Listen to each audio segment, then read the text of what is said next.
Hello, everyone, and welcome back to Seattle Nineball Open, World Nineball Tour ranking event. In the booth is Christian Youngers here with Zach Ross. How's it going, Zach? Good morning, everyone. Glad to be back. Glad you're all here with us. We're getting ready here for a B-side match. Early start, 10 a.m. on the dot. It's going to be Raymond Linares, the Floridian, playing against one of the local up-and-comers, Alex Brown. Should be a pretty fun match. B-side action here. Had a good start to day one yesterday. Some pretty solid matches I remember seeing. Maybe one or two hills that we could call out, but all in all, kind of the pros for the most part did their work, put in their stuff. There were a couple of good A-side matches late into the night yesterday. One of them being Raymond versus Jeremy Long. That kind of went back and forth. And I think another close one was Jack Kiske versus Sean Lewis, two local Washingtonians. But who's your favorite in this one, Zach? Well, I caught a little bit of Alex Brown's match yesterday afternoon, and he seemed to be in form. I wasn't able to see Raymond's match, but he is definitely no slouch, so pretty excited to see how this one turns out. Yeah, for those who are wondering, Raymond is a 701 Fargo rate, so has about a 100-point advantage on Alex, and here he is to break off. Raymond. Just missed the break low, but watch this 9-ball. This is the start of a match you'd ever want. Oh, man, oh, man. Golden break, first rack.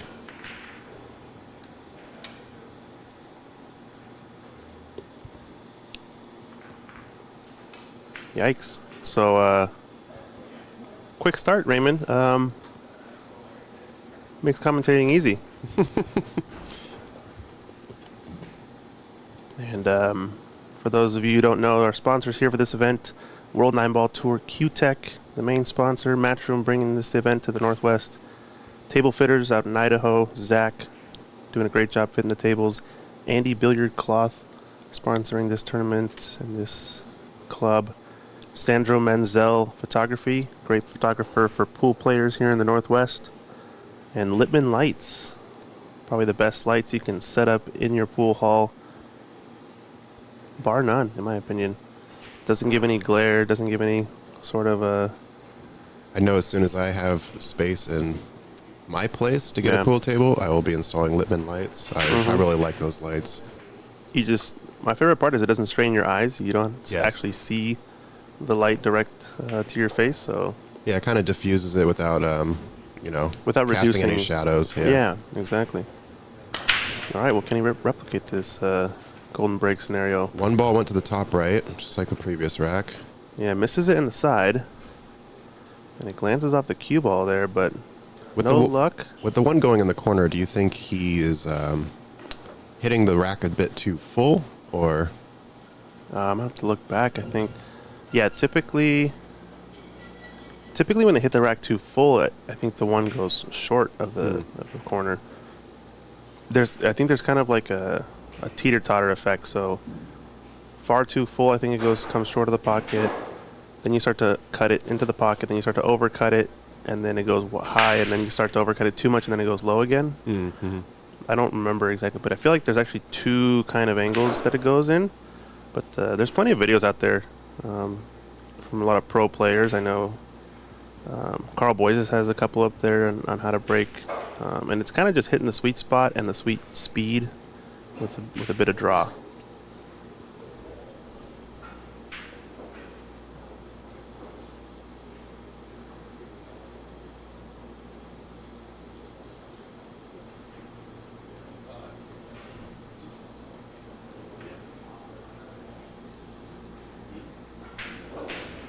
So a decent push out here from Raymond. I think Alex will take this on. This is, I mean, the ball's makeable, but obviously he's put a lot of traffic in his path to get back down table for the 3. So working his cue ball around this 9-7, not sure if it's worth it. Because if he goes forward on this 2, he's likely to hit the sort of the face of the 9, right? Yeah. Yeah, so I'm almost thinking to just play the cross bank safety.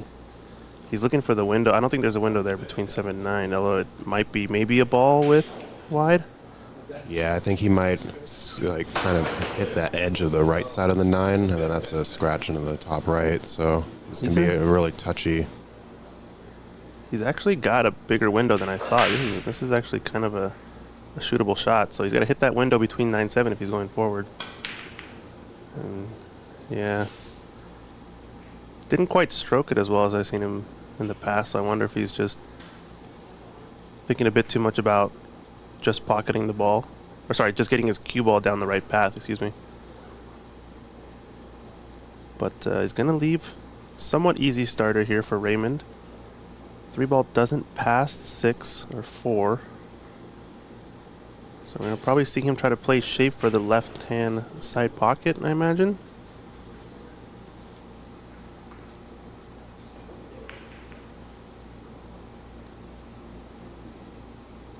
Yeah, he might have to just work this with a bit of left-hand side. He's looking at this line. He has to get close to the 7 without touching it so that he can hit there on the half diamond away from the left side pocket. It's pretty tricky, this shot. He's looking at the other side of the side now. And I think I prefer that one a bit more because you can also run into the purple, just kind of half ball, and you're unlikely to scratch as well. So I feel like I like playing with a bit more left and kind of either just glancing off the purple or missing it altogether. He's going to go on the side here. Nope. Oh, wow. So he did his first shot. That was good speed. And that was perfect, yeah. I think he's dead on this 3-ball. Some other matches we have going on the Ox YouTube page. We have Masahiro Nakahara versus Dan Louie on table 2. We have Dustin Hinshaw versus Stan Tarango on table 4. And on table 5, we have Sue Orr versus Nick DeLeon. So some really solid early matches here. And all these matches are B-side matches. So if you need to sweat that action, you should certainly take a look because you might not see them again. That's right. Yep. We've got B-side action to start here and think until 2:30 p.m. We're going to get the last big round of our A-side games going. There's some good A-side matches coming up though too. A lot of solid local players that everybody knows to be some of the top players. And James DeVee versus Tyler Steyer coming up. Yeah, that's going to be going. That might be the TBT. And we also have Jonas Sauto versus Daniel Sardoncilio. Oh man, I changed my mind. That might actually be the TV match. I was looking at this morning. I was like, who do you choose? All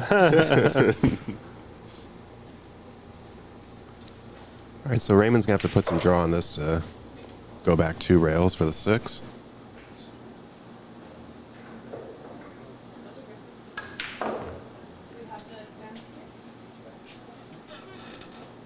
One thing I've started to develop in my own game and just watching some coaching on YouTube is for longer draw shots, just extending your bridge hand a bit.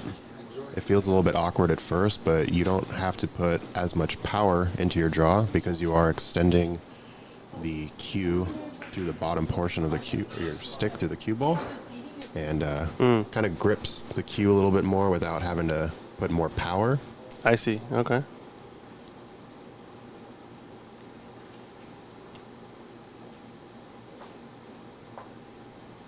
Speaking of cues too, have you noticed Raymond's playing with one of these half carbon fiber, half wood shafts? That looks really cool. Yeah, it looks sweet. I think he's going to overrun a bit here. I wonder what brand of cue that is. I'm not sure. I think it's a custom cue, obviously, so Yeah. probably want to give him a question afterwards and see. He may or may not join us in the booth at some point today. I know he's down to do commentary, but also interested in the setup as well.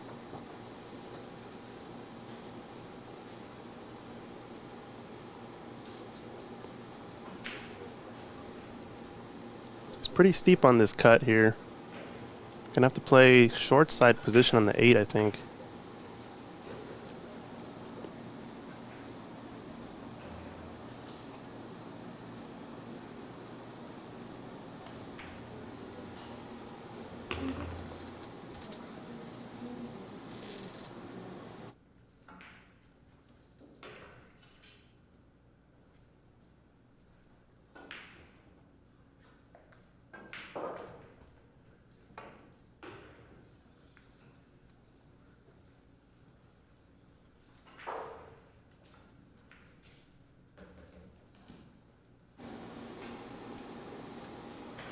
Pretty good position here.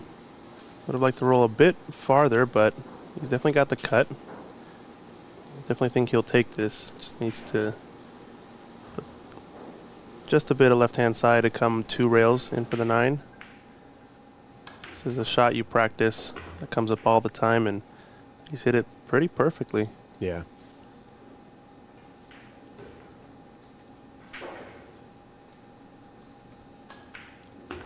Well done there from Raymond. Definitely seems to be in form early on. So rack number 2 goes down, and time for Alex to get in this match somehow, some way. Yeah, I think he only had the 1 shot on that 2 ball, this rack. Play a quick video and be right back.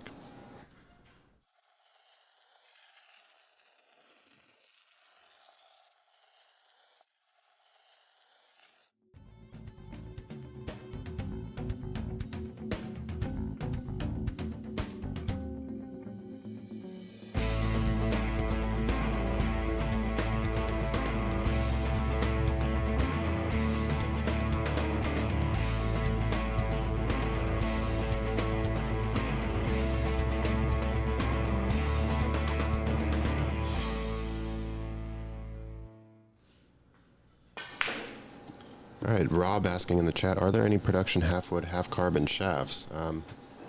Yeah, I'm very curious to know that as well. We'll definitely be looking into it. Yeah, we'll make sure to ask Raymond here what type of shaft he's using. It's pretty cool though. I've never seen it before.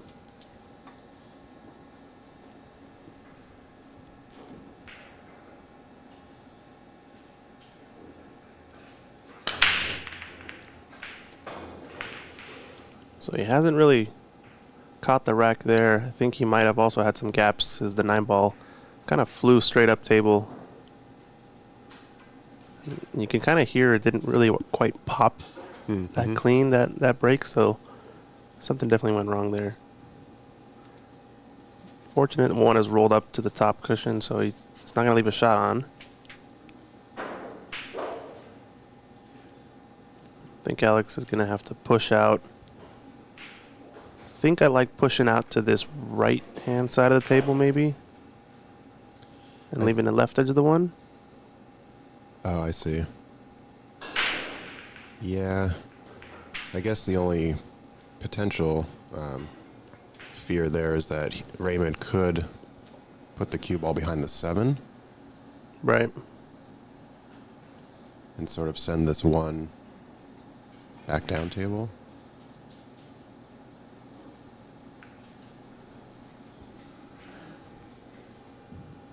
Yeah, I guess for that reason, I don't want to take. I don't want to leave him the right hand side of the 1. So I'd almost want to roll and kind of tap into the 5, the purple 5. So he left him this angle. This is also fine. This though leaves him a line to get in behind the 7, like you said. Don Davidson asking, if there's no Fargo rate up on the screen, does that mean there is no rating?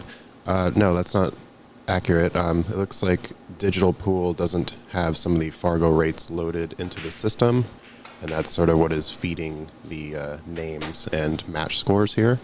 So Raymond Linares is a 701 Fargo rate. Yep. Good morning, Stacy Medina. Yeah, good morning, Stacy. Good to see you in the chat. He's definitely not someone to snooze at. He is a U.S. APA amateur champion, I believe. Previous amateur champion and 3-time collegiate national champion.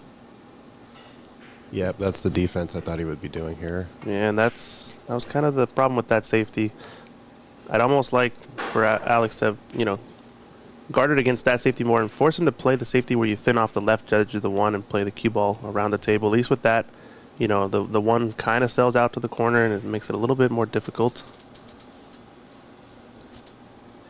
NRL, do you know if the Dominguez versus Long match will be on the stream table? I'm not sure yet on the table assignments for the A-side matches coming up at 2:30, so stay tuned for that, but it most likely will be on one of the stream tables. If you take a look at our YouTube channel on Ox Billiards, you can see a second stream over there that shows 4 tables. going at the same time, kind of in a quad view. No commentary, just scoreboards, so folks can see a few more people in the tournament and how they're doing.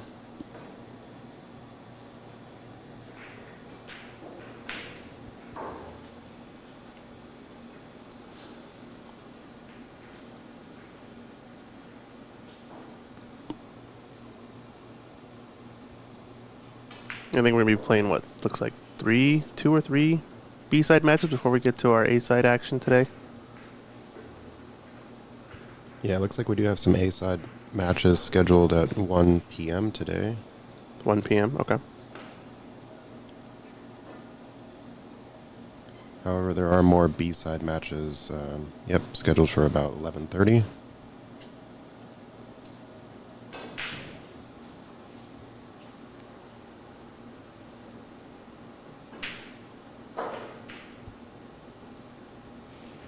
The 5 tied up here now.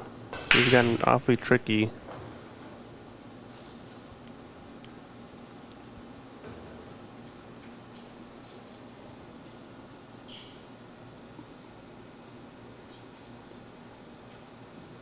He's looking to cross bank this one, send it up table behind the 9 maybe.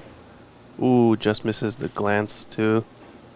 So it doesn't get the full snooker, but Yeah, he left a little bit of a look here. But nothing really, yeah.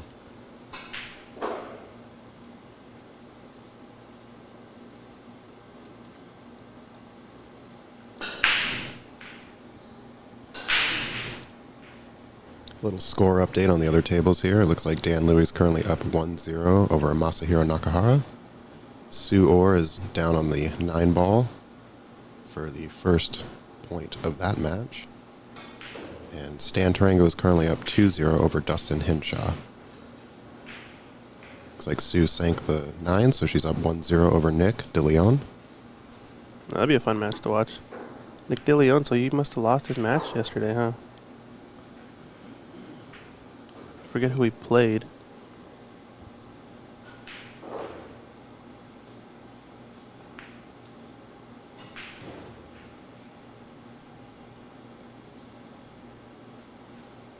Looks like Nick lost to Keith Yip, 9-3. Gotcha. Keith is a 655 Fargo rated player. So a bit of an upset there, maybe. Okay.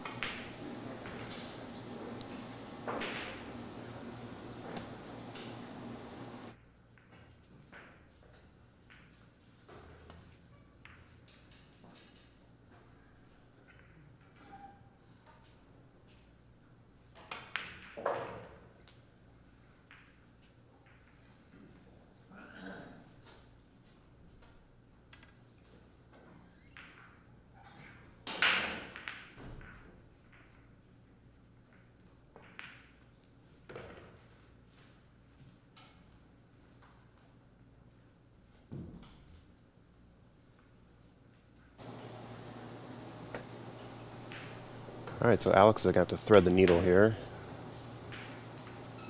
Pretty good job. Unfortunate run into that 3.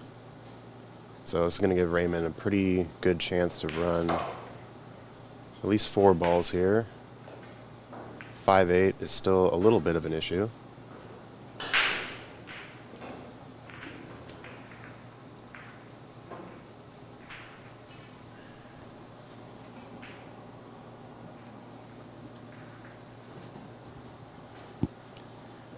For those of you just tuning in, this is a B-side match between Raymond Linares and Alex Brown. My name is Zach Ross. Happy to have you all here this morning or afternoon or evening, wherever you're viewing this match from.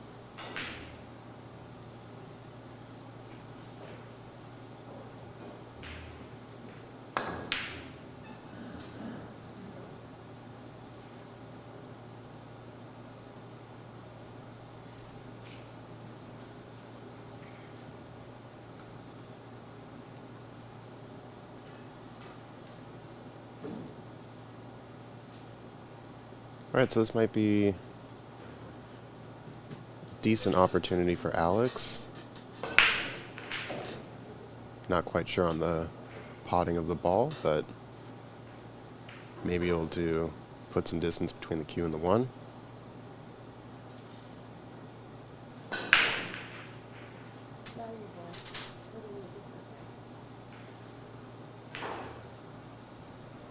Stacy watching from Lakewood, Washington. Good to have you here.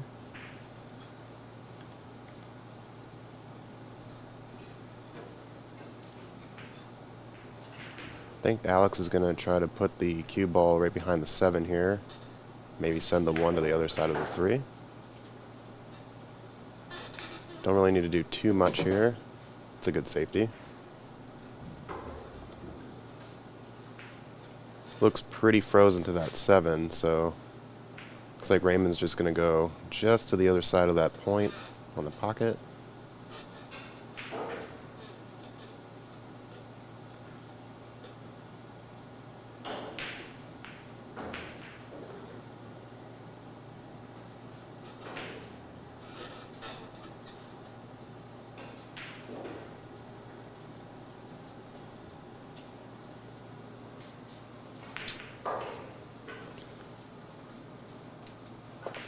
Is Sue up 3-0? I'm actually, unfortunately, not sure. The players are supposed to be updating their scores.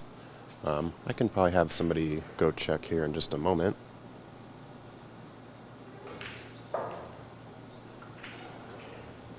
Alright, so there's a good contact there and hide on Raymond's part. Doug is asking, good morning, is it Christian and or Zach in the booth? Yes, Zach is currently here. That is me. Christian is also here. He had to step away for a moment, but we'll be back shortly.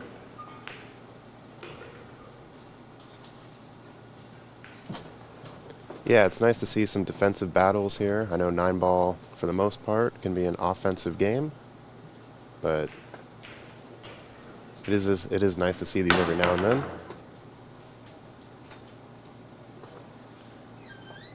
Good jump, unfortunate rollout there. It's going to give Raymond a pretty decent opportunity.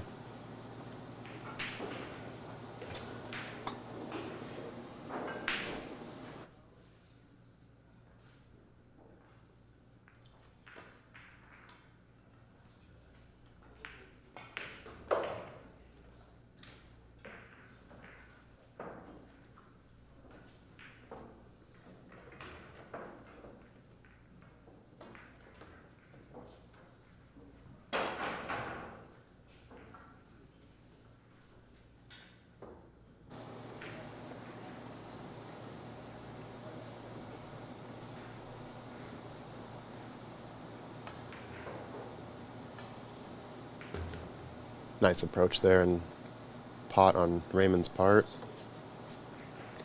Now that the 5 is free from the 8, I don't see too many issues. I mean, obviously, the 2 to the 3 and then going from the 3 to the 4 might be a little touchy, but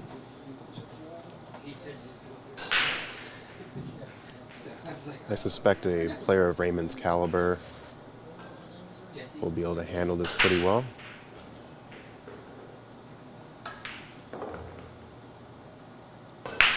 And this cloth is rolling pretty fast, so you actually don't need to overplay your shot.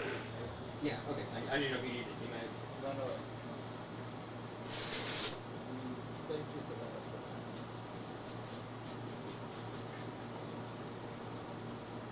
that. I think if it were me, I would be playing a little bit of bottom to go 2 rails around. Top rail, side rail, and back between the 5 and the 6.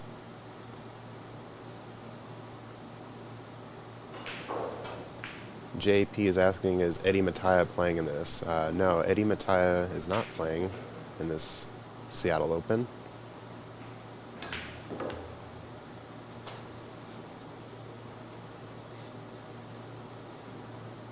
Alright, playing with straight top seemed to be a better solution. Quickly learning.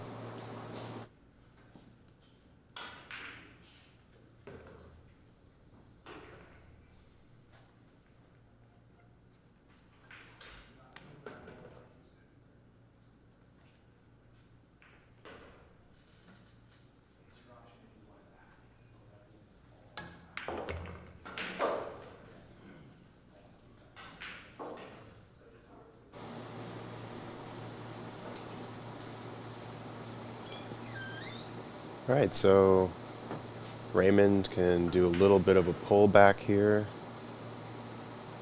Leave himself for the 6.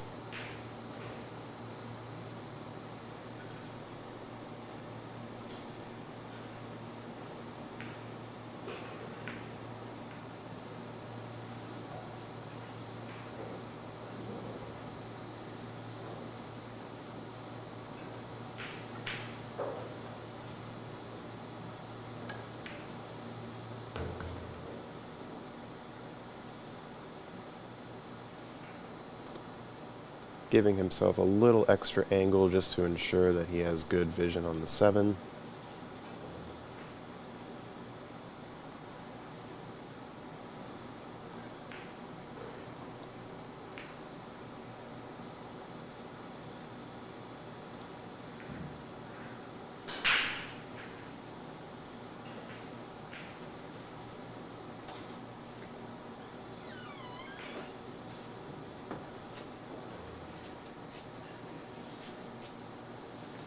Okay, Stacy, it looks like the Sue Orr and Nick match has been updated. The current score is 3-2, Nick over Sue currently.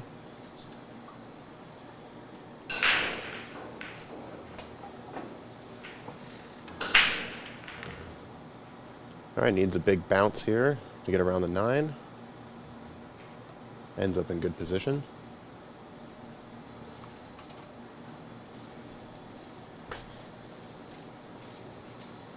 Yeah, you're welcome, Stacy. Dick Babcock, when will Blake Baker play again? Let me just take a look here at our schedule. Blake Baker has a match set for 1 p.m. today. He is playing Max Eberly, so that should be a pretty strong match. All right, so Raymond just needs to hit this with bottom. Came up a little steep on this 8 ball.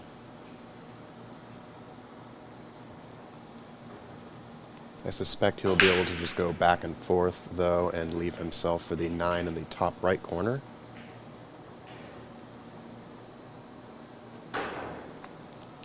Doug is asking, do we have a separate room for commentary booth? It is actually behind the bar, I guess, if you will, where you check in. Snack shop.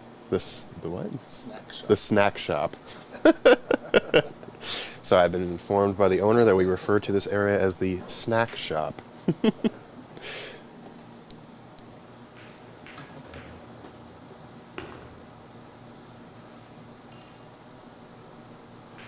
Yeah, Raymond seems very poised in this match this morning. Really just having a nice even keel flow to his shooting.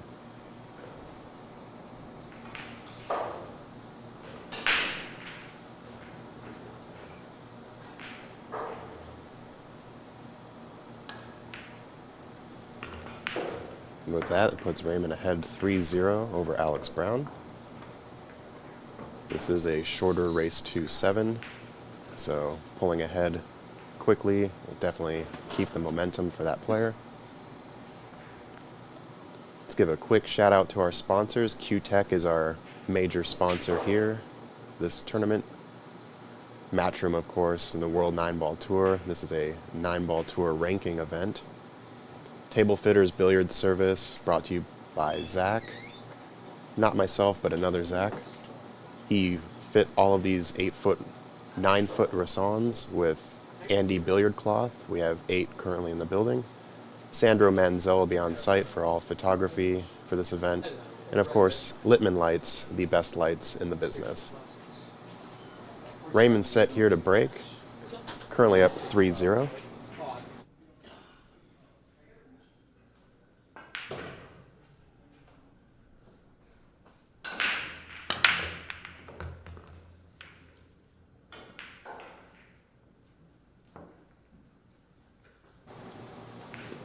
Ooh, I got it back at the wrong time here. As Raymond goes straight into the drink. Someone's asking, is there a live bracket posted somewhere? It is posted on the Facebook and YouTube channels in the description over on Ox Billiards.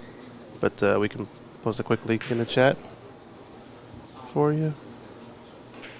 That makes a lot of sense.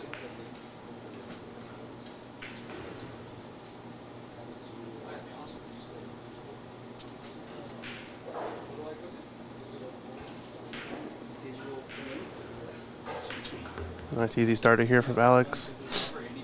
Gotta be careful Oh, with those no. sides. Wow. Jeez. That was sort of the only opening shot he's had Yeah, in these for real. in these 4 racks.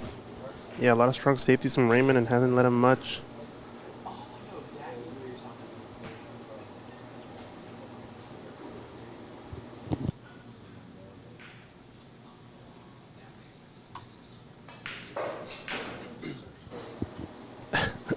Yeah, someone mentioning about how we have to ring the doorbell here. We are right next to the doorbell for folks to enter, but we do have a doorman as of right now, so that helps make our life a little bit easier as commentators. And with that shot right there, I think you can kind of tell Raymond's getting a little bit more in tune with the table speed.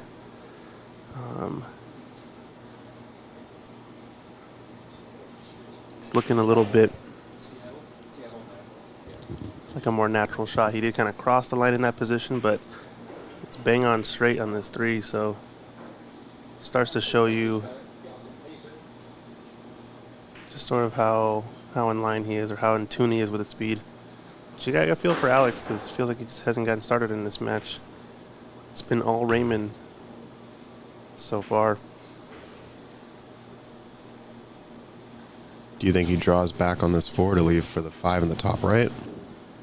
I think he might have too much angle for that, but he could, instead of drawing, kind of doing a forced follow maybe off of one cushion and playing that shot in the top right, like you said. It's hitting the center ball here, so it looks like he might just be stunning his cue ball, 1 rail. Playing 5 in the right corner.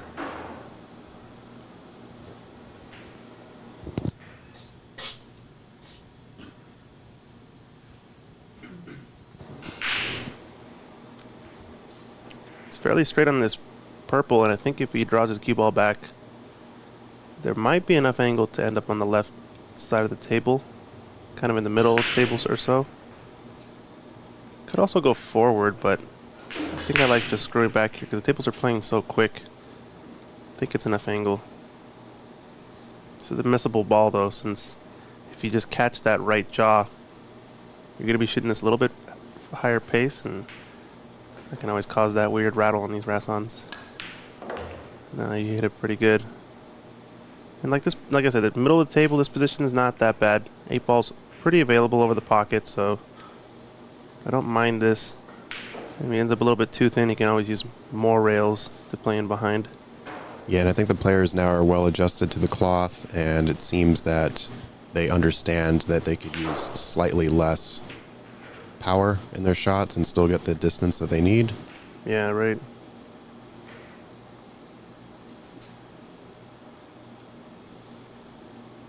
So maybe gonna go underneath the 9 here, unless he can spin his cue ball a little bit. Yeah, it looks pretty good. Another shot there, not really overran the position that time, so I think he's starting to get a feel for it. And it really comes down, I think, you start to see a lot of the top players, they're using spin to get their position and their distance, not so much speed or stun, just because it's so much more difficult to gauge. That shot that he just had on the 6 to the 8 there, and the other shot, I think it was the 3 to the 4 or 2 to the 4 or something like that. Just sort of using the nice spinning cue ball to get where you need to go.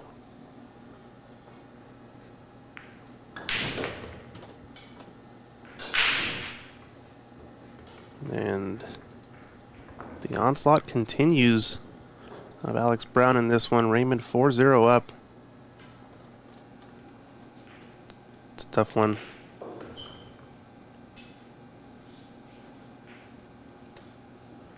There you can see a view of one of our referees here, Lance Bromland, doing the good work. Area refereeing for these 4 tables. We're going to see more of him later in this tournament. I do believe he will be a presiding ref.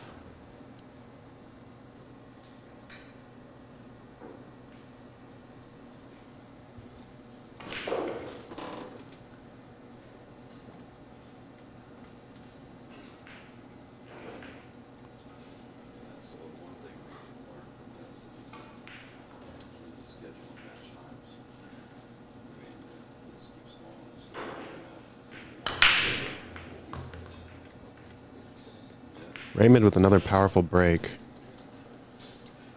Unfortunately, the 1 is going to stick up to the 4 here.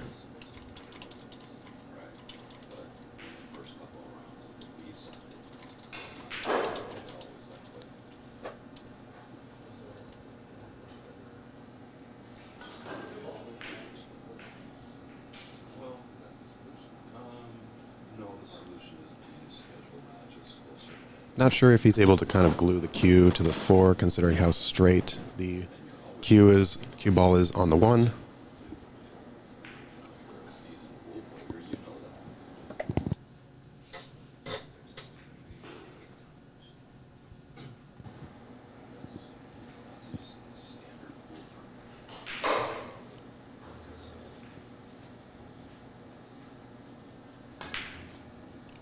That was like a good bank shot there. Nicely done. Yeah, Alex Brown, I think, just eager to show his stuff. I know he's been putting a lot of good work in.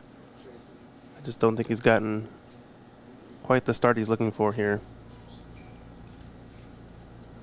You have to think it next easy chance he gets at the table, which might be coming up soon. He's going to have to capitalize. This is a pretty makeable jump shot, though. It's fairly straight on. This is kind of the level 1 jump shot you practice into the middle pocket.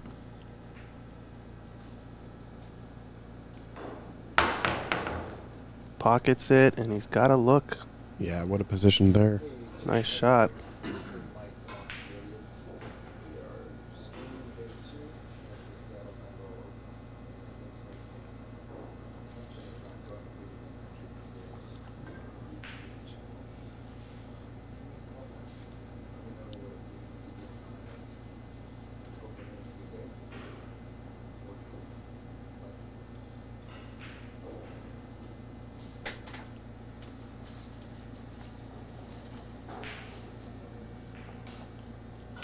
It's a little bit thin on this 3 ball, I think. He's just looking at which part of the rail he's going to be contacting, because the side pocket is a little bit in play, and he might choose to hold his cue ball with the 5, the purple 5 there, go off of the top cushion and run into it full ball. I think he might be bumping into the 4 here, right? Yeah, the 4 is also an option. I think the 4 is actually a little bit safer because you're pushing it out into open space if you hit it pretty full, so it's a good call. Oh, that Just was managed to that was glance really it. good. Yeah. That's where, he went over that side to see kind of what the angle naturally was going to be. And normally you want to go with the natural angle and not try to manipulate it too much, because you can overwork the cue ball, but did really well there.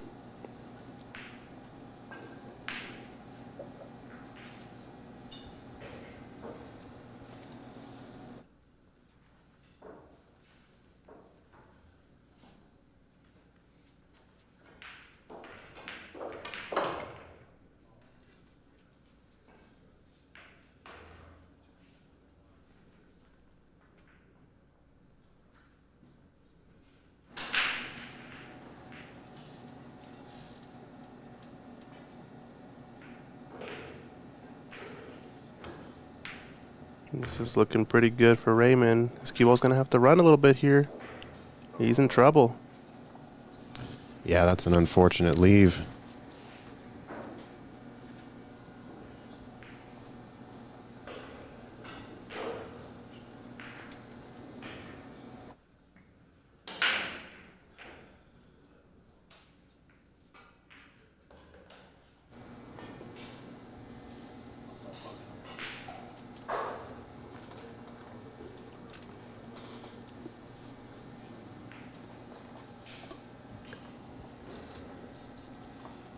I think he might be dead frozen to this ball. Looks like. Yeah, he's going to have to kind of screw this one, right? A little bit inside right. Yeah, just to work it a bit. He's trying to make it in one of the side Ooh. pockets. And a mistake from Raymond.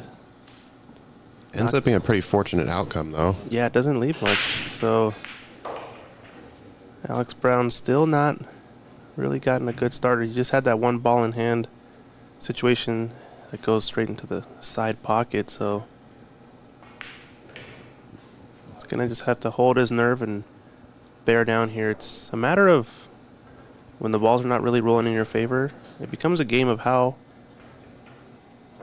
much can you push it, how many safeties can you execute to sort of turn the pool gods in your favor. You might think of it that way. Looks like we're live now on matchroompool.com, so if you guys are tuning in from there, welcome. We're also live here at Ox Billiards on YouTube, Facebook, and Twitch, so drop us a like and a subscribe. It's free and it helps us out a lot. And he's not going to like this safety here, although has tied up the 9-7 here. Now the 7 only really available to the side pocket. I think it's a bit unlucky for Alex, but he might have just left a decent angle to get in behind these two balls, or even break them out if he draws off this purple 5 into the right rail. And looks close. No, he's just playing the safety in behind those two. Smart shot. He's definitely getting the speed of the table down, Raymond. Yeah, and I think with his lead too, he can be a little bit more careful. You know, just puts additional pressure on Alex Brown.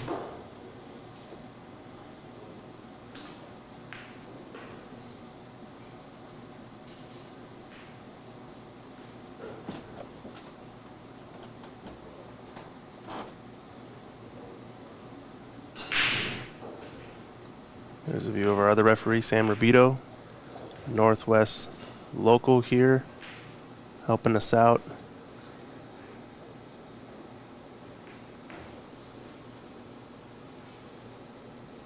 Decent jump shot chance for Alex, but it's just overcut it. Once again, hasn't left it too easy, but this might be an angle to roll in behind those two balls. So you can kind of play the same safety again if you like. And I almost think if he's playing that safety, try to run into the 9 full at a nice slow speed, just so that you open up those two balls, but also get the hook behind the 7. So he's looking at there, so he can play this shot either offensive or not, I think. He's just got to have to be intentional about which one he chooses.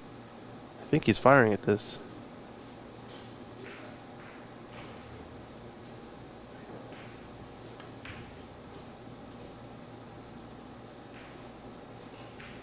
No, it tells me he was just holding his cue ball for the same pocket, maybe. It must pass then into the... Yeah, it must pass into this lower left corner pocket.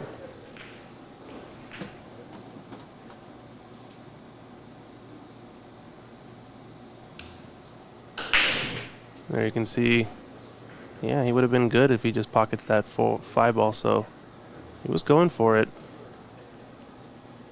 No, gotta bide your time if you're Alex. Just take your medicine. If you keep putting down good safeties, you are gonna get a shot. This one's... Yeah, he would have liked that to roll a little bit more behind the 7. Yeah, it's halfway decent, but just gonna contain for now. Not a lot that Raymond can do without really coming up with a good speed control shot. The only shot I really see is crossing the 5 ball, maybe trying to make it in the left corner or holding it on that side of the table while you send your cue ball up and down and try to get in behind the 7-9 again.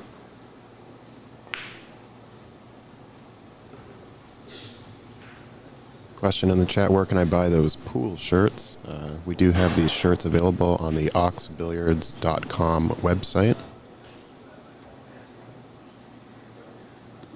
Yeah, and obviously each player sporting their own gear, their own sponsors, and their own jerseys.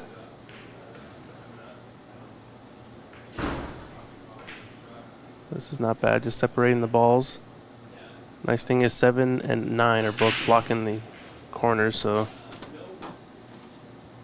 just got to lay down one solid safety, I think, if you're Alex, to try to get an opening.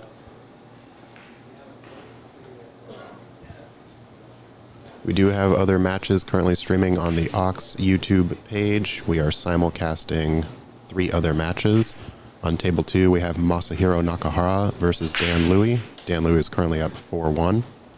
We have Nick DeLeon versus Sue Orr on table 5. Nick is currently up 5-3. And on table 4, We have Stan Tarango versus Dustin Hinshaw, and Stan just sank the 9-ball to bring his lead to 7-1. And 7-1, that's a B-side match, so that's over, right? That's a game. Yep. So Stan Tarango advancing over on table 4. I know there's a lot of Stan fans out there. He did lose his A-side match to Daniel Sardencilio earlier in this tournament. It was a pretty good match. I think they were in a bit of a slog, back and forth action, from what I heard. But he advances, so Stan still in it. A local legend here in the Northwest. Still playing good, too. He's been winning some tournaments recently. He's a machine on the bar box as well. This is another good safety from Raymond, separating the balls and the 2 cushions. You're really just playing to separate them and keep a good object ball, and getting in behind the 7-9 is really just a bonus usually. Obviously the pros maybe have a little bit different standard they hold themselves to on these safeties, but it's already hard enough as it is to get this separation just like this. Can I get a drink? Julie? Oh, Julie. It's going to be tough. I wonder if he's going to go I take one shot at home, full into it or not. but I have to try.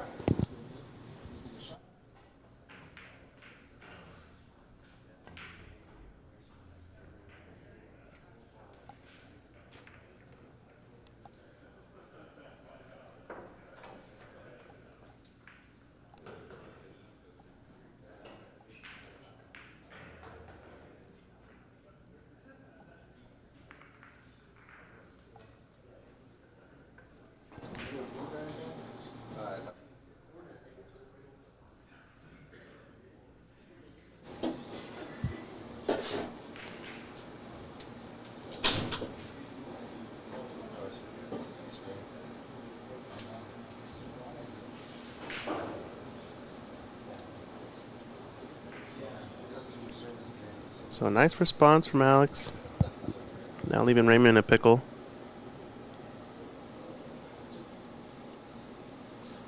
So Stan finished runner-up last weekend. I think it was to Max Eberly, and I think Max is here too. He's still on the A side. Going to be showing up later today.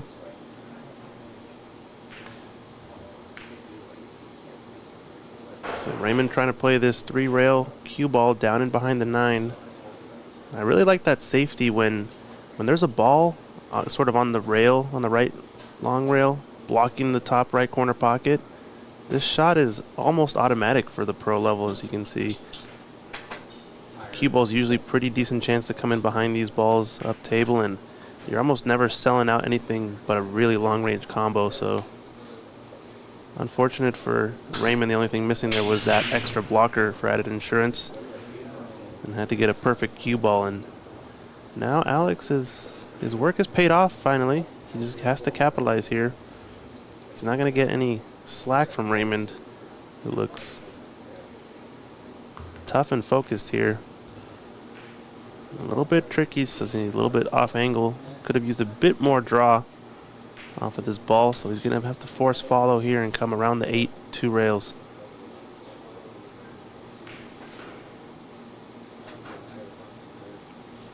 Looks like he's elevating a bit, but I imagine it's still a top spin shot. Needs it to run. I think he needed a bit more right-hand side on that shot. Yeah, it came up a little short.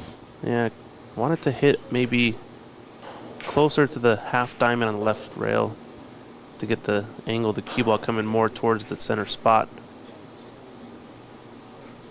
He's still got a shot, but he's going to be losing his cue ball, I think.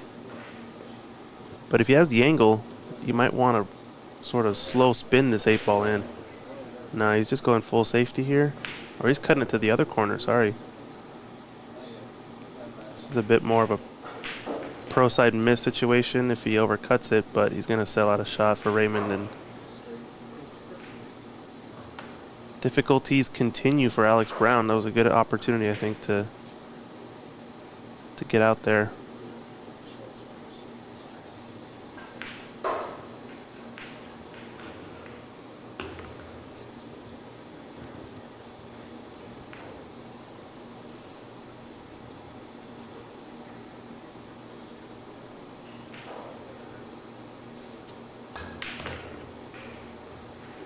All right, with that, Raymond extends his lead over Alex Brown 5-0.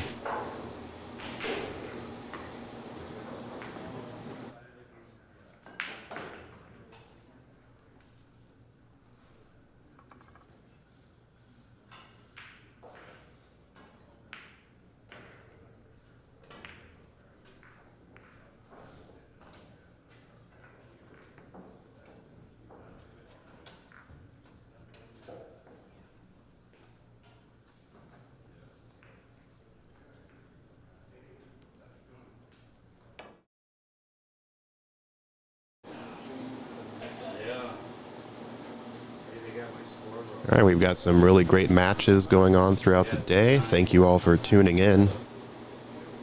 We're all here for the love of the game. Yep, this is a match between Raymond Linares. He's I would call him semi-pro player, maybe.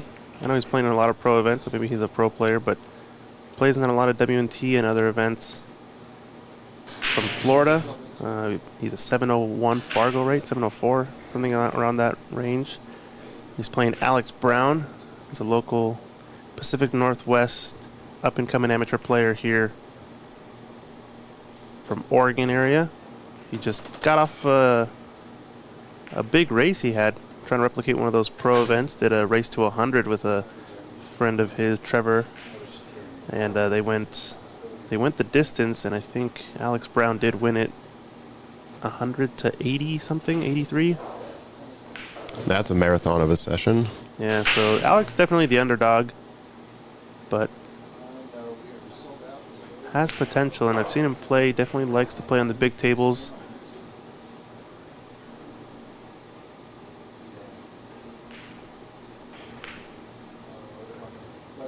But I think he's got to get back in this match by leveraging his safety play. He's not gonna crush it with outlandish exhibition shots. At least might be too little too late for that. So you just have to play really high percentage pool. I think that's the way to go when you get down early in these matches.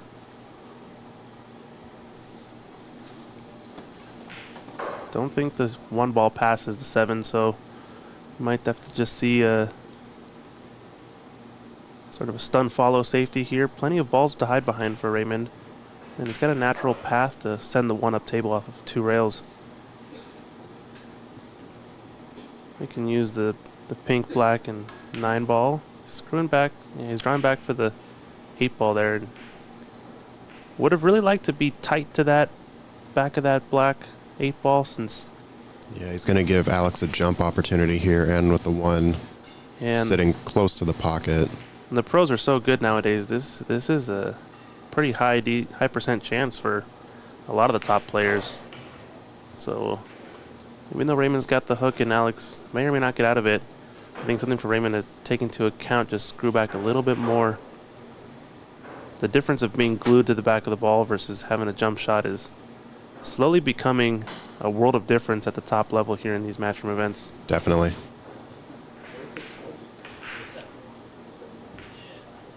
Fortunate for Raymond, though, 2 balls way back down table, so unlikely that Alex is going to get shape here. So you're kind of just playing for initiative in the next safety battle. And this is a decent result. If he doesn't give a shot up, yeah, not too bad. Looks like Raymond will probably be kicking at this 1. Do you think he just tries to kick the 1 to move it close to the 6? What do you think his approach will be here? Yeah, I think the kick and stick is a little bit far away. He might be going in 2 rails behind this. And I don't mind 2 rails if you catch the 1 thin and send the cue ball down the right side of the table. That's kind of a nice situation. But you can also catch it a little bit on that same side of the 1 off of 1 rail, which is maybe easier to gauge. You really just want to get kind of separation, push the cue ball down the right side of the table. A lot of good things can happen. And like you said, push the 1 towards the 6. There's a lot of stuff to keep it and contain in that area. Looks like 1 rail here. Needs to catch it partial, and it's going to get the separation, but the speed's going to be a bit too quick. Might not like his next shot at the table. But like we said, I think Alex has to focus here and keep control of the table when he's here. Force a mistake from Raymond. That's the way you get back in these matches.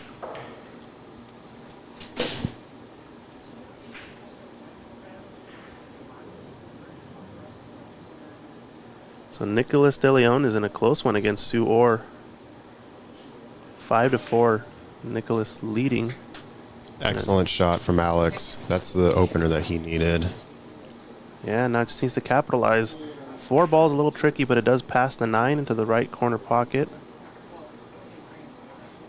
And these tables are playing quick, so you can go either direction in this on this 2-3.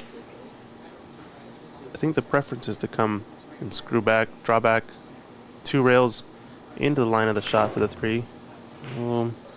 He hit that a bit fast, but he managed to not flirt with the side pocket, so Yeah, he fell into position pretty well. yeah, he's okay. I think I would like to have a little bit more angle, but this is all right. And I think the same kind of shot here, coming 2 rails into the gap between the purple and the green on the left part of the table. He's choosing to go 1 rail, which is fine if you have the speed down right, but benefit of the other route is that you're getting in pretty straight on the 4 and maybe a slight angle towards the purple next. So here he's a bit too steep and he's going to be possibly running into some extra traffic. So Do you think he tries to maybe stun draw just to avoid running into the 8? Yeah, he can go around the 8 for sure. The problem with that shot is he's going to have to put some more pace on it. But I think you're right. I think he can stun draw and hold it. Yeah, the side spin did kick in well there. And he's just a little bit out of line on this shot. Having some extra distance.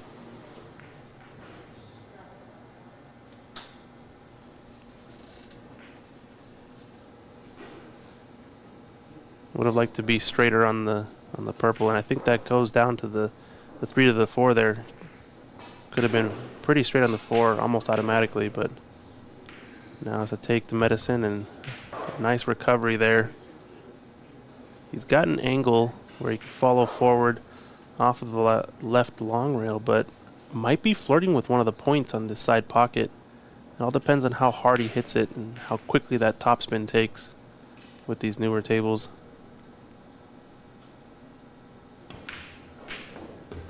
Yeah, he hit it at that nice punching speed. And that's a good shot. So if you're Alex, now you're back in line. You have to get out here and capitalize.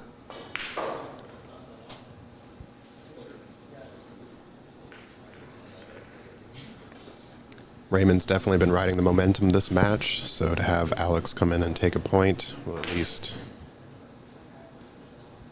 give him a momentum shift. Yeah, this is almost feels like a do or die here for Alex.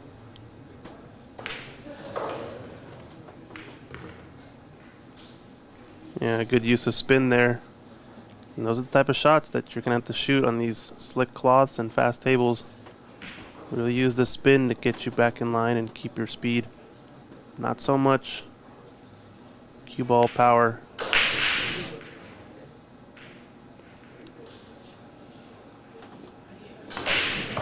A nice little angle there for coming up table for the 9.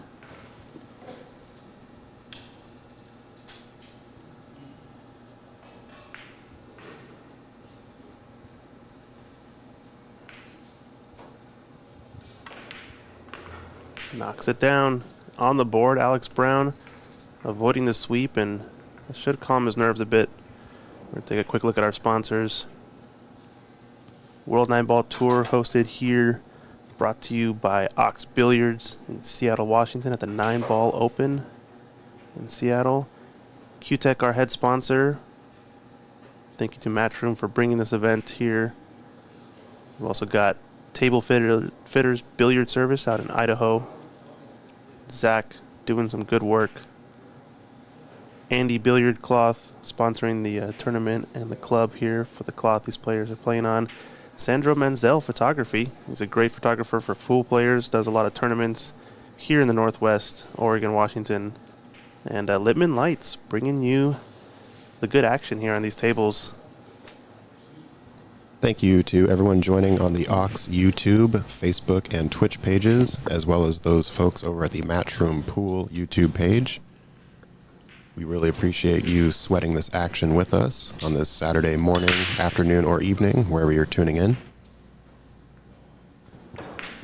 Yeah, and show us some love. Drop us a like. Subscribe to our channels and show some Matchroom love as well. We're here just trying to grow the sport and maybe uphold a little bit of a higher standard on the whole industry as a whole.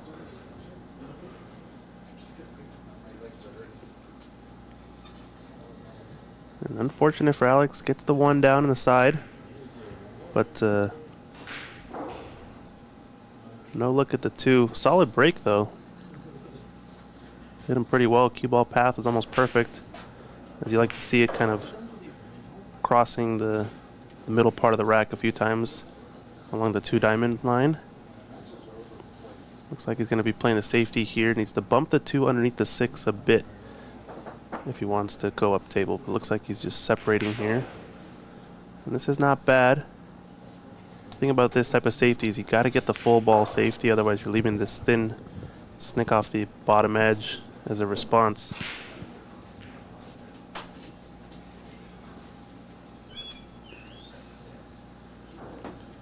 Don't know if he has an edge, so he's going to be looking to play 2 rails in behind the 2, try to make it in the side pocket.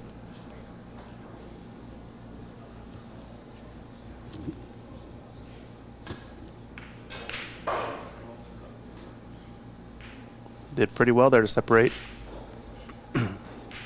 Something always feels natural about that 2-rail escape. It feels so natural to separate the balls.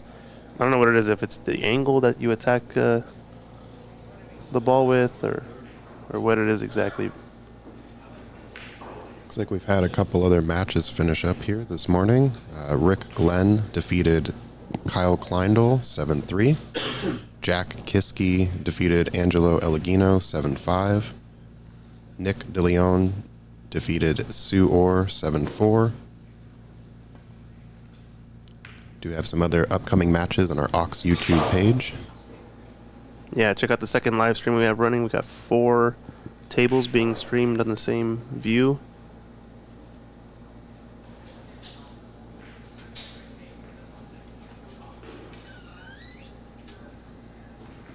Dan Louie is currently up over Masahiro Nakahara 5-2. Look at this safety from Alex. Yeah. Good job on his part trying to lock up Raymond. This is, I think, exactly the thing Alex needs to get back in the game. Play some simple safeties, force some mistakes from his opponent, throw him off his rhythm, and then really capitalize once you get in.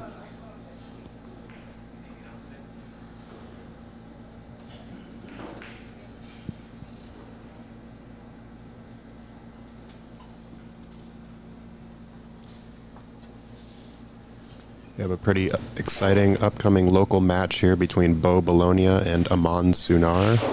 Both of these players are been working really hard, up and coming.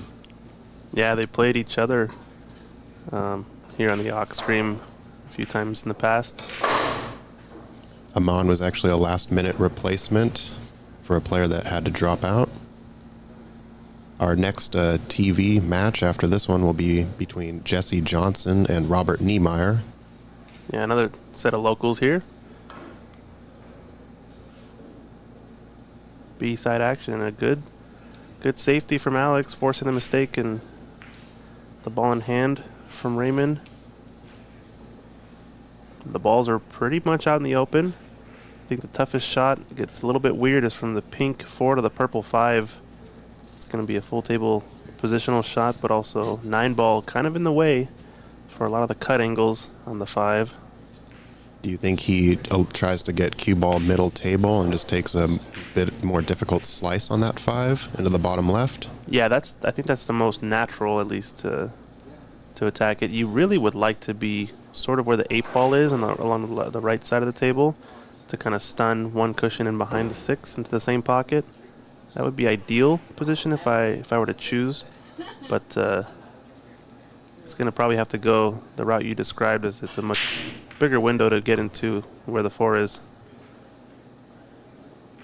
Yeah, I think he's just going to follow his cue ball one rail here and play down the center of the table. Anywhere on this line where he's pointing his cue, he should be okay. You can go even as far as to the right, maybe right spot dead in the center of the table. He's got a good window to play into here. I think maybe just play this a little bit of top right, just a hair, just to make sure that you're centered coming back down. Yep, he's got to be careful with his shirt there on the 8 ball. I think he's pretty perfect. Yeah, on this is a great angle. He's going to be playing 2 rails here. Needs to decide which side of the 8 he's going to go to. Yeah, I like where he's pointing. Seems like he's going to go long around the outside of that 8. Yep. Yeah, someone asking, Jesse Johnson coming up, is PNW Pool Thing YouTube. He does a live stream out of his house. So do check out his channel. We'll shout him out when he gets out in the stream. Great speed and position from Alex. I think he just draws back on this one. Yeah, you got to catch this with a sort of a lot of draw and a lot less speed. Need this to kind of hold before the side pocket and then really catch that rail. So it's going to need a little bit of right-hand side as well to zip up the left-hand side of the table. It's a bit more of a stroke timing shot. He does have enough angle, I think, to sort of play the stun draw shot off of the left rail to the right quadrant of the table, upper right quadrant. And that's kind of what he's choosing to do here. And I think that shot favors the slicker cloth, since you don't have to do as much with the cue ball. Definitely. When your table's worn in, that type of shot so much more difficult because the cloth just plays so much more slowly. But he's perfect on the 7 now.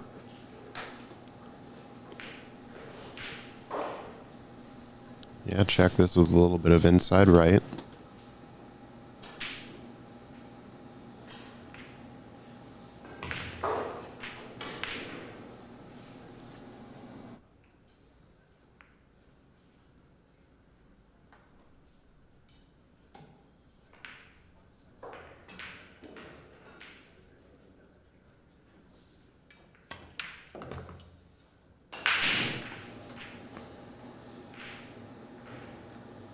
He's looking good here, Alex.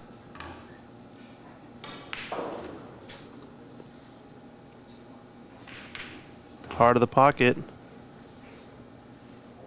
All right, that's 2 in a row for Alex.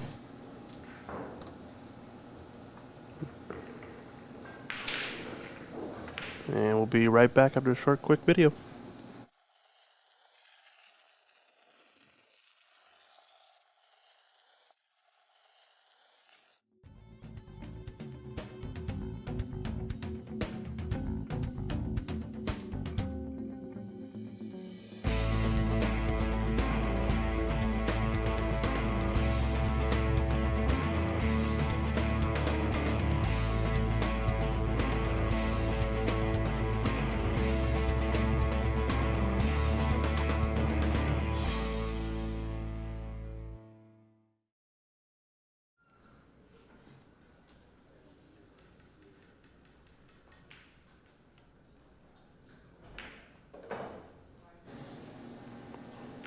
All right, Alex Brown getting a couple on the board now.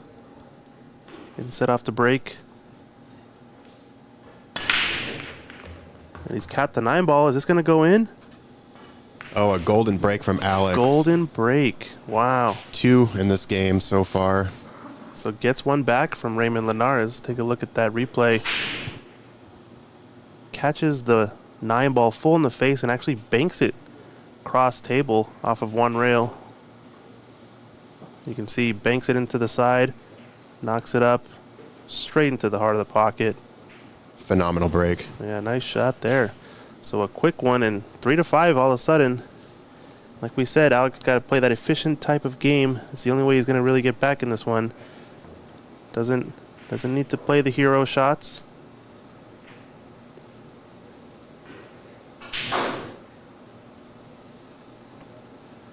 All right, can he do it again? Can we get a repeat? It's the no fancy racking going on here. That's the pretty natural way for the golden break to happen in these matchroom events. They are playing 9 on the spot, breaking from the break box. So you are trying to cut this rack and make the 1 in the side. And sometimes you get those golden breaks. Looks like maybe the players are situating here. I'm not sure if they're taking a quick break or not.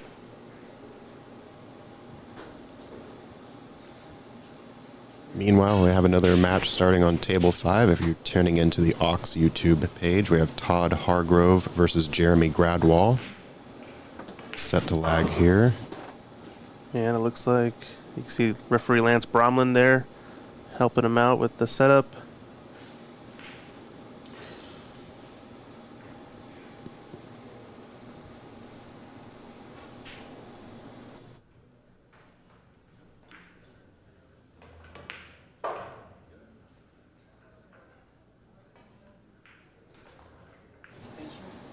Doug asking, yeah, I did set this up all on my own. Obviously, a lot of research and help from others, but yeah, this is our in-house setup here at Aux Billiards. So, for your digital pool is running the live scoring for the tournament and tournament direction. So, you can check out the bracket there. These cameras are here set up at Aux. We set up a few extra for this event specifically, and might even have a few more angles coming here for the final. But table 5 getting ready to start here. Any updates on any other matches? Yeah, Dan Louie is currently up 5-3 over Masahiro Nakahara. I think Alex is back from his break, ready to break off here, and rack number 9. Fresh off a golden break, can he not repeat? He did cannon into the 9 again the same way, although caught it on the top side instead, and Unfortunately, it ends up being a dry break. thank you, Doug.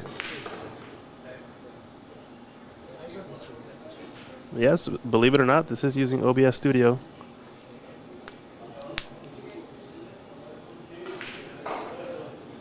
Yeah, Christian was very proud of this NFL end zone or red zone type of setup for the other 4 tables, and yeah, it's turned out to be quite the gem. Yeah, we just decided to do something new, and so far so good. Obviously next year we'll hope to improve it, make it better, bigger and better. Maybe get a camera per table would be ideal. But yeah, if you want to help support that dream and vision, drop us a like and a follow. We also take donations as well, get some extra cameras, and get some extra coverage for the rest of the players. And Raymond there with a bit of a mistake. Result has been okay for him as he's overcut it, hasn't left it.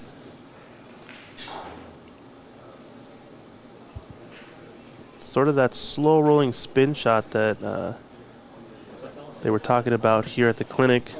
Tyler Steyer and Johan Roysink here were at Aux this past week doing a clinic here with some of the local folks and a couple of individual lessons, and they were talking a lot about it with this brand new cloth. You're not seeing a ton of the pros do those slow rolling spin shots. They kind of just get you into trouble with the slick conditions. I like this attempt from Alex. Saw what he was trying to do there, just create that separation, but also send the 1 perhaps on the other side of the 8.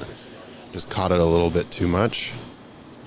Anthony Sadlin on the Matchroom Pool page asking for the bracket. Yes, we can go ahead and link that here. If the link disappears, though, it is on digitalpool.com.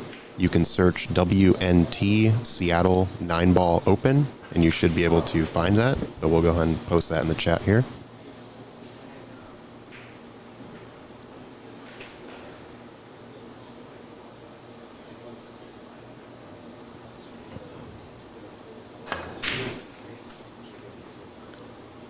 That 1 ball did go, it just overcut it.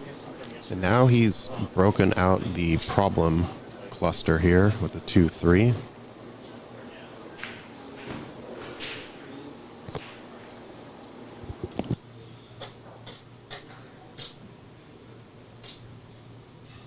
You are very welcome, Anthony. Thank you for joining us.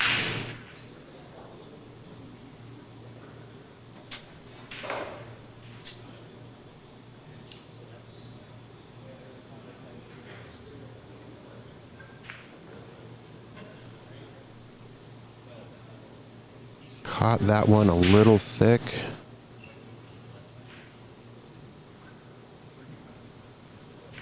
Good position for the 2, but unfortunately the 1 is sitting now.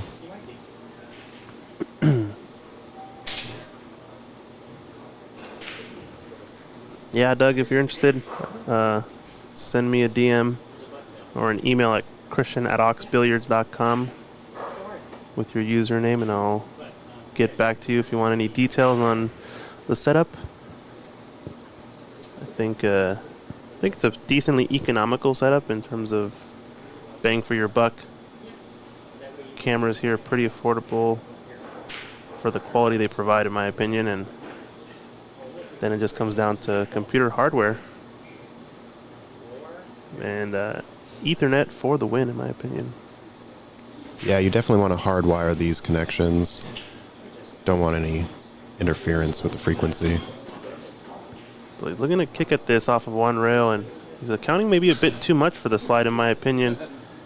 Unless he's working with a bit of right spin. It's going to be close to the 3, I think. Yeah, okay, he slow rolled it, and he got this perfect. I'm going to say any harder than that, he's going to come short into that 3 ball, since even though the new cloth is playing a little slippery and starting to break in, these Rasson cushions do play pretty straight. They kind of shorten off the angle that you're coming in. I think it has to do with kind of the cushion profile being seated a bit higher, aiming down at the ball, kind of sandwiching it under the table. This is a good safety here from Raymond. I think he needs one big mistake from Alex to get back on the hill and get close to closing out this match. One big mistake and maybe a couple of good runouts. Nicholas asking on the WNT chat, what is the number by the player name? That larger number is the Fargo rate of that particular player. Unfortunately, Digital Pool has not loaded all the Fargo rates of each player, but that's okay. So Alex Brown is a 600 and Raymond Linares is a 701. The other number in parentheses is what they are racing to. This is a B-side match, so it's a race to 7. Our A-side matches are currently a race to 9. In the final 16 tomorrow, the bracket will be redrawn, and it'll be a race to 11, followed by a final of a race to 13.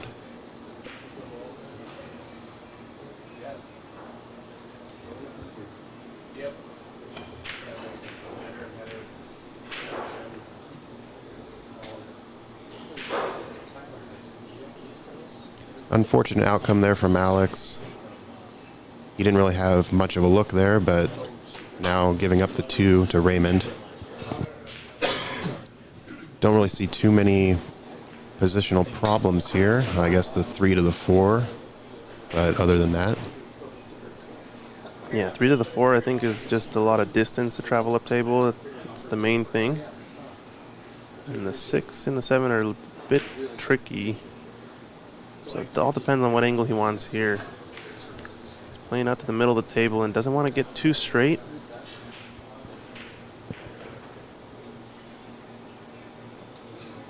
Yeah, he can hit this with draw, coming up off the rail near the 3 to get back on the 4.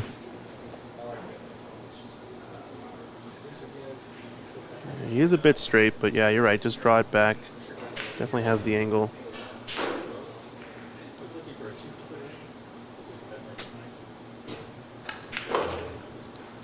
A little bit of right-hand side to grab the cushion and help him up table. Well done. This is another tricky shot here. It's a bit of a slow rolling spin shot with some left-hand side.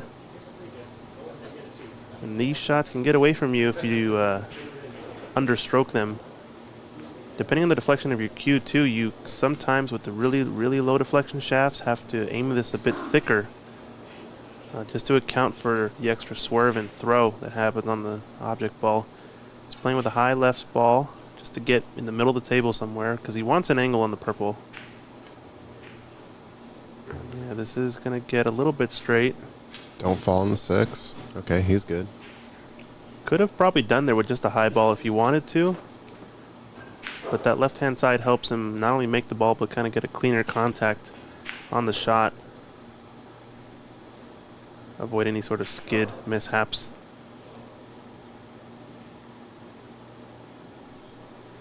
Yeah, I agree. Andy Cloth is underrated, I would say. Plays really, really close to how Simonis does. Obviously, there's a few subtleties, and it's never going to be perfect, but playing really great for us for this tournament.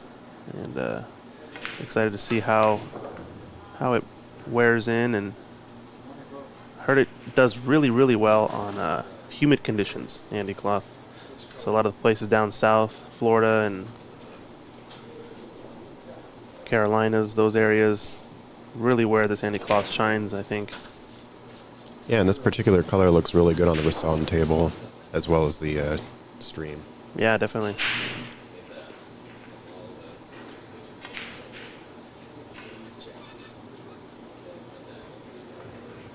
All right, over on table 2, looks like Masahiro took one back, so it's now 4-5 in favor of Dan Louis still. Ooh, 4-5 on table 2. We might have to check in. And a big miss here from Raymond. It's going to open the door for Alex with an easy starter. This could be a momentum shift in this match, as Raymond was off to a quick start. 4-0, 5-0, I think. But Alex Brown has had some opportunities, although he's created some for himself as well. He's got a nice angle on the 7. It's a little bit straight, so he might just choose to draw his cue ball back a bit. He doesn't want to be straight on the 8 ball, is the key here. If he has enough angle, I'd like stunning it into the rail and out into the center of the table. But if he's too straight, might just have to play sort of the inside angle shot. And I think it's gone a bit wrong here for Alex. Yeah, the angle is not as well as he wanted it. He's going to have to punch forward, I think, or, yeah, forward 2 cushions, force follow. Yeah, I definitely like that as opposed to trying to draw.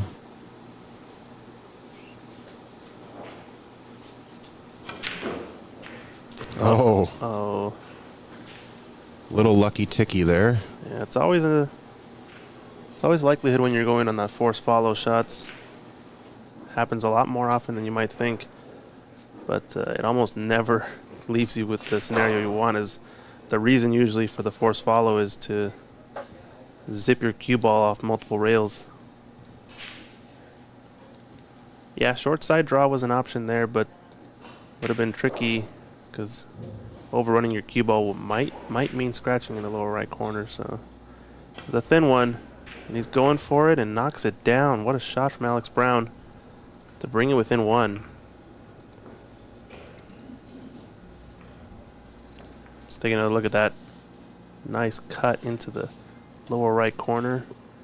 Does catch the rail on the way in, but since the Cloth is playing a little bit slick, a little more generous for the pocket there, and he did good to control his cue ball. Hit it with good speed too, just to make sure. Didn't want to float it over. Yep.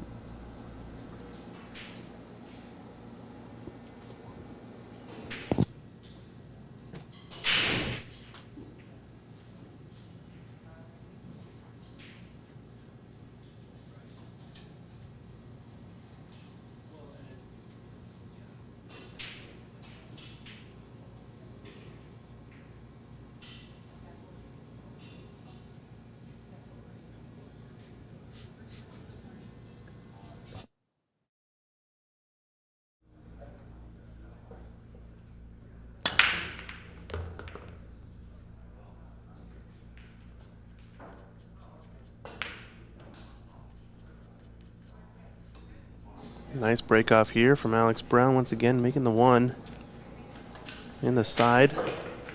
He's been pretty efficient with this break on the TV table so far. Oh, thanks.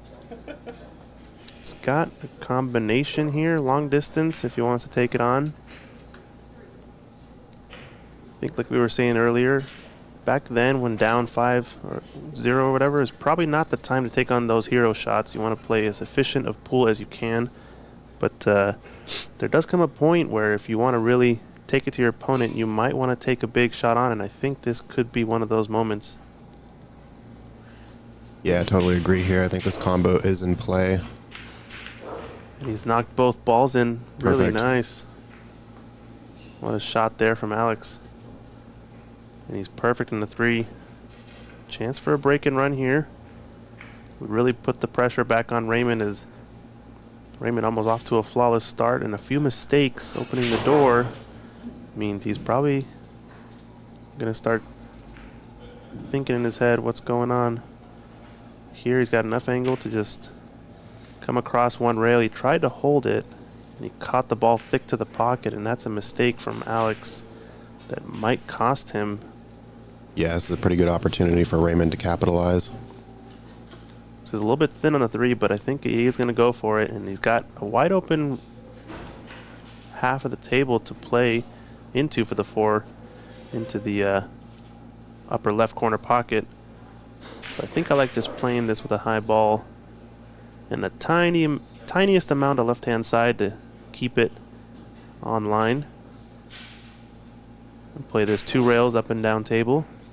Obviously, it's going to be difficult to control the speed, but Raymond has shown he's a bit more in tune, I think, to the table.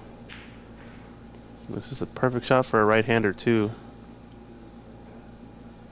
Just has to bear down here and knock this in. The important thing here is just making the 3. And how he cuts it into the pocket is going to influence the cue ball path. So if he does rattle it or overcut it, you're going to see a little bit of a difference in cue ball positioning than what he intends, I assume. But I'm thinking just playing this mostly high ball and just play up and down the rails, stay along the line of that 1 diamond on the short rails.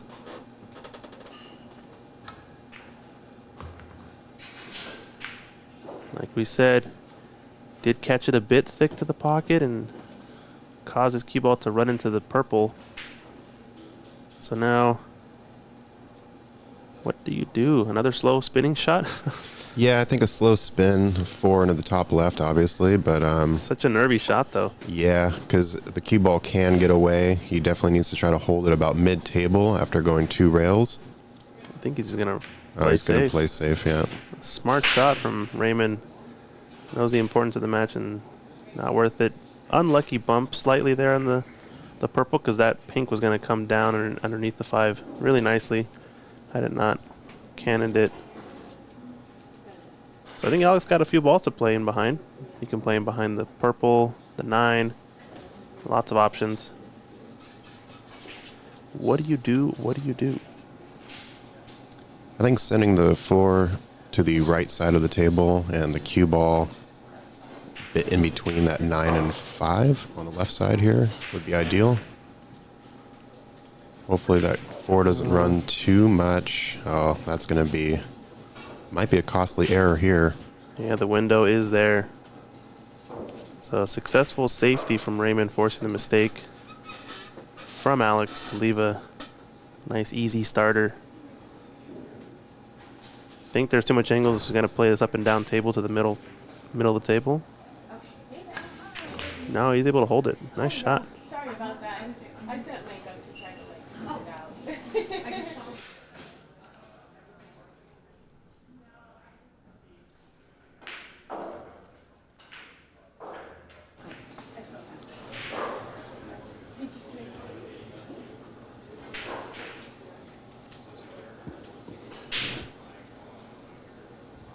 He's got an angle here. Just play a high ball. 1 rail. This is going to get a little bit close to the 7. That speed picked up a little bit, but fell into a decent position here. Yeah, fortunate to have a lot of room for error on that.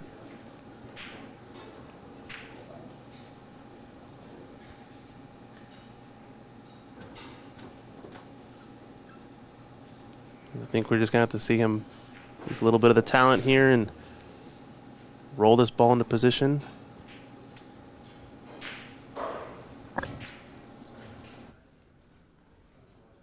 So.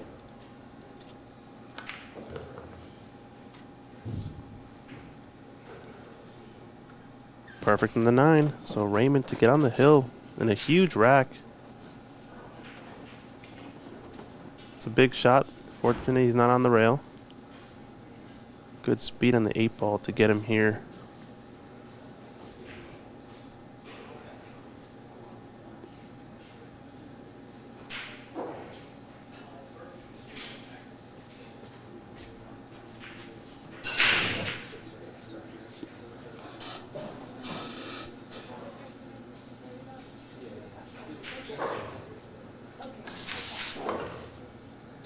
Nicely done there from Raymond. Pockets that ball on the hill, and we'll be right back.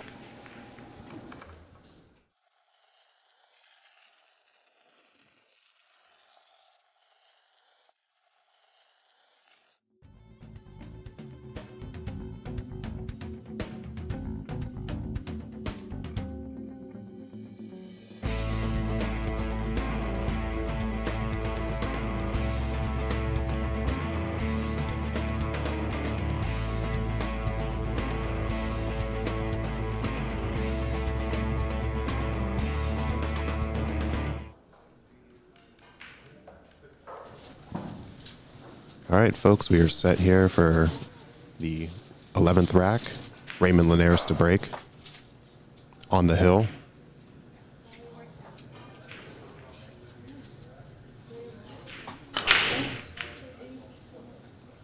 Wasn't able to catch the 9 coming back into the rack. And also, unfortunately, a dry break from Raymond. Quick update on our Table 2 match. It is now tied 5-5 between Dan Louie and Masahiro Nakahara. Todd Hargrove on Table 5 is up 2-0 over Jeremy Gradwall. And on Table 4, it looks like Michael Silvius and Geronimo Morales are about to set off.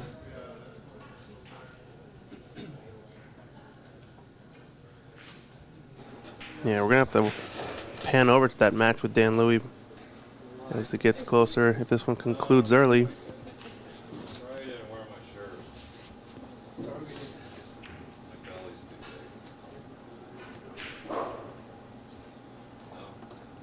This is going to be okay. This 7 is mostly blocking the middle pocket for the bank shot. No, I don't think he's going to go offensive here. There's a huge wall to hide behind. Just roll this in.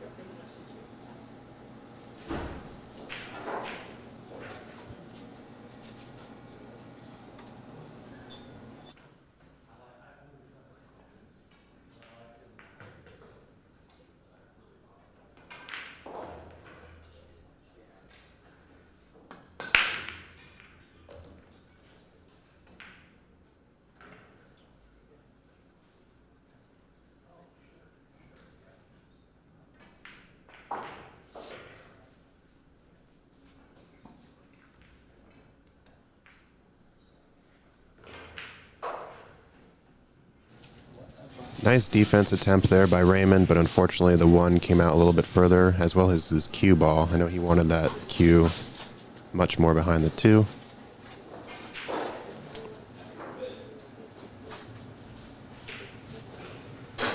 Alex Brown going to need to swing around this pack here after potting the 1. Yeah, and he's done nicely there. Needs his cue ball to run past the Brown. And his name is Brown, so he knows where that cue ball is going. Nice shot. It's a big moment here for Alex.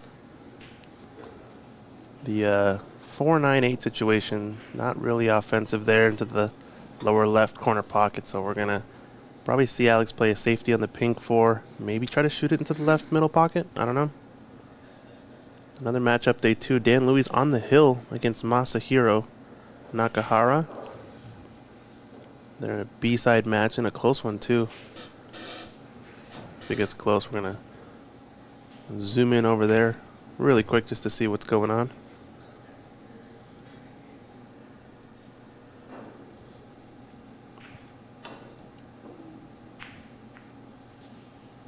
He's got a decent angle to run into something here if he wants, but don't know if it's worth it.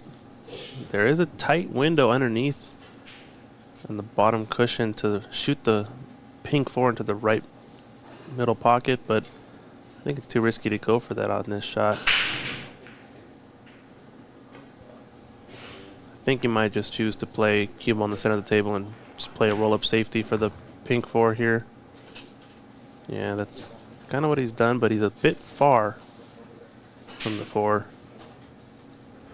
Yeah, Doug, I agree. I like seeing some new names I'm not familiar with. The great thing about this particular tournament is that we do have World Nineball Tour ranking players here, but it is nice to also showcase some local talent. And when those two meet, it's always a joy to watch. Yeah, especially when you know some of the players playing a big name. A few WNT Tour pros here, WNT pros playing, and there is a bit of importance in the prize money here, as it will influence some of the standings in the Mosconi Cup race as well as the Reyes Cup race.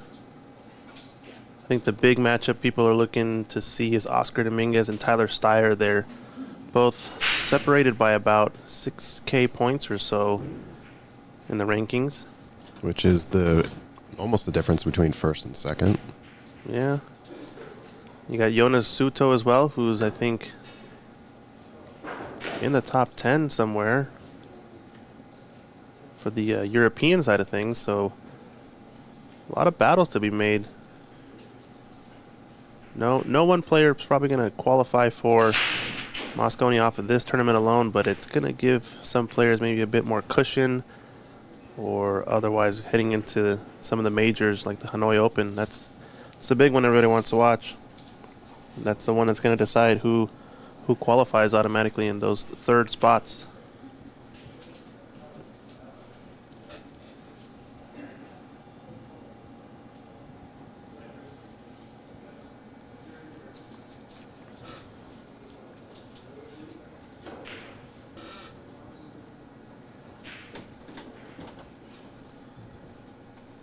So on that previous safety, Alex was a little bit unlucky that he tied up the purple 5, the green 6, but as a result now has to play the breakout and just misses it there. I don't think he has it into the... Do you think he goes for the combo bank on the 9? Oh, I don't know. That 5 is actually a little bit closer to the 6 than I thought it would be. Yeah, it might go into the side pocket. It's awfully tight, but I think there is a path. It's just... He's going to be running into the 6 and pushing it towards the 8, the black 8. It's tough to say. Might be, with this, though, his only real offensive look. You can thin off the right edge of the purple, though, and send the cue ball up table, 2 rails in behind the brown. The brown 7. It's not the worst shot, but he might sell out a look into it to the right corner. It's going to go offensive here, I think. And like you said, maybe the 9. Oh, no. I was wrong. He's going to try to go off the brown, and in the drink there for Alex Brown. And could that be his last shot of the tournament here in the Seattle Open? Big mistake. Unfortunate to go off of the 7 there. I think if Raymond navigates this well, yeah, that will be his last shot. He chose to go thick, too, into that purple, and I think I preferred going thin off of it and sending the cue ball short of the left side pocket, 2 rails up into the left corner area, just to create the separation more than anything. Maybe he was playing it short just to push the purple towards the other balls and not leave it on into the right corner pocket. But yeah, beautiful chance here for Raymond. He wants this to hold up a bit. It's gonna go too far, so needs to work his cue ball up and down table. Yeah, do you think it would have been better to just put a little more oomph on that and allow it to bounce off that top rail? Yeah, I think you're right. Since you needed to stay on that side of the table anyway. Exactly. That's the type of shot where You almost always want to play the extra rail just to come towards your ball and hit it at that little bit higher pace. It's when you try to hold it a little too much that you get into trouble like that, but he's done okay here to recover on this black 8. This is the key shot here, though. It's all about stroke and lower speed. Obviously, I think it just draws back a little bit on this. yeah, low right hand spin. This tip just has to stroke through this ball cleanly. Looks like he's opting for top. Might just want to roll it in, I guess. Oh, he had the glance off the 9. It's a nice shot. Didn't see it. Well done here for him and Linares to close out the match. Advance on the B side. In this year's World 9-Ball Seattle Open, World 9-Ball Tour Seattle Open. And that concludes that match. We're going to swing over to table 2 real quick as this Dan Louie Masahiro Nakahara match is very close. And coming up next, we have on the TV table Jesse Johnson playing against Robert Niemeyer, 2 low 600 players, locals here in the Seattle area. We're going to be in for a good one there for those of you local fans. Great shot from Dan. Has a good angle and position to come back for the 6. He's on the hill, so knows the importance of this. He's looking maybe to play short side off of this purple, as the natural angle is going to be getting close to the black 8 here. I'll have 2 rails if he shoots it with a bit of stun or left-hand side, or both. Dan Louie here, a Pacific Northwest legend. He won the 9-ball world, took the 9-ball world championship in 1976, defeating Mike Siegel. Yeah, he's a previous world champ, 9-ball. Not many people know. But he's if you're from Seattle area, you do know the name Dan Louie. Oh, he did really well there. Checked it up a bit. Came up a little straight. Yeah, it doesn't want to get straight, although second camera angle we can see here does show he has some angle going into the right rail, so just watch for him to float this up. Very, very non-orthodox cue action, Dan. He pulls back very short on the shot and kind of just pushes the cue forward, almost flinches at the shot even. But he does manage to keep his head straight for the most part, and a lot of other strong fundamentals that he's so used to it that makes up for it. Very, very accurate, his cue action when he shoots that way. You can kind of see it here in this shot. Doesn't pull back very far and just pushes forward.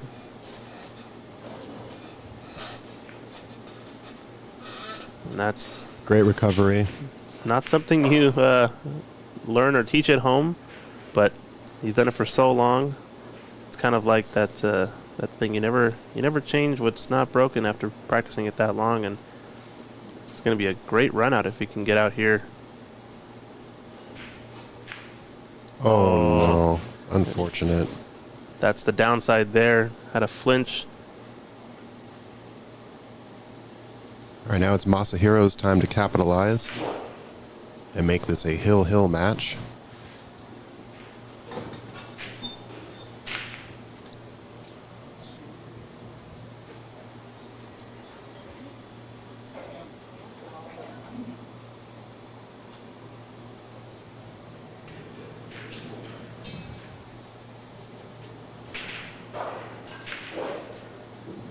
Big shot there from Masahiro, and he's perfect in the 9-ball.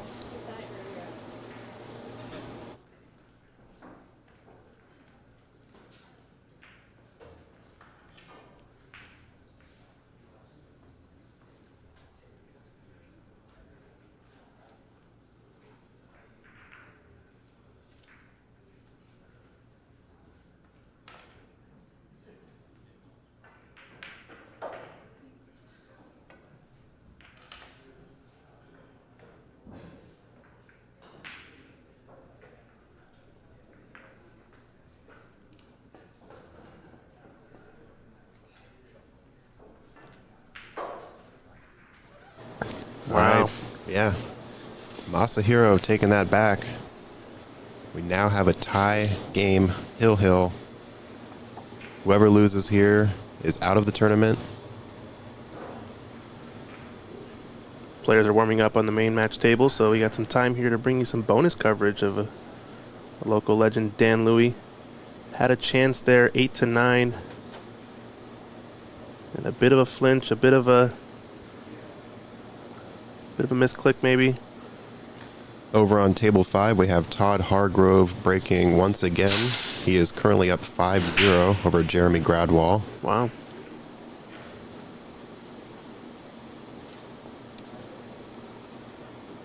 Pretty solid break from Todd.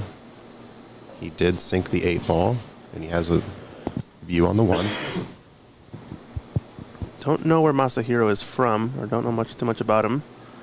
I'll have to ask him and get some more info on him if he does win this match. He might be on some more stream tables.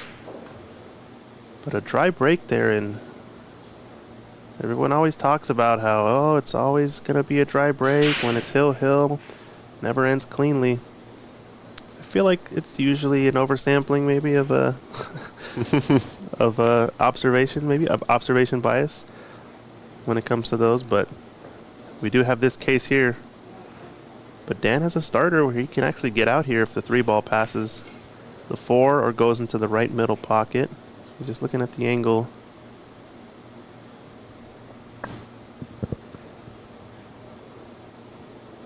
Looks like Fargo Rate says that Masahiro is from Texas. Hopefully that is up to date. Just gonna have to play a little bit of left here and hold this cue ball down the middle of the table.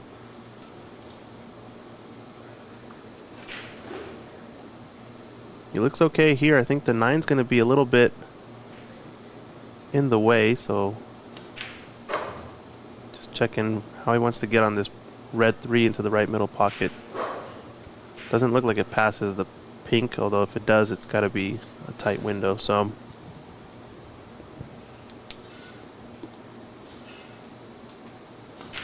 I think the big shot here is going to be the 4 to the 5. This position's almost automatic from 3 to 4, because 4 to 5, if you get that angle right on the purple 5 and get to the green 6, everything kind of leads to the next ball. So the rack really opens up after that pink 4, I think.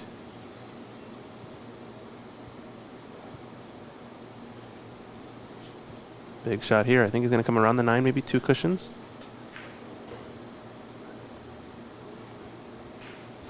He's got a shot. Yeah, I think he needed to swing it a little more, unless he is intending for the bank shot here. Yeah, I think he's too steep, so bank looks like it might be right.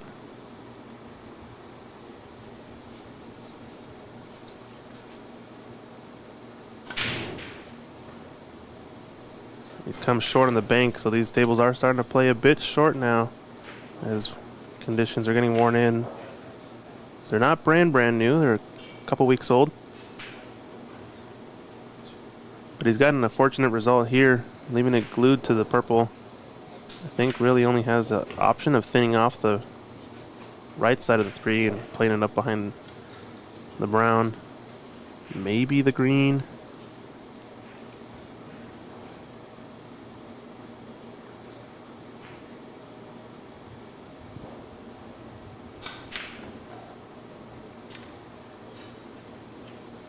Oh, he kind of nudged the rail as he shot that. You notice that? Yeah, he caught it much too thick. You can kind of tell by his body language. And that happens on these Rassons more often, but since you have to cue down a bit more, the cushion, sort of where the rail sits in relation to the cushion, is a bit higher than, let's say, a blue label diamond. You can't quite just level out as easily. You have to jack up a little bit when you're on the rail, and he touched the cushion sort of on the follow through with his tip, and that caused a bit of a mishit, slowing down his cue. And this is a mistake. Can Dan capitalize? He's got to put a big stroke here on this shot.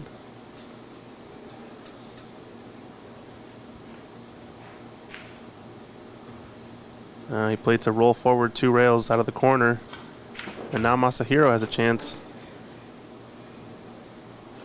It's going to be a bit jacked up over the green 6, I think. Fortunately, doesn't have to do too much in terms of side spin with this ball. Just got to roll it in, I think. But I think pressure mounting for both these players. They know it's hill-hill.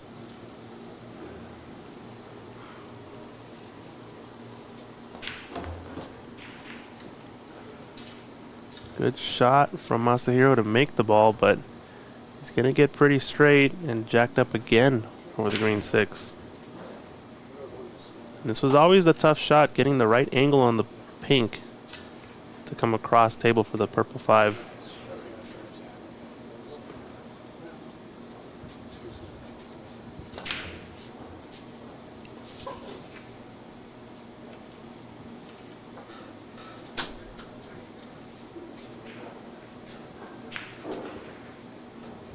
Watch outside pocket. A lot of Watch good out. spin here. Watch outside pocket. Watch outside He's pocket. hooked by the point. Wow.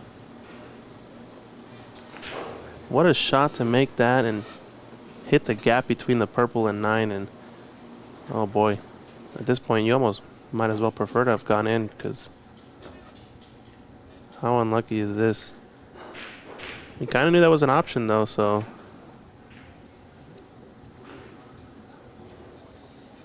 I think the real mistake wasn't this. It was really just not getting too straight on the pink 4.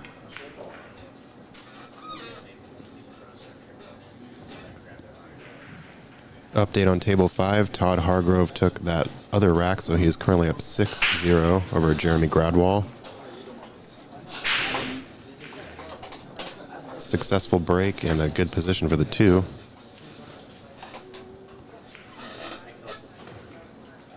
Meanwhile, Michael Silvius potted the 9-ball on table 4, putting a point on the board for him.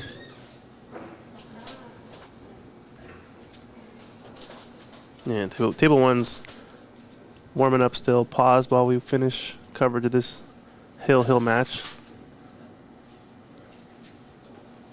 Don't know what you do here if you're Masahiro, because I think the 9 might be in the way of the 1 rail escape. He's looking maybe to go 2 cushions around the brown 7 or black 8.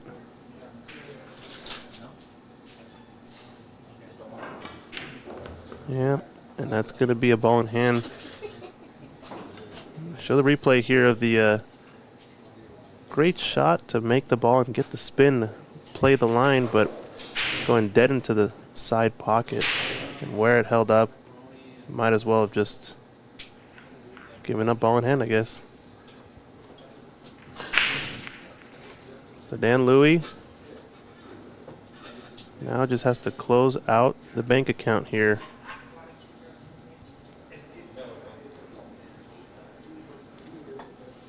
Folks are saying Masahiro shows a Fargo of 650 with 300 robustness, so he's probably pretty accurately even with Dan here. Dan is around the 650 to 670 range, I believe, 680. Obviously not the player he used to be, but still playing great for his age. Really, really strong still. He's going to have to roll this forward off 1 rail.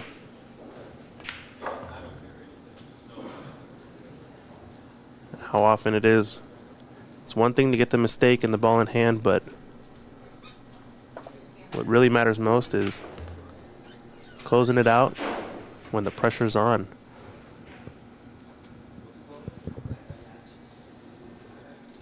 I muted.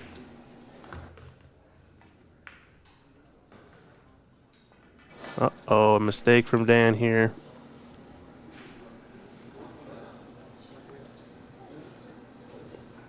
Didn't want to knock into that 8-ball.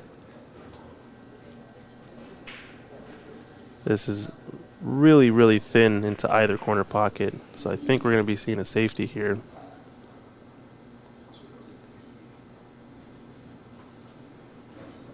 Eight ball's in a good spot to just bank this ball up table.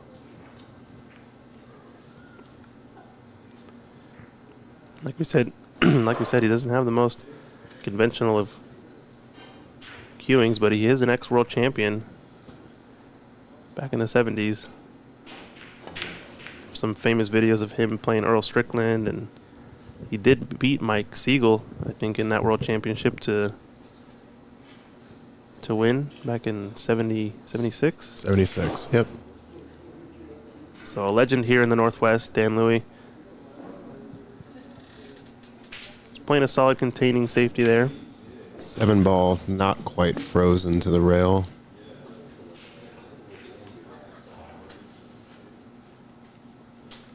Yeah, it looks close, but don't think there's any offense here for Masahiro.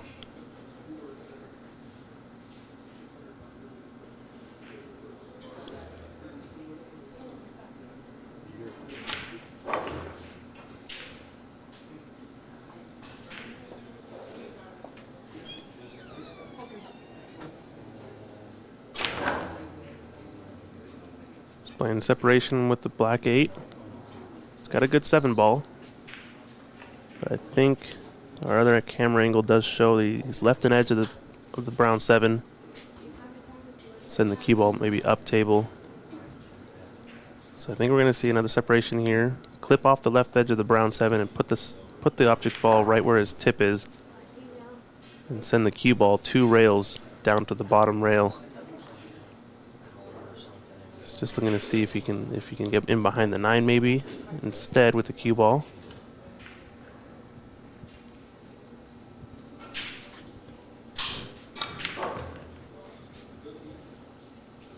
And if you guys see our thumbnail for the video, you can see Dan Louie in his younger years breaking on what used to be the old school style break, jumping off the table. Can he get a shot here? He's clipped the 7 too thin. Now Nineball, the only thing that can save him, and that's a mistake. Needed to push the 7 just up to where that second diamond is on the top rail, and then it's almost like anywhere the cue ball ended up would have been okay, but maybe he was a bit too focused on trying to get in behind the 9 there. Masahiro with a chance. Just has to hold his nerve, I think, really. Yeah, the cue ball pass to the 8 in the same pocket is there. He's okay. Yeah, played that great. Think he can stop shot this and have the 9 in the bottom left. Yeah, a tiny bit of angle, I think, going towards the top short rail. So if it's more than what our camera shows, he might choose to go forward with a high ball. Here's the match on table 5 has concluded, and Todd Hargrove shut out Jeremy Gradwall 7-0 here on the B side. Another good match coming up on table 5. Shu Chang Chow versus Stephen Weekly. Shu Chang was very close to defeating Lucas Fracasso Werner yesterday in a Hill-Hill match. A great shot here from Masahiro. This is Hill-Hill for the match. Nineball is dressed up for the side here. And Masahiro will take this victory, eliminating Dan Louie. And we're going to take a quick break and get a commentator swap. I think table 1's going to get started here in a little bit. Jesse Johnson versus Robert Niemeyer. We'll let them get ready to lag it up, and we'll be right back. Be right back, folks. Thank you.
right, we're back and ready to go.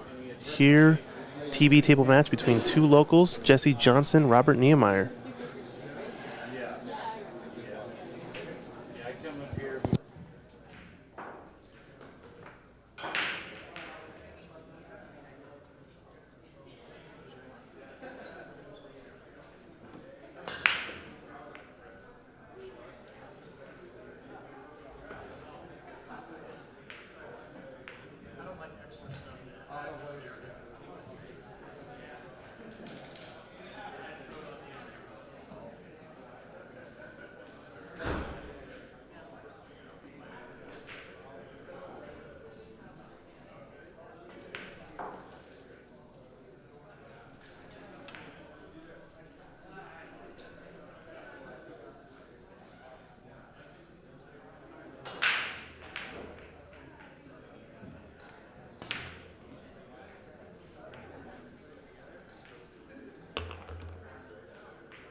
All right, ladies and gentlemen, we're back here.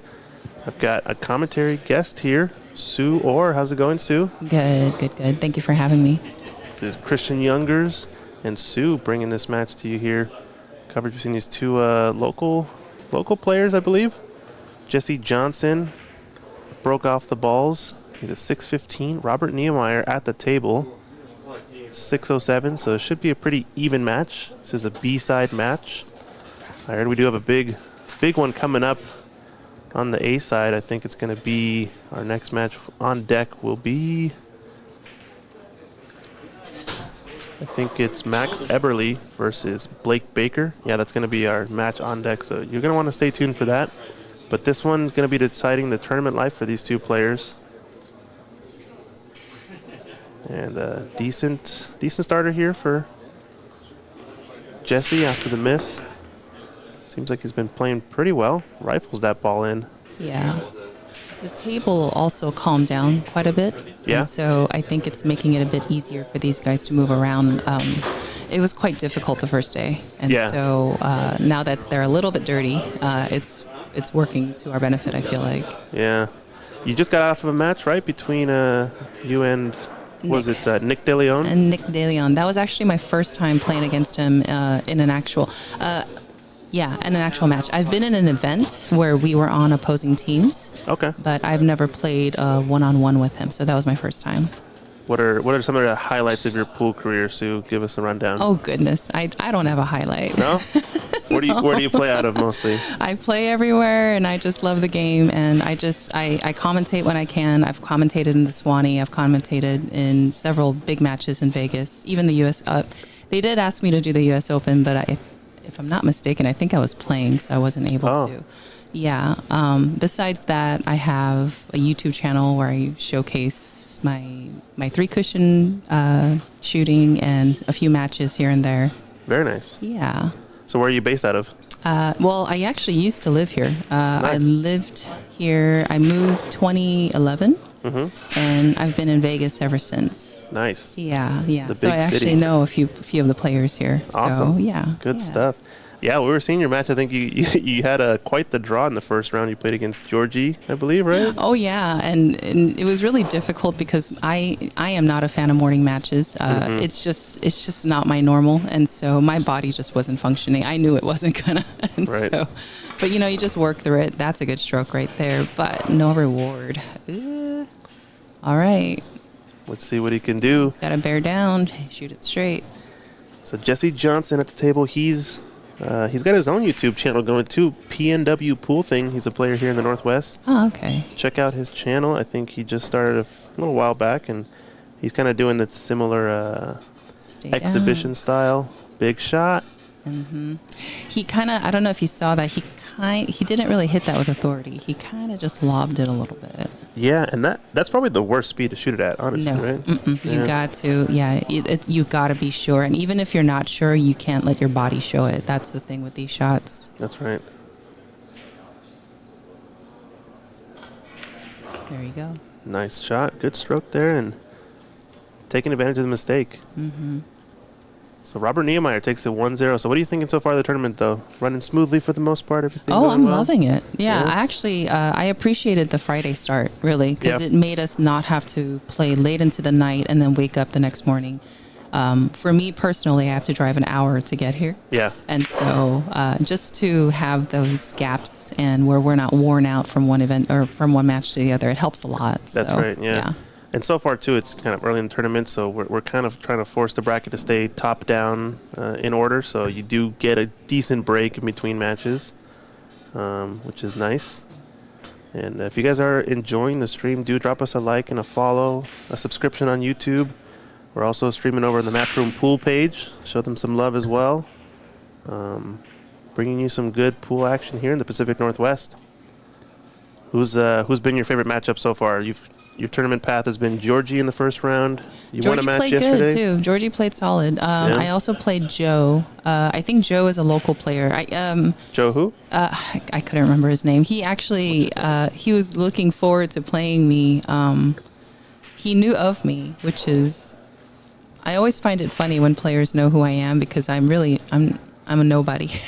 But they seem to know who I am, so it's interesting to me. Joe Conniff. Yes. Nice. Yeah, I think he's a local player, if I'm not mistaken. Okay. Let's see here. So it doesn't manage to get the one on the side, but another ball does drop. If he's feeling it, this bank is wired. If he's feeling it, but that's up to him. Yeah, it's a little bit of a big ball, too. Yeah, the pockets are. So that's one thing I've noticed. I actually play on Ross and tables in Vegas, and I think these pockets may be cut just a hair bigger from what I'm used to, and so I've noticed that certain shots it will take it. If it was me personally, I would go for this personally, but let's see how he feels. Yeah, I think I realized the same, especially with the new cloth. They kind of just tend to accept the ball when you're at that pocket speed really nicely, but Exactly. the moment you amp it up, for some reason, it's not the first cushion you hit, it's the face of the opening. Yes. When you hit that a bit too hard, Yeah. it likes to rattle. Yeah, it just rattles. loves to Oh rattle. yeah, that sound makes you sick, doesn't it? Look Yeah. at this. See? Ooh, he cut it a little wide, but it's all right. Let's see here. Yeah, decent result. Not going to leave an easy one, but this is pretty makeable, I'd say. Considering this angle, I think I would hit this relatively firm because if it was straighter on, then you hit it a lot softer. But you're really just trying to hit it and get a shot out of it. Yeah, if the one goes rail first, Oh, he it opted opens for up. the safety, and he can see it. Interesting. Yeah, the window is there, but don't think there's anything offensive, right? No. He's probably going to bring it to the bottom rail. Yeah. Yeah, that's one thing. The tables are better, but they're still quite fast. I've noticed that safeties are quite difficult to land if you're going to run any more than like 6 inches. I'm trying to see what the option is here. I think maybe crossing it towards the 5 or hitting the window between the 5 and the black. Cross banking it up table. You just need a good cue ball if you're shooting that shot. This is not bad. They're just batting it around right now. They're just trying to get ball in hand so they can get a shot. And that's kind of what it becomes a little bit too, especially when you're down in a match. Yeah. It's not about the hero shot to, bring you back, etc. It's about playing as efficient as you can, forcing a mistake, almost giving up a decent opening just to slow your opponent down and make them shoot out of a safety and kick and sort of change their mentality. But these players looks like they're look at kind of this doing it shot. from the start. And Birdie. that extra roll I just, think he got a piece of it though. yeah, just opened it up. Oh, that was pretty. He killed it right on the bottom. That was nice. Think he can stiff this bank here into the right middle pocket? I don't see it. No? I see a double kiss. I think it might be close, but based on how they're playing so far, I think another safety is in store. Yeah. Yeah, it all comes down to decision making, and that's something I'm learning as I'm getting further and further in my game, and especially when you get to higher level pool like that, those decisions is really what determines winning and losing. It really is. Yeah. We should play a set. I think I'm only 2 Fargo points ahead of you. Yeah, that'd be fun. I want the 7 You want the 7? and the breaks, Only if we beat it on the snooker table, though. and 2 on the wire. On the snooker table? Deal. I play decent snooker. I also play believe 3 you. cushion. Okay. But you got to play here on the star tables. That's the rules. Heated slate. That's oof. I was gonna say jump key is coming out. It's gonna be dicey if he goes to. Ooh. Wow. Almost launched it off the table. Not sure how that didn't go off. And this is gonna be still pretty tricky. They're gonna be batting around this 1 ball for a while. Might be the theme of this match, I feel. At least until somebody gets a decent shot at it.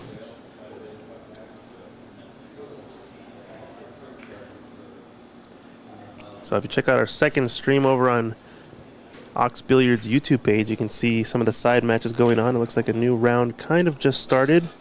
Mike Silvius playing against Geronimo Morales. Shu Cheng Chow playing against Stephen Weekly. That's a good matchup of 2 local favorites. I think they're within 20 Fargo points. Shu Cheng 650.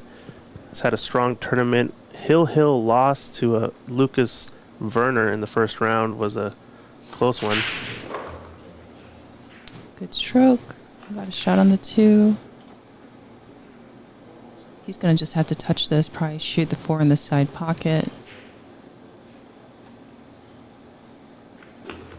And this is what I mean. The cue ball just takes off. Look at that. He barely touched it.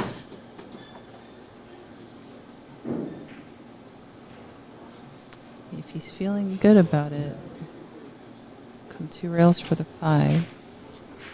And he overcut it. So this is a B-side match. Obviously, as the tournament goes on, these sort of more evenly matched setups are going to happen. We got a couple of good ones on the A side, though, today that are going to be pretty spicy, in my opinion. Spicy. I like that. That's Spicy. one of my go-tos. My apologies. I was going to say, if he gets on this 5 ball good, there should be a run out here. Yeah, he's got an angle going Yeah, he got a good angle. into the rail towards the 6. And you don't have to work that hard. Not on this table. Just like that. A little short, but not bad. 7's hanging in the pocket. Just spare down and make it.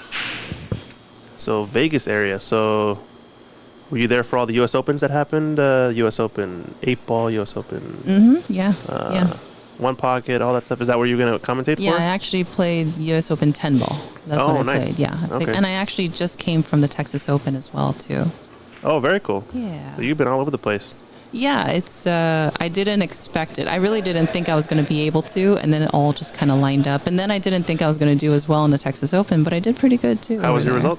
I took 3rd over there. 3rd over there? Okay, nice. Yeah, I actually got to the hot seat, and I lost momentum. I was shooting good, and then it just he kind of took power off of that shot. He also decided to go pretty full into the pocket. I think he Yeah. could have overcut it just a tad. Get it moving a little more. Yeah, or even gone rail first if you like that shot. But- Yeah. wow, so Texas Open 3rd place. Who'd you lose to then? Oh gosh, her name is impossible to pronounce. Oh, okay. It's a Norwegian name. Got it. Yes. And then I needed to beat somebody to get back, get to the finals, and I just lost steam. I see. Okay.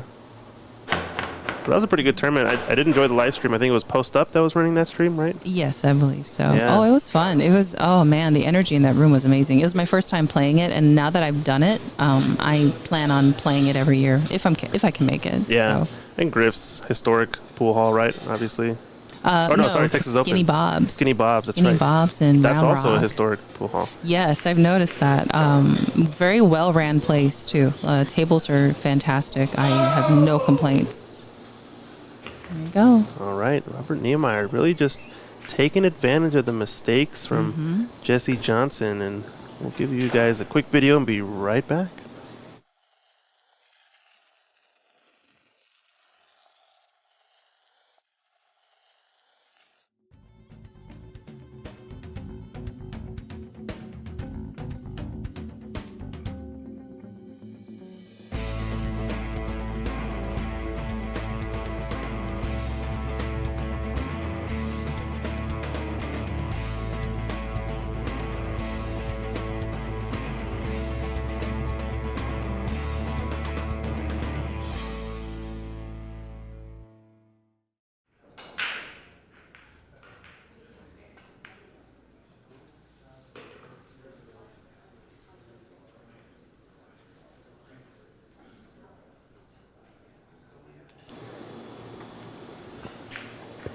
There's a good shot of the rack there.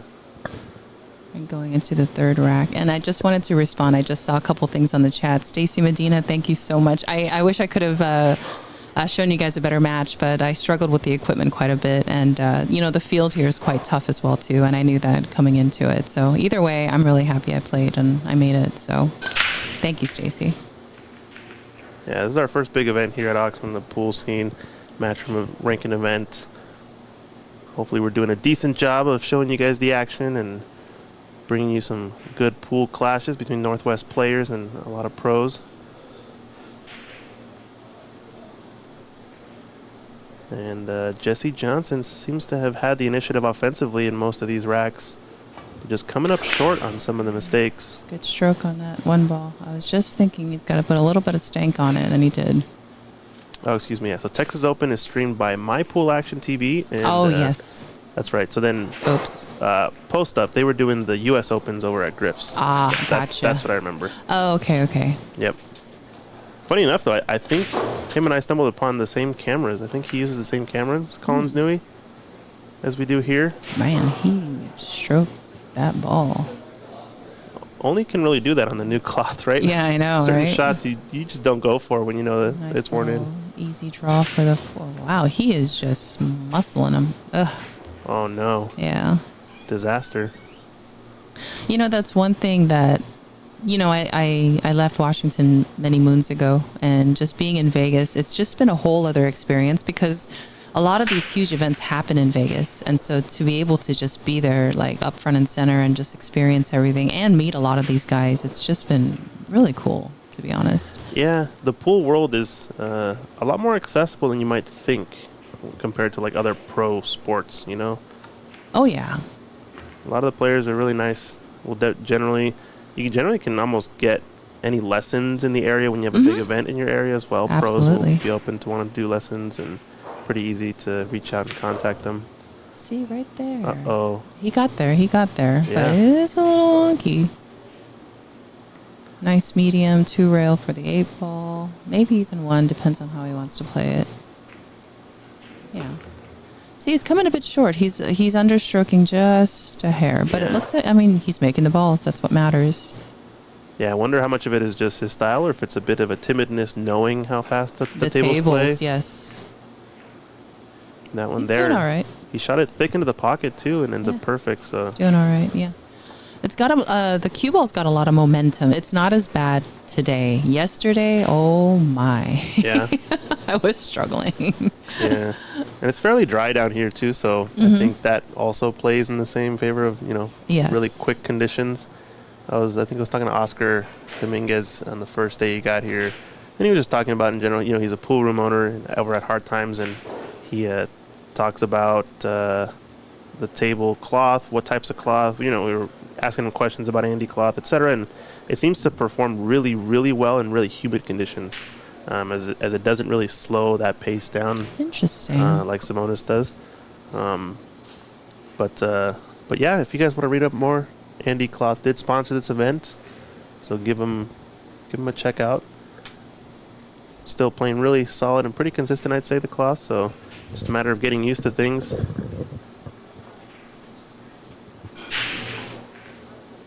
And we're ready to go here. So they're getting to it, these two. I think, like we said, Jesse Johnson, he's got his own channel, PNW Pool thing. We might get him in the booth later today. We'll see.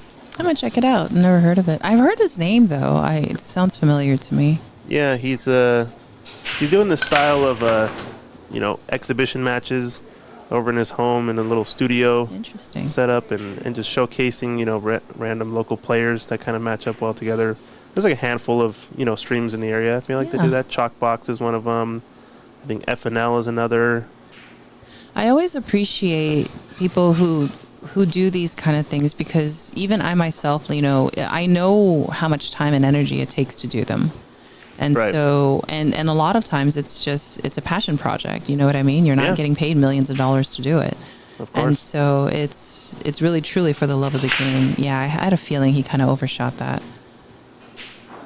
It's happened to all of us. Yeah, that kind of safety is almost like you have to Yeah. roll it in, even like roll it up to the 2 instead of. Yeah.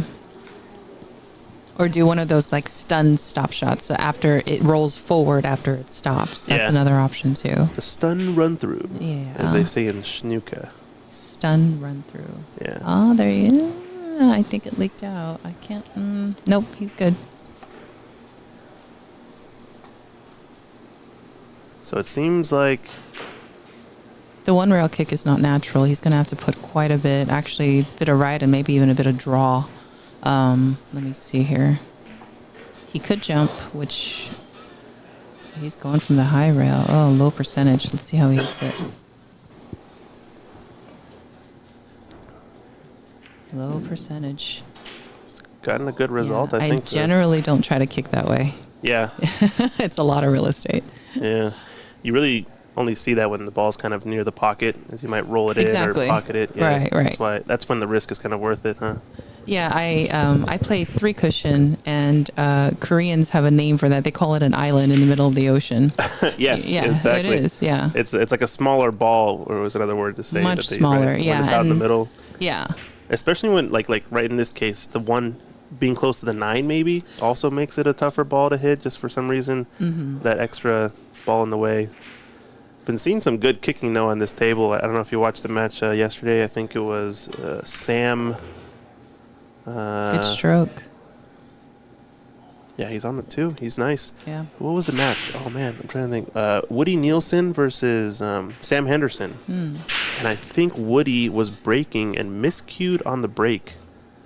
And since it is a 3-foul situation, you know, the advantage it goes to your opponent, so they're going to thin off the edge of the pack off the 1 and put you in a 3-foul situation. Right. Ended up happening twice in the match, and both times he kicked at the 1 half ball dead perfect. Awesome. It was insane to watch. Yes. And then it led to one of these one pocket-esque 9-ball racks where, you know, you make a ball, it's not yeah, worth it. yeah. You're going to play back into a pack anyway, so tended to be a little bit longer of a match. But I think Nick De Leon was doing commentary for that one. If you guys want to check it out, I think it was a little bit later last night, one of the last matches of the day. This is Robert, right? I just want to confirm. This is Jesse. This is Jesse. Okay, Yes. so I just want to get my bearings here. There's his PNW pool logo on his back. There he is. Okay. Hello. Mr. Johnson. I was going to say he's stroking good. A little muscly. He is kind Yeah. of over-stroking a hair, but it's still getting there. And to get to the stage of the tournament, too, he's got to be doing a little bit something right. Mm-hmm. This is a B-side match, but we've already are now on to day 2. I think by the end of the day today, we will be getting to the later stage, the top 16. And I think we're going to have one round at least of the top 16, single elimination, which might leave the top 8 for the last day. Good stroke here. He landed a bit flat. He's going to have to come 1, 2. He's going to have to come on the opposite side of it. He drew it. Wow, watch outside pocket. Ooh, I was going to say. That was He kind of pop drew it. Yeah, almost another disastrous end of the rack. I think that's another shot you really can only do in this new conditions. Oh. Uh-oh. Again, that overstroking. We were just talking about that. He kind of did the same thing on that 9-ball. And with these conditions, that's something you actually don't really need, and it kind of No. plays against you a little bit. Right. It's probably very used to playing on a little bit. He could have taken a little bit more time on that ball. I felt like he kind of shot that fast. Oh, boy.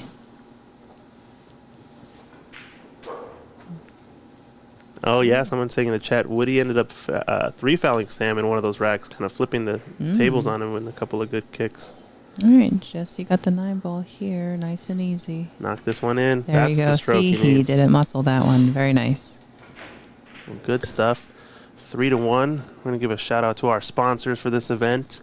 Thanks to Matchroom for bringing us this World 9-Ball Tour stop.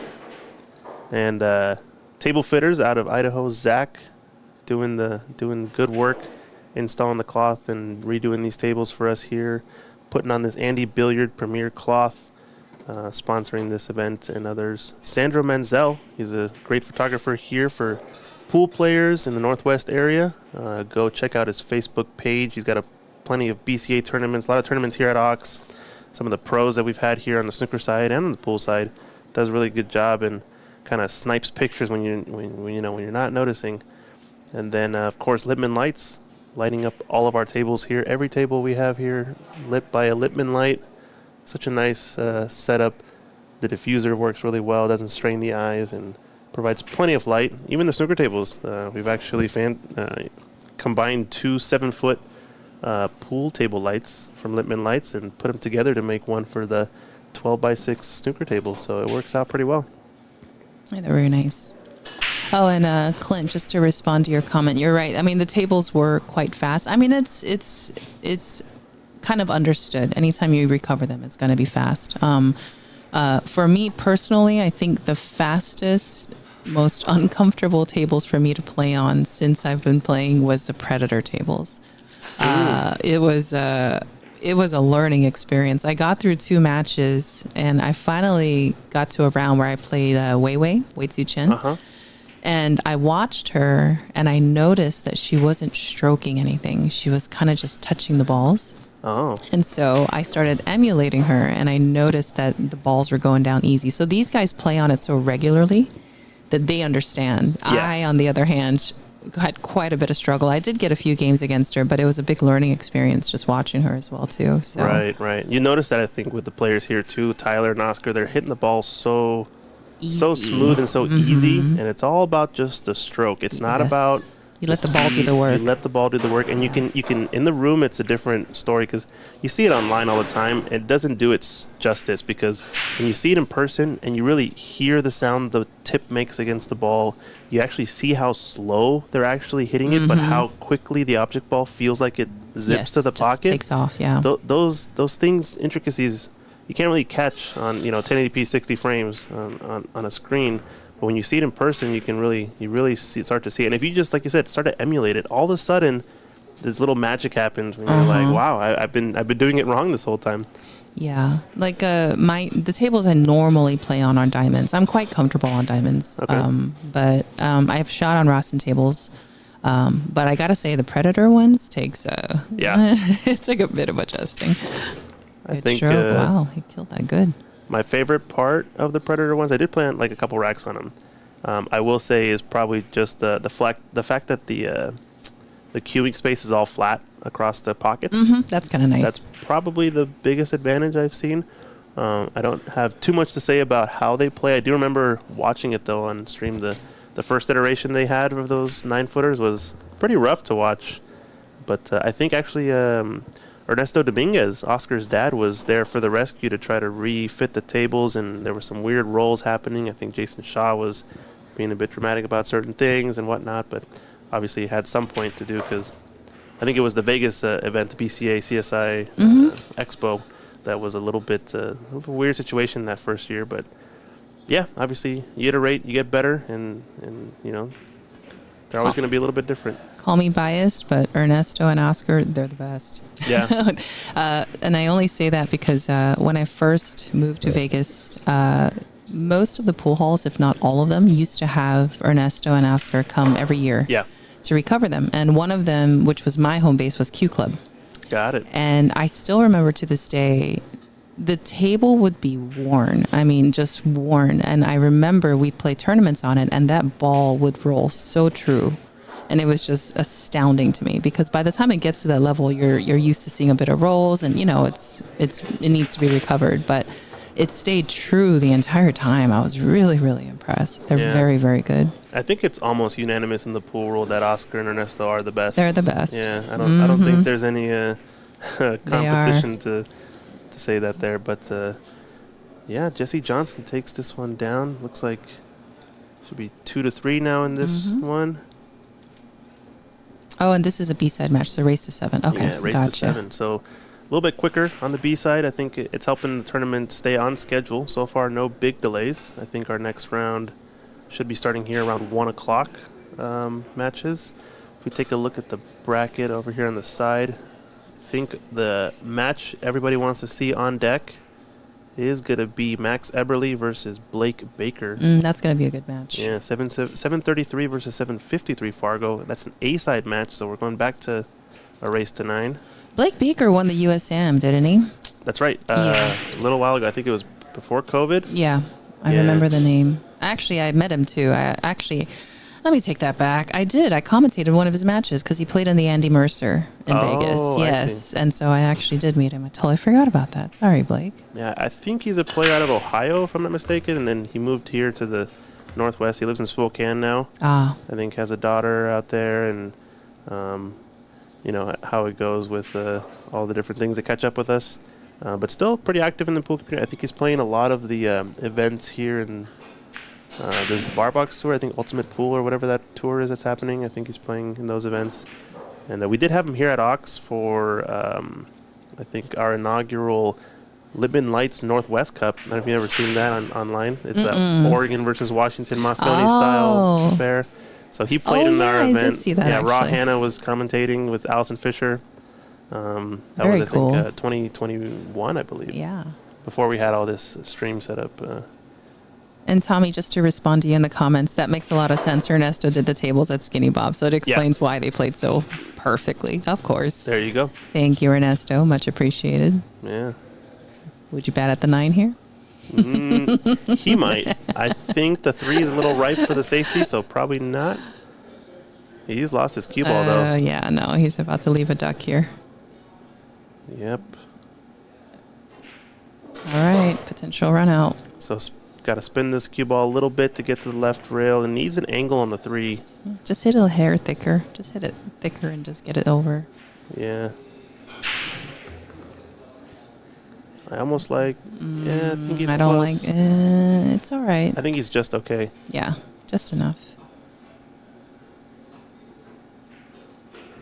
If he gets on this 4-ball right, it should be out. Oh, there we go. And that was. Yeah, and he again kind of rushed that a little bit. I don't know if you saw. Yeah. I always analyze little things like that because those are the things that, like, if you watch some of these like top players, you see the discipline in their body and their game and their approach. And so when I see players miss shots, it's like the first thing I look at. This is a close angle. Yeah, but you're totally right. I think it's all kind of like a combination of everything. Mm-hmm. The little twitches and flicks and Yes. whatnot, they sort of just, they don't get you necessarily in trouble on every shot, but it's like a But when the compounding shots effect. matter, And when the shots matter, yeah. that's when they show themselves. Yes. They did well to avoid He the shot 9. it good. Oh, he's going to have to work for this rack. We did see him do this shot earlier too, though. Kind of stun one rail across the table and back. He might even run into the 9 here, depending on the angle. Oh, shoot it into the lower left corner. Yeah. Nope, I think he's going to the opposite. I personally don't like these blind corner shots. Yeah. And that's exactly what I do. And most players have a tendency to do that. The blind corner shots, Mm-hmm. players tend to overcut them. And that's why I usually go for the wider angle because I feel like the pocket's also bigger in that direction. Yeah, the face of the pocket is more open. Although if it's close enough to the rail, you do get that extra added effect of like you can hit the rail on the way in on those blind cuts. But then at that point, it's usually not a blind cut. So yeah, I think you're totally right. It's probably my least favorite shot if I had to pick one. Yeah.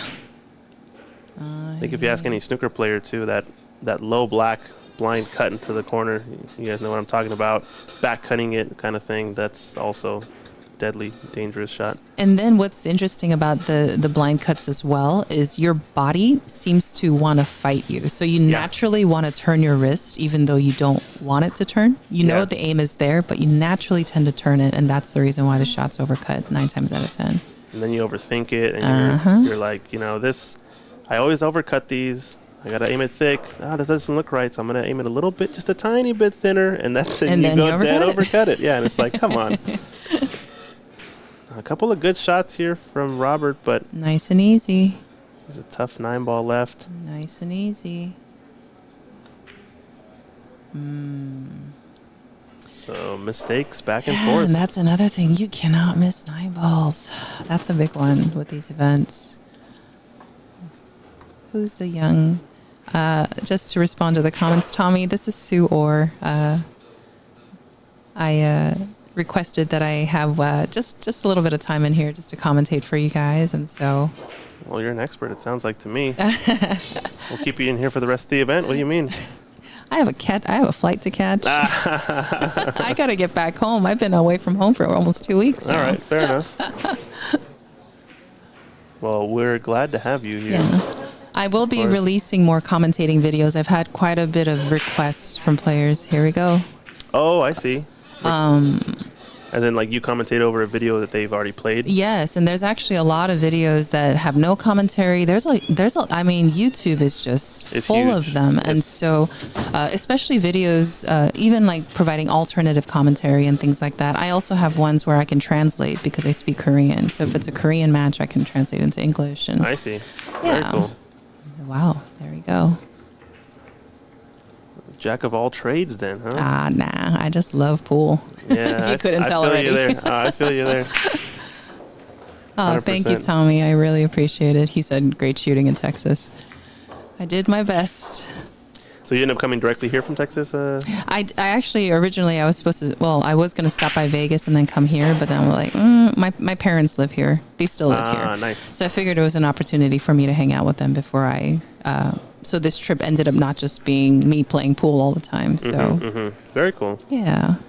We'll get a little bit of a match update on our side tables. Looks like table 2, Jackson Evans is playing against Jack Kiske. They're in a 2-3 race on a B-side match. Table 4, actually, let's just flip over to it. Table 4, Mike Silvius, Geronimo Morales, 5-4. Table 5, this is a spicy one that we were talking about earlier. Shu Cheng and Steven. Spicy.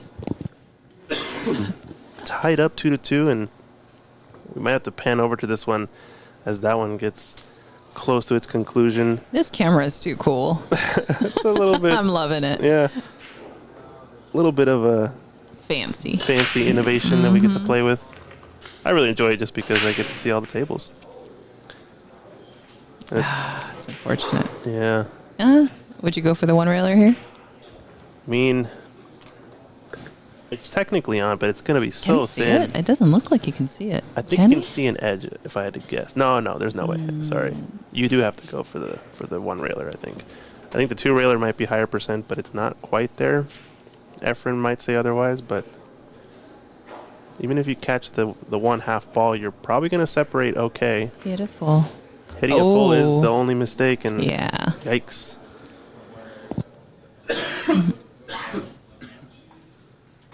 And just to respond to the comments, thank you, Jill. I played better today, a lot better today than I did yesterday, but Nick played really, really good. So I knew I was going to have a tough match, and so I got some games off of him, but unfortunately, he took the match from me. But it's okay. I love these events, and I love the experience. So thank you for watching. Yeah, and that match is on our second stream. Oh, and there's the Uh-oh. speed right there. You took it for granted. Yeah. Yeah, as I was saying, the second live stream over on Ox is going to have all of those matches that we were talking about, tables 1, 2, 4, and 5. If you want to check out, maybe you know someone playing there, some big names are over there as well. This is going to be short for Robert. Wow, that's unfortunate. That was a big opportunity. Everything's wide open. Yeah, Yeah. it's kind of been the theme of this match, though. It's kind of like one person gains the initiative, they've got the opportunity, and then just Yeah. the wheels fall off at the last minute on just a touchy here and there shot. I'm guilty of it. Of course. Yeah. Got to stay a little bit steep on this one. 2 rails to the 5 ball. From the 4 to the 5. Stay steep. There you go. You don't want to be flat. Not too much spin, so it comes off straighter. I can't tell if he's trying to draw or follow. It should be a follow. Yes, just Yeah. like that. Perfect. Someone's saying I think the streaming table combined with the speed is getting in their head. That might be the case. I know we know that Jesse Johnson runs his own YouTube stream, so he's probably very aware of all the viewers watching at home. But if you don't really play on the stream very often, it obviously can affect you. Angle's good. Yeah, really He's nice. got options. He can take the 8 ball to the side pocket. He can take it to the corner. He's got options here. I think he's probably going to be playing the corner based on how fast he's been shooting most of his shots. Yeah. Don't come short. Nope, he's good. It's not bad. It's good. It's good. Draw to the rail for the 9 ball. It should be fine. Hit it sweet. Little muscle. It's okay. He got there. Really nice. He got there. There's that extra little side off the rail. And oh, I think this is cheating. He's not dead straight. I don't think this one counts. I was thinking he was going to hold it on the other side, but he ended up bringing it back to where he was. And Jesse Johnson takes that one 4-3. All right, we're going to be taking a quick break. We'll be right back.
So back for rack number 8. Misses the 1 in the side. A little bit high. Players are racking their own for this one. 2 balls, funny. Yeah, I mean, there's right at this point. Let me see this angle here. He could try to draw it over to the side pocket, like right above the side pocket, and maybe have a chance at shooting that 2 into the corner, but it's not a pretty shot. Yeah, super close window. Yeah, now he's going under. He wants to go underneath it. Yeah, honestly, he shot that just to be able to see the ball. I don't think there was any maneuvering at this point, considering where the 2 ball was. Right, yeah, totally agree. I see a safety coming. This is a touchy one if you're trying to get him behind the green. Just bury him behind the 8. Yeah, the 8 is probably the higher percentage. Oh, nope. Oh, look at this. And like I said, it's touchy because the speed of the table. So when you do any kind of safety where you stroke anything, 9 times out of 10, it's going to leak out. Yeah, for sure. Somebody asking who's running the switching. This one-man show, just running the switching here in the booth. Got a couple of devices to help with the video switching, but yeah, we have one camera kind of flat on the player view, and we'll get the opposite angle set up for the final. So we'll have all the angles coming to you here, which will be pretty cool. But yeah, appreciate the kind words, Doug. 4 balls, going to be a combination on the 6, but he's awfully thin on the red. He might have to go underneath the 4 ball here. Yeah, it's the natural path too. But no luck. Got a little jelly roll. Nope, I think you can see it. You can see it.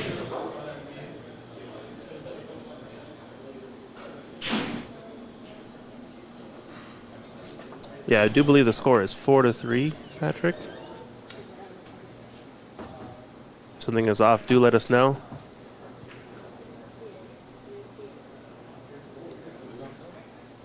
Yeah, I'm pretty sure you can see the whole ball here. Again, good stroke, and I mean, really, you're just shooting for the combo. See, did you see how his cue came off that shot? Yep. Yeah. Those are the things I always watch for. Ah, there you go. There's the jelly roll. Yep, and I think it's a little bit to the tables. I mean, may not be too used to Rassons, but you do notice that the Rasson rail does sit a little bit higher than the Blue Label Diamond. So you can't really level out as much when the ball is on the rail. You have to kind of jack up a little bit just because the cushion is kind of rounded and pointing down a slight bit more. Mm-hmm. And that does affect you a lot more with the side spin if you have any unwanted side spin. Hit it hard. Ooh. Almost went in the corner, and this 3 is it going to drop? All right, we got action. This is the starter, yeah. Mm-hmm. 4 up table, you kind of have to. Yes, absolutely. Hit it thick, just a hair touch, get off the rail.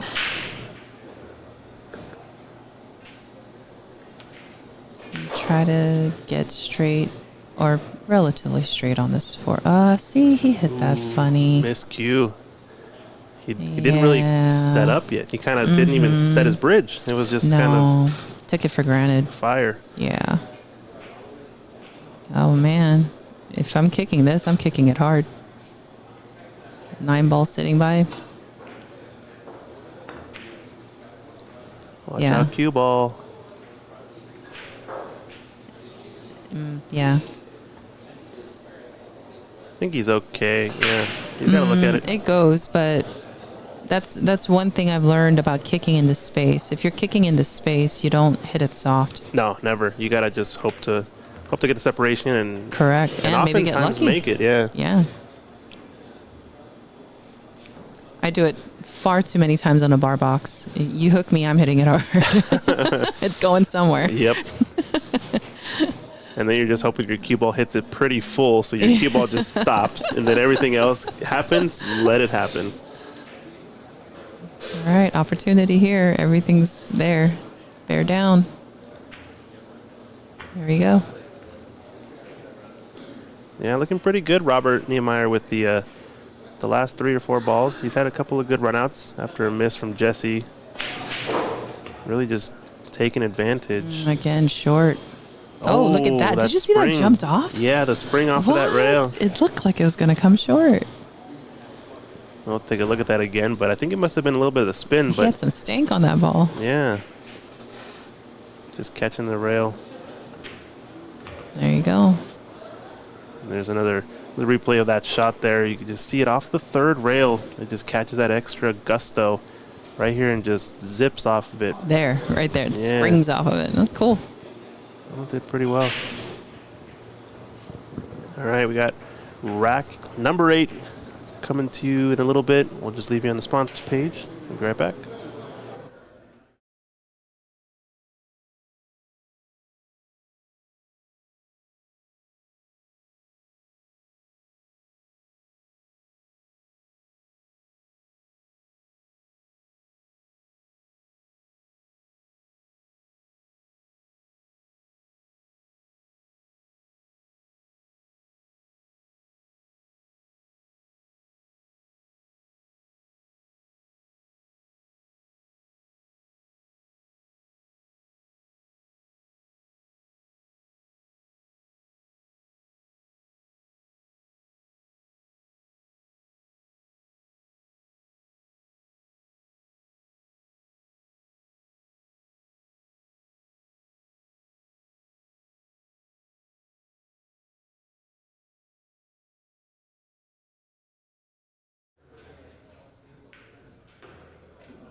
I want to see a good break.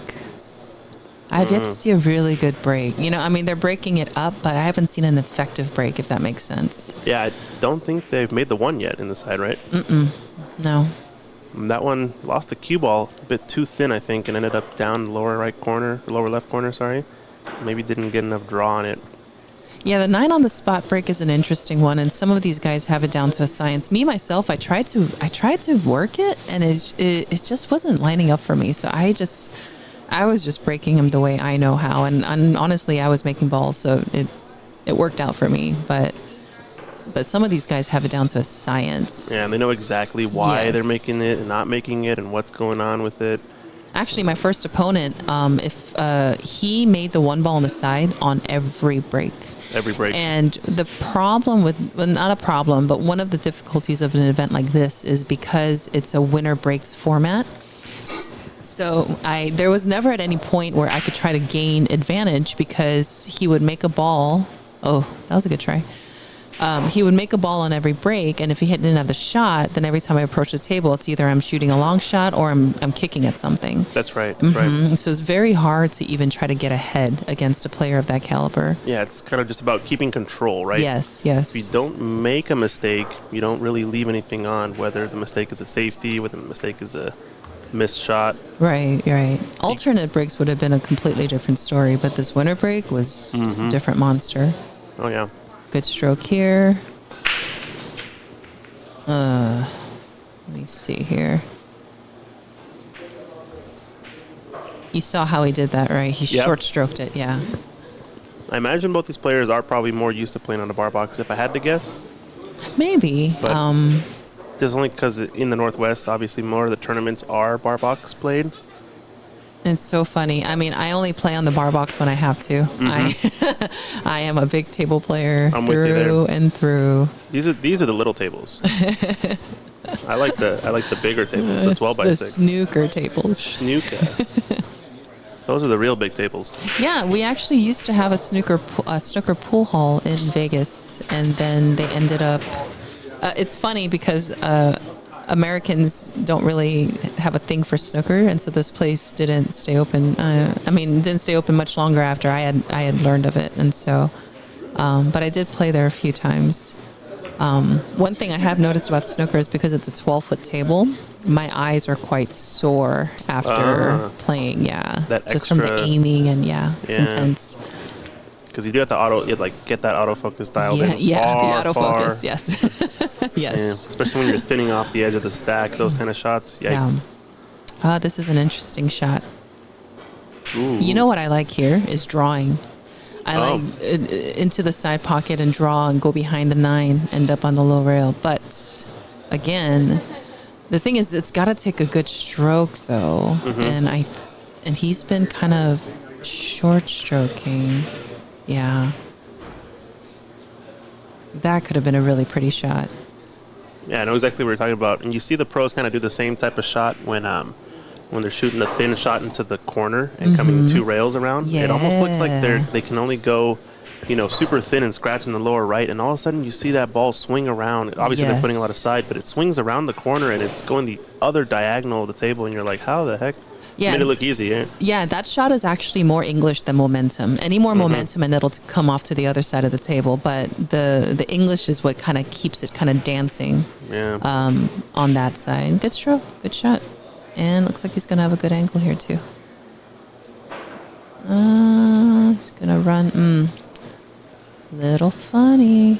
Little funny is right. Running into the 9, I think. He's going to run into the 9 and it's going to end up going long. He can draw back. Yeah, Looks like he could, might be. but he's still going to end up long. Unless he's going to fool all of us and play the 2-railer. It's going to turn. Oh. Yeah, see. It's going to be weird. It's weird. Oh, did he get straight? He got straight. I think he's okay. Yikes.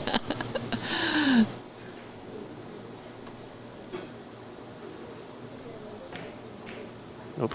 Switched it there on the strike, but it looked clean to me in terms of how the cue ball reacted at least. Jesse's keeping us on our toes.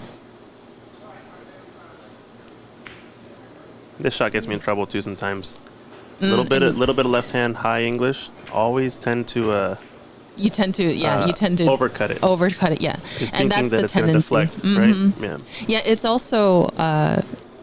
I'll show you that shot when we get to Vegas. There's Yeah. actually a certain way to hit that ball and visualize it that makes it a lot easier. I kind of Interesting. figured that out. Yeah. Because I did the same thing. I used to do the exact same thing. But when you put, like, let's say low left or just left on it, you are aiming more correct. So I think it's a bit have to do with the top spin and the side kind of making you Ooh, he wiggled. He banked it in. go. Oof. He banked it in.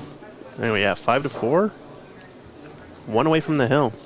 But like I was saying with the top spin running shot, it almost is like you are swerving off the tip, like your swerve happens so soon that you don't Yeah. have to compensate for the deflection as much. Whereas if you are stunning it with side, you kind of get more distance before the swerve takes, and you do have to kind of compensate a lot more for that. Obviously, it has to do a lot with your cue, et cetera, et cetera. Could I tell you something that's going to blow your mind? All right, tell me. You don't have to adjust. I think it's just straight up, right? Yeah. Everybody thinks you have to adjust for English. With the top left English, top outside. You don't really have to adjust at all. Yeah. It's without giving away too much information, I'll just say that you don't have to adjust. But if, let's say you're taking the same shot, you're slow spinning it, That's a different story because the thing is, at that point, the ball's curving. If you're Yes. slow spinning it, you're curving it. How are you aiming that shot? Which I think is even more deceptive, in my opinion. And well, in something like that, then you would have to adjust. But you're also shooting it unnaturally, so you're adjusting for an unnatural shot. You're throwing the ball, Yes. and you're also swerving away from it thin. Mm-hmm. So I actually find that when I cut those balls, like let's say down the rail, or cutting it, pretty thin, a quarter ball or so, and you're doing maximum spin. Oh, here's a 1 on the side break. Really nice. That's a good one. Yeah. Good solid one. And actually, 2 to the 3 to the 4. This is looking pretty. Yeah. But yeah, like I was saying, full maximum spin, but letting the ball roll. I almost have to aim those thicker than normal. Oh, 100%. Don't Yes. compensate for deflection at all and aim it thick. And all of a sudden, you got to trust that you're going to stroke the ball well, Yeah. It's something you learn actually, or this is something I learned also as well playing 3 cushion. If you watch some of the top 3 cushion players, they actually understand curve. Yes. And so they know that they understand reaction to a certain degree, but that curve is what they actually shoot with that curve, which is quite interesting. And in 3 cushion, extreme English is normal. That's generally how they play. But it's something I picked up playing 3 cushion. But yeah, no, well, Oh, next time you're in Vegas, we'll talk about it. Yeah, definitely. I'm down. Oh, and Jason Wagner, just to respond to you, you got Christian and you have Sue Orr. I'm visiting from Las Vegas. Yep. Christian Younger's here at Ox Billiards. I'm one of the owners here and bringing you this production. Hopefully everybody's enjoying it. Just a little brainchild of mine that we've been practicing and working with for a little bit. So far, so good. That 3-9 was very makeable, and he didn't take the time. He rushed it, right? Yeah, he did, 100%. No shot clock on this, so no need to. Oh, that's an Like, adjustment also. Playing with a shot clock. I played with a shot clock in the Predator event, and Yeah. it was difficult. Yeah. It was very difficult. I think, at least I haven't played with it in the match yet, but if I had to guess, when I'm playing with a shot clock, I would probably just choose to make it part of my pre-shot routine. Play either into a certain part of the clock, and if I don't get that window, then play into the beeps. Like intentionally time the beeps to your practice strokes into your pre-shot routine, and time it to the third or the second beep to shoot or whatever it is, right? I don't know what else or what other way you can really make it comfortable. You know what I mean? Yeah. And that's the thing. Like, I'm one of those players that take a good amount of time just lining up because I want to be sure. But what I like about the shot clock is it trains another part of your skill set where you just have to see it, get down, and make the ball. And you start removing the inconsistencies and the insecurities out of certain shots. With the shot clock. And that's how you see the pros play, actually. Like, a lot of them, they see, determine, and then they shoot. Boom, they execute. And so even though it's difficult, I kind of like it. Oh, so, interesting. See, and he didn't have to do that. Yeah, just follow it with a high ball, 2 rails, I think, too. He could have followed it. He could have just drawn it, just a foot? Yeah. And he came short trying to draw. You know what? Bear down. I mean, you got it there. You got a shot at the 9.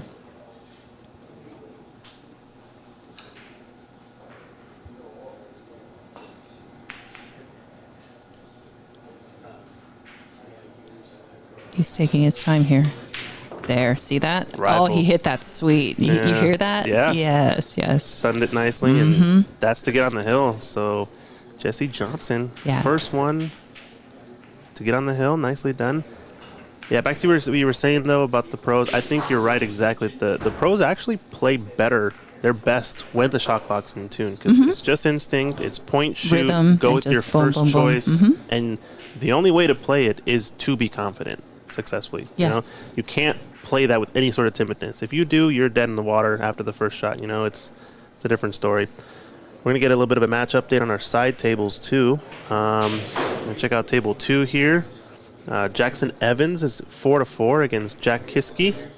Let's see, table 3, we've got Nick DeLeon back at the table playing against Masahiro, who just took down the legend Dan Louie on table 2.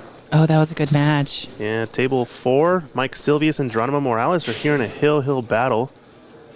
And I think, is this off the break? My goodness. If it is, oh, this is a long one right here. We might have to tune back to this match. Hill. Playing one pocket. Yeah. And then table 4, Stephen Weekly has got 2 over Shu Cheng, but Shu Cheng at the table, so he wants to bring it within 1 to tie this one up. Table 6, Mike Deichmann in a battle. It's against Melina Ortiz, a good Oregon matchup.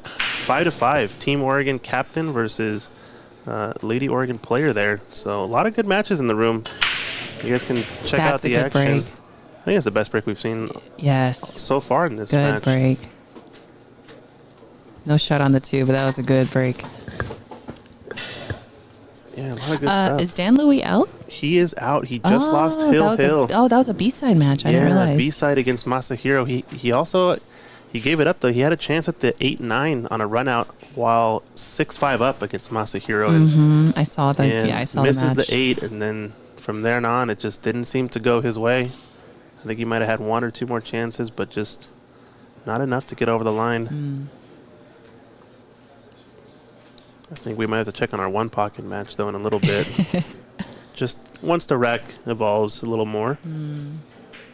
Yeah, and see, this was just an example of exactly what we were talking about earlier. He played a touchy shot where the key ball's got to move a little bit, and of course the ball leaks out. It's tough playing safeties on this table. Yeah.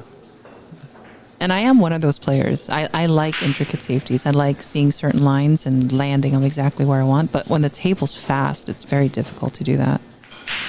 He's going for this cut, I think. Yeah, there you go. Off the Good 7. shot. No, he's all right. Wow. Got a little point love.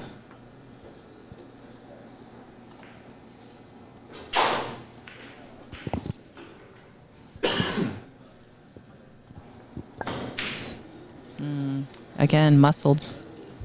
He muscled it.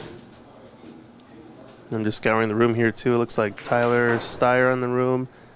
He's obsessed with these snooker tables that we got here, the star tables. He's maybe trying to teach a few things to young Sam Henderson over there. Some people say, oh, it might mess up your stroke if you're shooting different this and that. I don't know. We'll see, but I disagree. yeah, I disagree as well.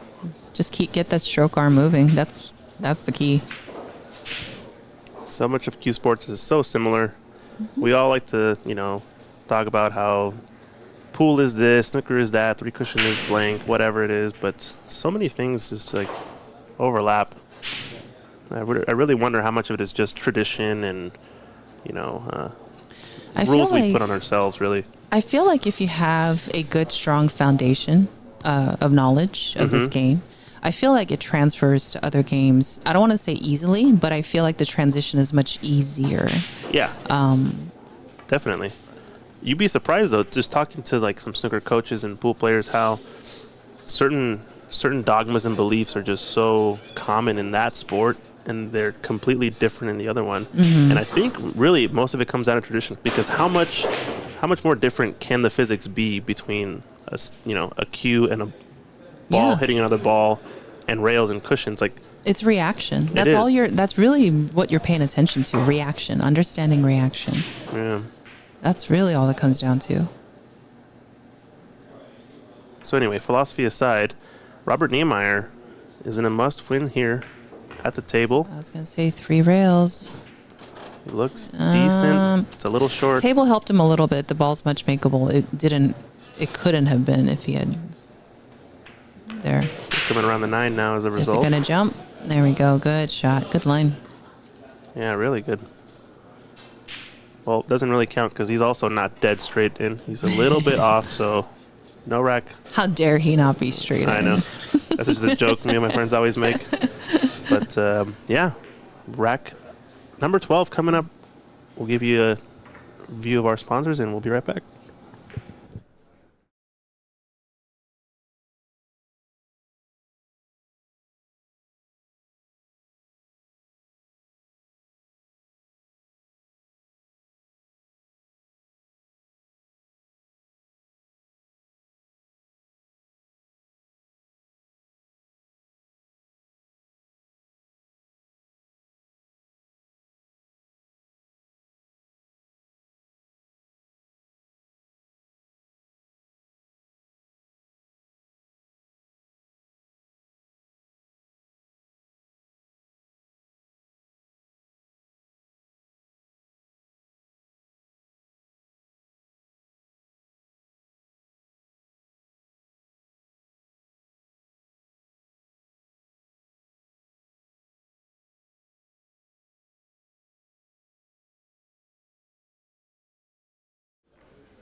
Ooh, Nineball almost went in.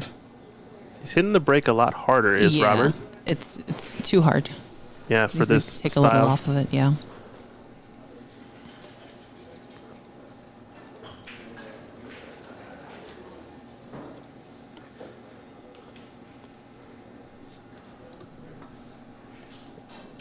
Technically cuttable, this one, but no reward is on, I don't think. Can he?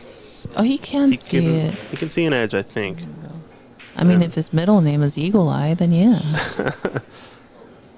But what are you buying with this cut? I don't know if you're getting much, so a push out here. He just brought it closer. Now I would try for it. Yeah. See. He brought it a little closer. Okay. Honestly, I think the better shot would be to hit it with speed and hit it thicker and get it underneath the 8-ball and leave the cue ball on the other side would be the better shot. Mm-hmm. Okay. The smarter shot. But he looks did like have he to got a swerve. bit of it. Yeah. He got a bit of it. It's not a bad result. It's got a bit of insurance with the 3-6 since the 3 doesn't pass, I don't think. So there is to the corner, yeah. To the left I don't corner, think it goes, yeah. no. Maybe. It's close. Yeah. I guess I should just defer to it does go, and it doesn't look like it goes from this view. Cameras can be deceiving, obviously, and Yeah. I've learned my lesson now over the past couple years, and just defer to, he can see it. It goes, because more often than not, I'm usually wrong when I do the opposite. Bird's eye helps. Yeah. So he's going for this, I think. He should. Good. Yeah, that was a nice, good, clean stroke. Now we're getting this scenario here with these strange 3-ball combination. Does the 9 actually play on the side too and drop in behind the 5? I think it might be too tough. Or is he banking this? I think he can catch the edge of it. Oh, Yeah, catch the edge of the oh, 4-5. wow. That I thought he hit that pretty good. Yeah, that got as close as you can be without making it, I Yeah. think. Wow, I'm surprised. Wow, he really hit that good.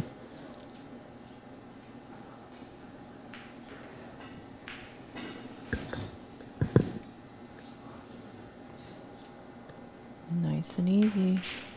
This one's There this is you one of those go. shots, these kind of rolling shots across the table. I mean, obviously we talk about a lot of the pros, but I think those are the shots that Fedor hits the best.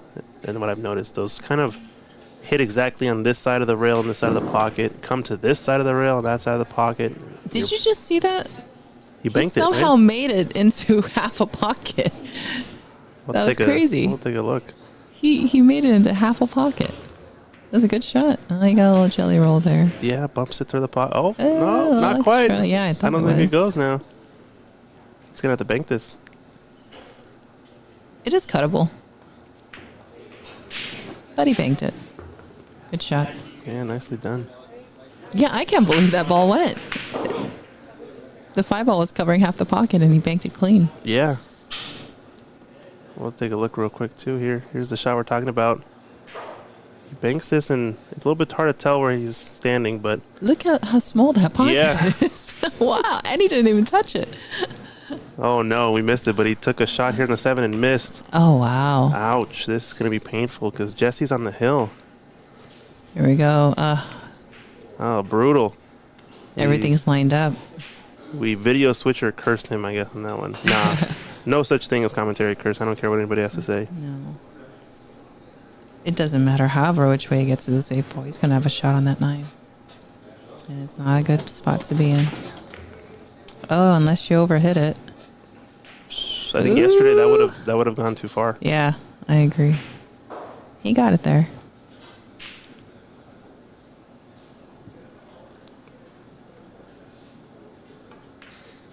There we go.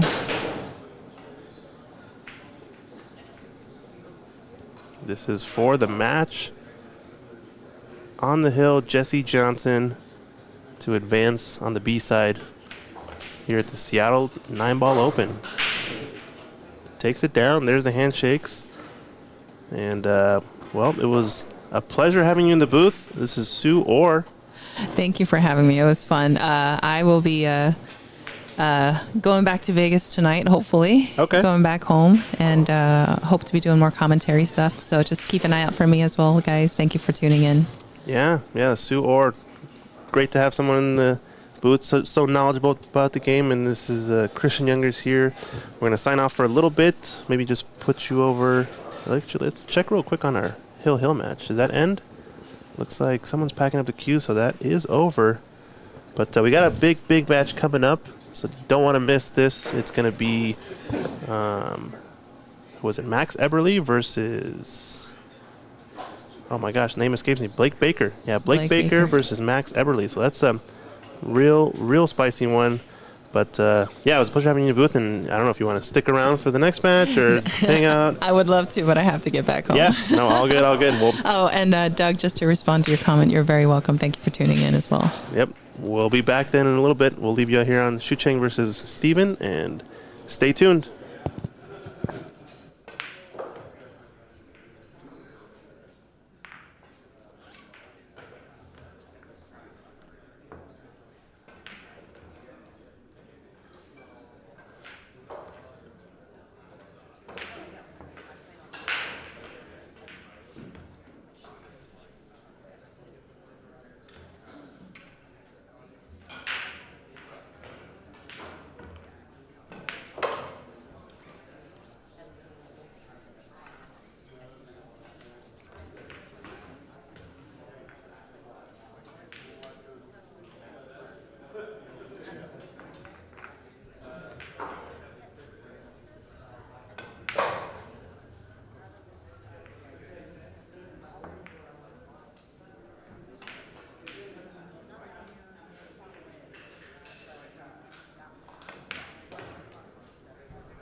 Hello, everybody. It's Zach Ross back here in the booth with y'all, checking out this Shu Chang Chow and Stephen Weekly match.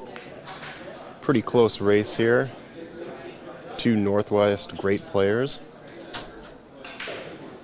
On table 4, we're about to have Tyler Steyer versus James DeVee, so check that out on our other Ox Billiards stream. This upcoming match on table 1 will be Blake Baker versus Max Eberly. That one should be starting shortly. Thank you all again for tuning in.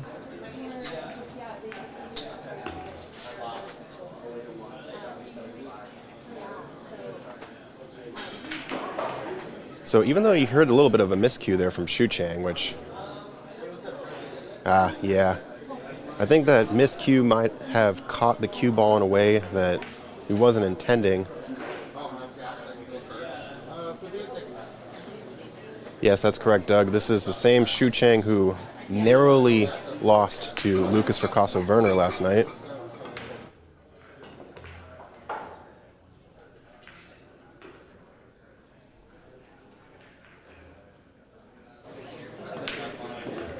Yeah, Shu Chang over the past year or so has really been improving. He's going to be a phenomenal talent and also an all-around great guy. So it's always nice to see humble players succeed.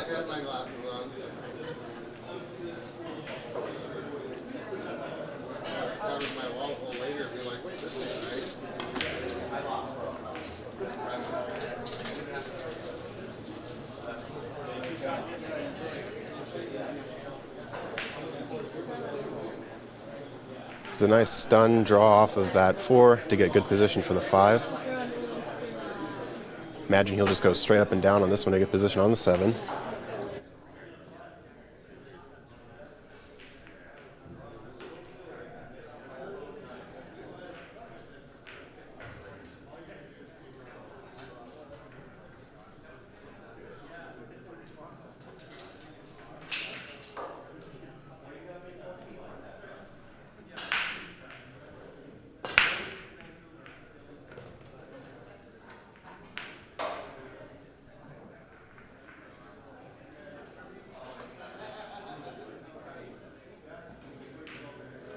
All right, everybody. I've got Jesse Johnson in the booth with me. How you doing today, Jesse? I'm doing really well. That was a really great match.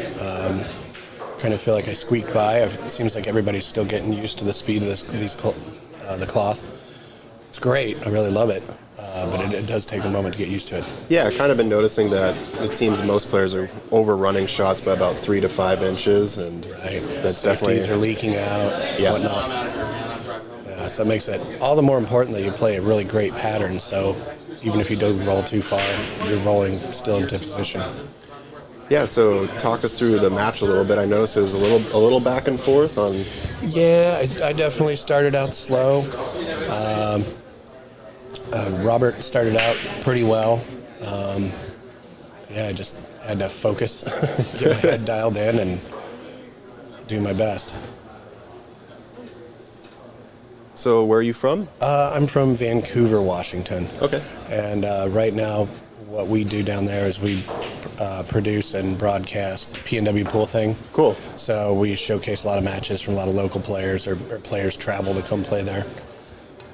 So are you doing streams from like Legends or? No, it's all from our pool room. Oh, okay. Oh, your Yes. personal pool room. Yeah, we Okay. just added a third camera. Cool. We just had a Banks ring game a couple weeks ago, and we got another bunch of cool matches coming up this month.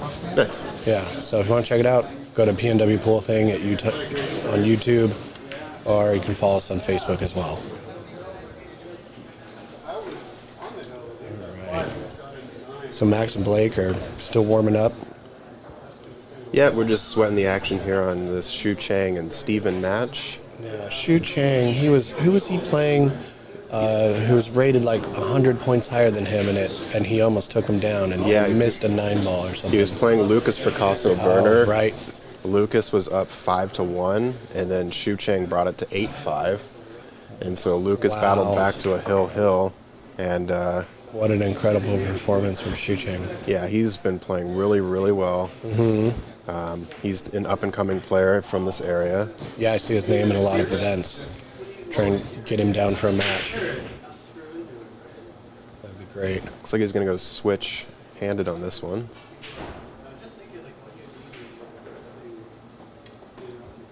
Oh, he did a great job with that, but I don't think I'd play a switch-handed shot on something much more complex than that. Yeah, especially with the way this cloth is rolling, and yeah, now that he's jacked over the 6 a little bit. All right, so it looks like this Blake Baker and Max Eberle match is about to start. Appears that they just lagged, so we'll be switching over to that, and you can still catch this action on the other Ox YouTube page.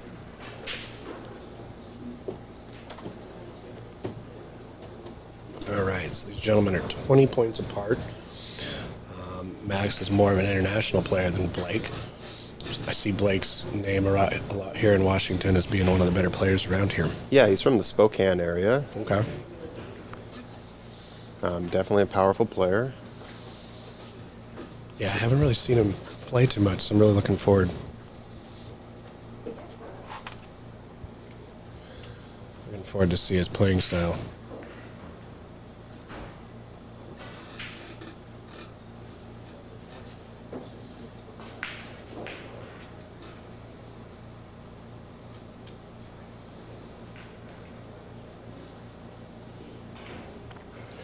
So this is a really great setup you guys have got going on here. Yeah, Christian has put a lot of work into this. It's really nice to be able to stream multiple matches simultaneously. Right. And a lot of these camera angles that we're getting are very top notch. Oh, Just I trying to agree. be as professional as possible. You guys are doing a great job with that. One thing he was explaining to me is that these cameras have an optical zoom.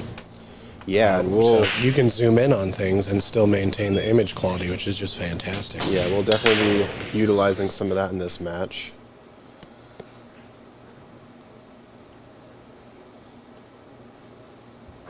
Let's see here. One of the things I really enjoy about the 9-ball on the spot, making the 1-ball, you don't know what's going to happen after that. So basically Yeah. you're just trying to make the 1-ball so that you get to decide where the game's going to go from there. I think that was a really smart move on Matchroom's part.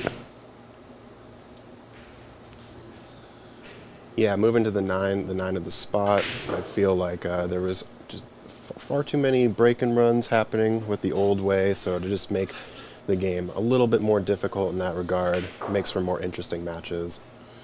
Well, right. There was the switch to 10-ball because 9-ball got so predictable, but then you get rid of the flukes and those exciting moments. So I think this solved a lot of those issues.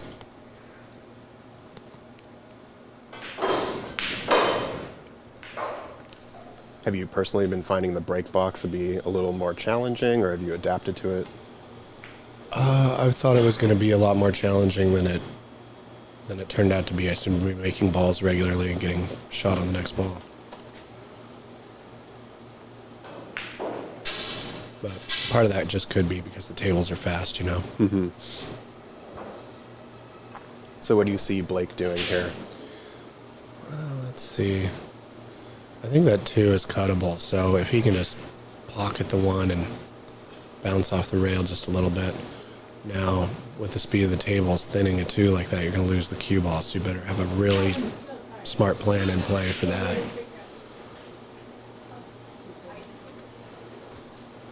Yeah, that 1-ball, the extra roll, it looked Yep. like it wasn't going to go into this corner, but suddenly does. Right. So I think he'll be able to swing around for the 2 here. I guess he would probably want to end up between the 6 and 7. Yeah, that'll work. Depending, he's also got an option to kind of tighten the angle up a little bit and come between the 3 and the 7 and then end up on the short rail for the 2.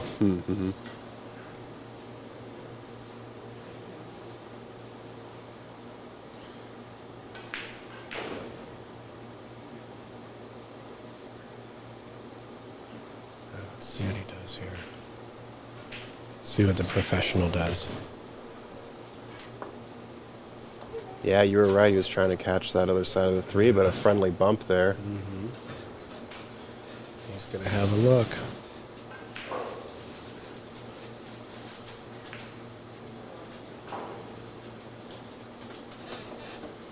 Another match we got going on right now is Tyler and James DeVee. Yeah, that's going to be a really strong match to watch. So everyone online, definitely take a look at that. Looks like Tyler's currently up 1-0 over James. But also Georgi Georgiev versus Simon Pickering, another great match to watch over on table 2. And George is from Bulgaria, is that correct? That's correct. Yeah, he's from Bulgaria. I believe he's ranked 107 on the current World Nineball Tour. Yeah, if you're on that tour and you're like, oh gosh, I'm 107th. But for us mortals, like, wow, that's incredible to be. Sorry, he's currently 79th, so Oh, okay. even better. That's great. Yeah. What an impressive field this event has drawn.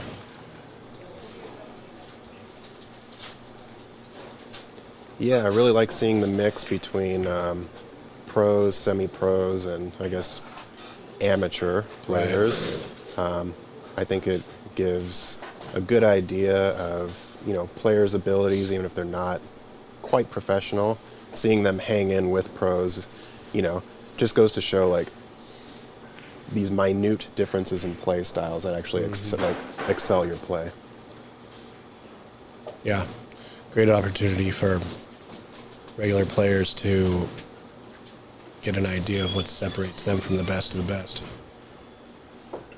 Someone on the Matchroom chat is asking how Simon Pickering is playing this tournament. He's playing pretty well. He's still on the A side. He's playing against Georgi Georgiev of Bulgaria currently. If you go to the Ox Billiards YouTube page, you can check out that match.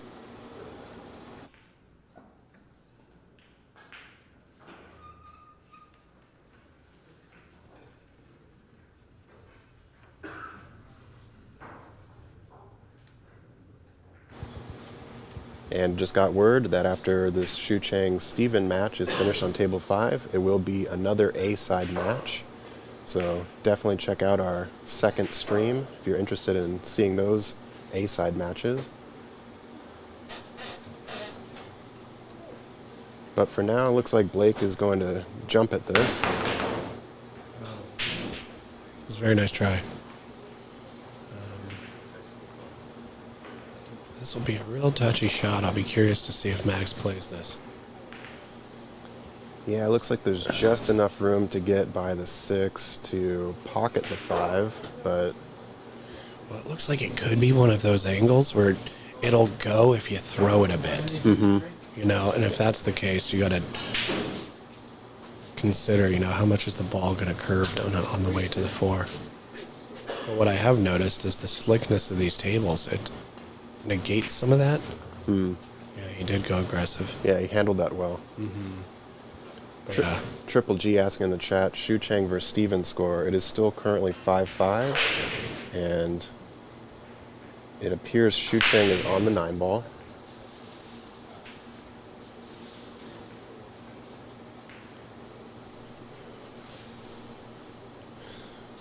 Yeah, I agree, Blue Buddy. It's nice to see some semi-pros versus pros. Oh yeah, well it's what we've noticed in the P&W pool thing is we've had a number of matches in the 460, 470 range. We generally try and keep the ratings pretty close because it just provides some really great, exciting matches.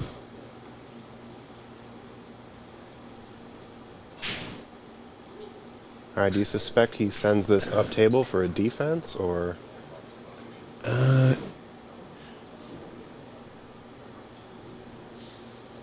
be curious. He's looking at that. So if he tried to put the 7 on this bottom rail, I think he'd lose his cue ball a little bit.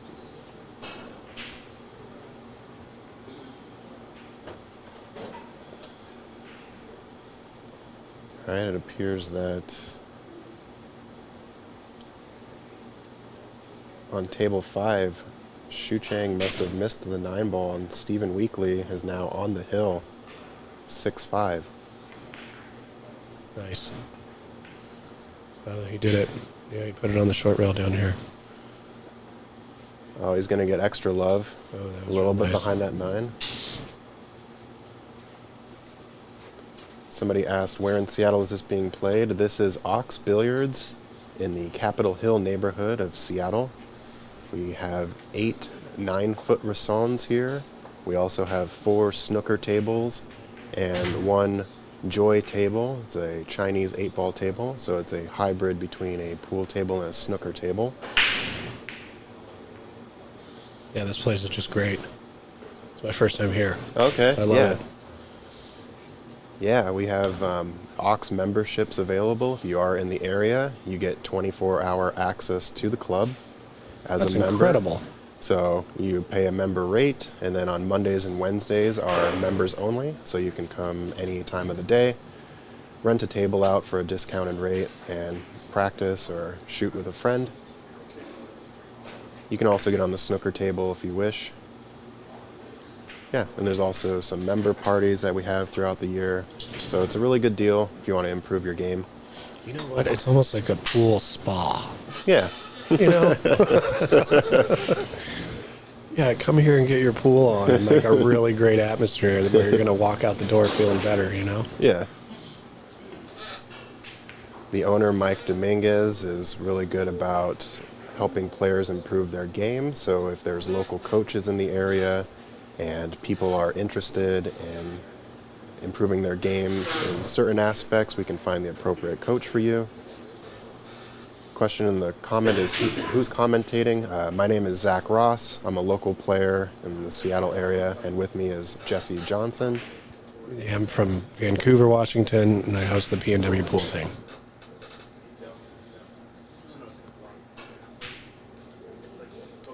Let's see if he's going to take this on. That's a nice shot. Oh, look at that. Yeah, You know, I've known Max for a long time, and Max has instructional videos. He's a good instructor. He's written books. So to see him just execute a shot like that, it's like a no-brainer, you know, because he does have excellent fundamentals.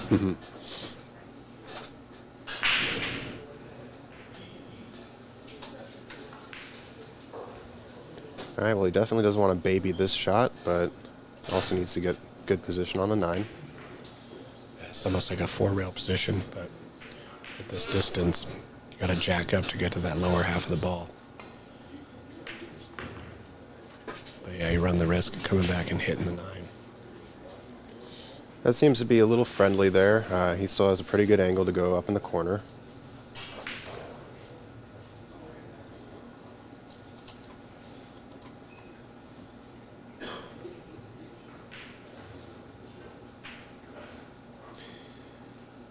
Curious, I would be really surprised if we missed this. But it's kind of like, at what Fargo do you think this is 100%? You know, like, Yeah. Sig- I think for me, I'm a 533 player, so I think it's maybe a 70% shot for me. Yeah, as long as you find the cut angle that you need and just be smooth with the shot. right. All right, so Max is up 1-0 and a race to 9.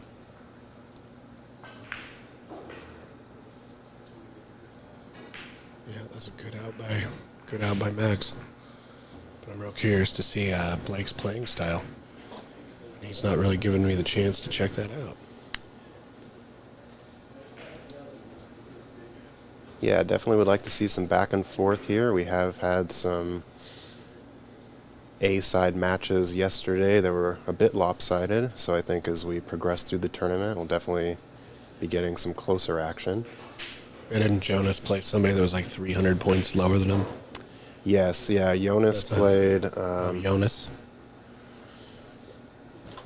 Yes, Jonas played Dominic Orejudos, and I think Dominic's a 560 player, so it Okay. was like a 780 or 790 versus a 560. Yeah, where's Jonas from? He's from Spain. Okay. Yeah. He's currently ranked number 26 on the World Nineball Tour. So a dry break from Max, giving Blake an opportunity to push, likely. Unless he feels he can come 2 rails at the 1. Well, that looks like he's got the short cue in his hand. Is that what that is? Yeah, we're going 3-dimensional. All right, I guess he can get over that 2 just a little bit. Yeah, you want to keep this on the table. That's a good distance, and it's near the rail at an angle, so want to land like not too far after the 2. Unless you're just going to play a jump. Make contact. This is a good outcome. Yeah. All right, so on table 5, Shu Cheng took 1 back, so it is now a hill-hill match. That is an elimination match, so Shu Cheng is getting ready to break here. It's 6-6. On table 4, we have Tyler Steyer and James DeVee, currently tied at 1-1. And the Georgie-Simon match doesn't appear to have the match updated, so we will get someone out there to remind them to update. I think that shot that Blake took was intentionally to play it safe. Yeah, kind of a 2-way, right? Yeah, I don't think he was trying to make that at all, just because, yeah, that you can go off the table really easily on that.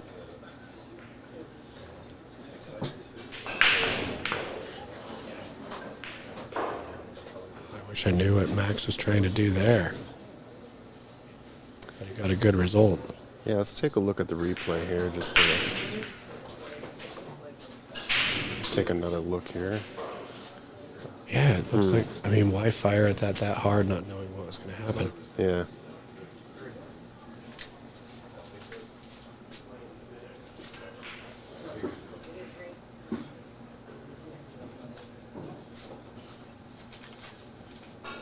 Triple G saying on that previous 9-ball shot, 625 Fargo makes about 90% of the time. That sounds accurate. It does.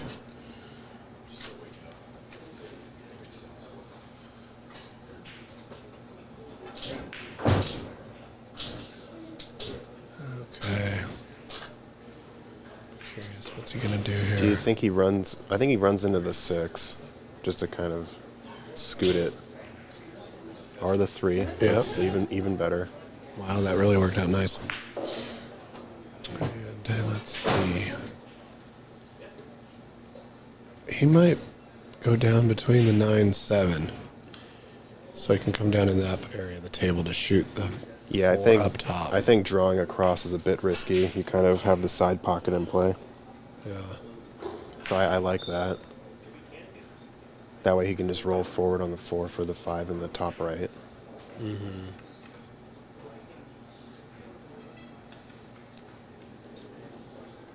Yeah, if he tries to go back and forth, the speed control becomes very touchy.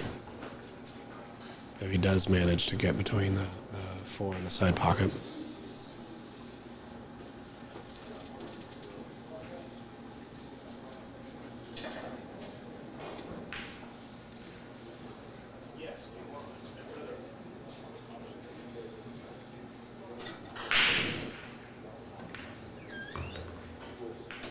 Okay. Well, that was an idea too. That looked how well that worked out. Yeah, that was Just great. a little delicate stun, especially with the bridge. Not an easy thing to do. Yeah, the bridge is always a little tricky. You kind of lose that. You lose that hand feel on your stroke.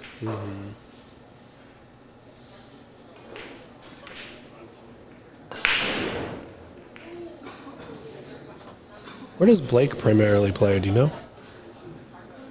Not exactly sure. He said he was from Spokane. Yeah. Yeah, I'd like to go check out some of the rooms and places they have to play up there. Yeah, I believe the Spokane Open was last weekend, so I think he was definitely playing that. All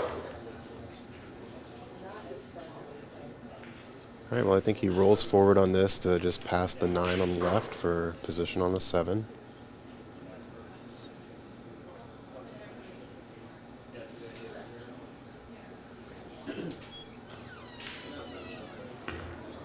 Very nice. This one, I imagine, well, he has to play top anyway since he's kind of stuck to the rail now, but I imagine to get out of the way of the 9, he needs to go 2 rails. Yeah, kind of a funny angle here. You'd want to be a little flatter to go 2 rails, but you can probably bend it a bit. Yeah, he opted just to play it safe. Just adding that much distance on these tables and hoping to land in a spot that's, kind of narrow. Mm-hmm.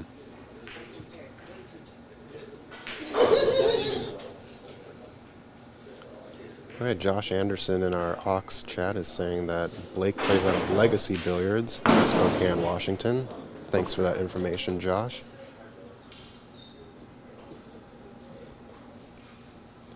Yeah, with the tighter pockets, absolutely. I feel like powering through shots that you may have been able to do in the past is actually going to be detrimental to you. So players are navigating new ways to get position. It was an unfortunate miss there from Blake. Yeah, it kind of seemed like he jumped up on that a little bit.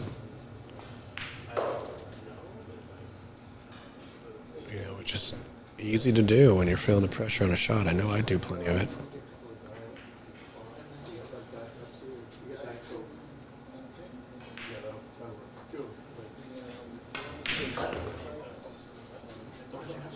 Excellent draw. Oh, that was really nice.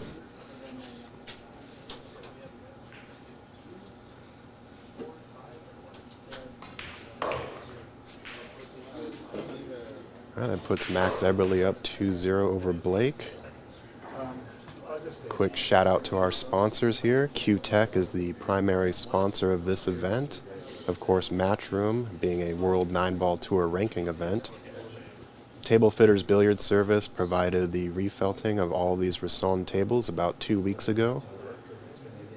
Andy Cloth is now a club sponsor of Ox Billiards. Sandro Menzel with on-site professional photography. Been doing photography for Northwest pool events for about 20 plus years. You can check him out on his social media if you want to see these pictures later. And of course, Littman Lights, the best table lights in the business. I like these lights because they deflect the light when you're looking up at it, but still providing great visibility onto the table. Yeah, you guys really knew how to put this place together, I'll tell you that. Yeah, it's definitely been a labor of love and, lots of Right. support from the community. Yes, well, I feel you there. That's what P&W Pool thing. It's been a labor of love, and it's really cool to see the community enjoy it. So, yeah, this place is just great. It looks like Max likes to break just off center. I've seen other players break from just on the line of the box. Yeah, I'd be curious. Is he trying to make the 1 ball on the side also, but he just does it from there instead? Mm-hmm. Because it seems like you got to cut it more, which means you're going to lose your cue ball more. Yeah. Honestly, I was really stoked that Q-Tech is a sponsor because I play the Q-Tech shaft and I really like it. Okay, yeah. I've heard great things about their equipment. Haven't had the chance to use it myself. I've got a new carbon fiber butt. I haven't read too much about it, but seems to have some buzz about it. Do you remember the exact size of the pockets being questioned on the Matchroom chat? They are 4.5-inch pockets.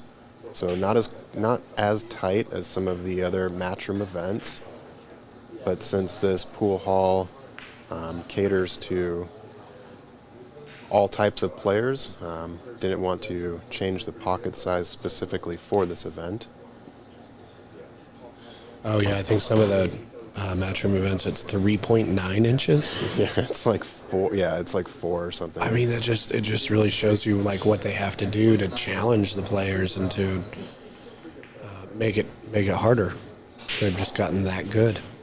I was at the Moscone Cup last year, and in the VIP section, they had a replica table that they were using, and I practiced on it a little bit, and it was brutal. Wow, I'm sure. Very brutal.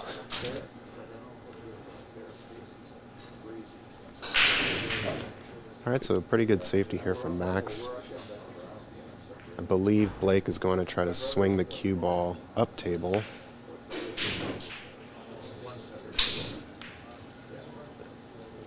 Needs a big bounce to hide behind the 7. Oh, that was a real nice shot. Yeah. Yeah, these tables play fast, so you gotta add rails into your shot that you're thinking about taking. What did Max put into the cue when breaking? So that is a table saver dot, specifically designed that so you don't have to have like a break cloth made out of cloth. It's, I think that one's made by Outsville, right? Yeah, I believe it is Outsville. Yeah, it's basically just, as Jesse Same was material saying. as their Magic Rack. Yep, just a way to preserve that particular spot when you're breaking since you're using so much power. Ooh, caught the wrong side of that too. All right, so I think this will be Blake's real first chance to go on a run here. Yeah. The only problem I see is getting from the 3. Oh no, it's 3 to the 4 isn't a problem. I got confused. I thought the purple was the 4. Yes, that is a definite common occurrence with this ball set. You know, I didn't have a problem with that when playing with them. But when It's you're only- watching on TV, yeah. Exactly. I really like the set of balls. I think I might get a set myself. Yeah, once you get used to the color difference, they're really nice. They pop on the screen really well. Yeah, that's what I was thinking is because they're black instead of white, the striped ones, it might show up against the royal blue felt that we use. Okay, yep. So, like the gray works out really well because the camera doesn't have to expose the cue ball correctly and the cloth. They're pretty similar, whereas we use royal blue. So, Yeah, these used to be a tournament blue, and they do show up really well on TV.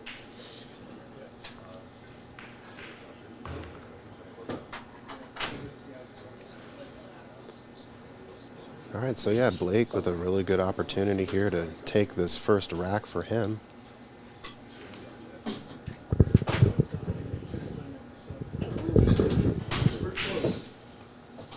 I think it just rolls up about mid-table here. for sure. Just got enough angle to get back down for the 7. It's a really frustrating shot when you roll too far and you get straight on the 6 and you've got to like cheat the pocket and come out of that corner. That's just Yeah. bad news.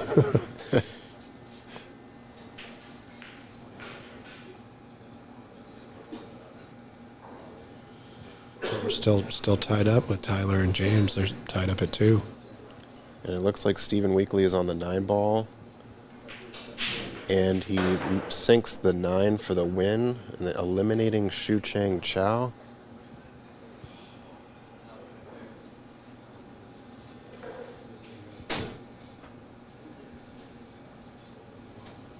Well, Shu Chang played a hell of a tournament. Yeah, he really did. Had some very difficult competition. All right. Yeah, he took his good time looking at this shot because it is a little touchy. And he opted to just, play it real safe.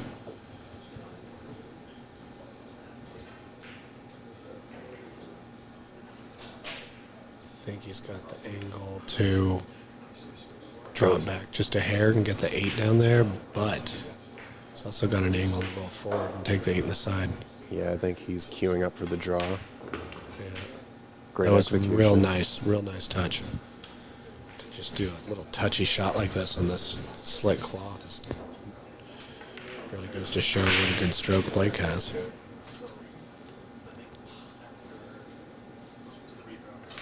All right, so Blake Baker on the board.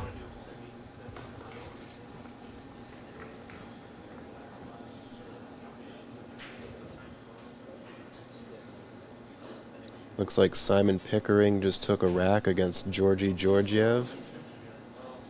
Not sure if that score is accurate at the moment. It may be 1-1.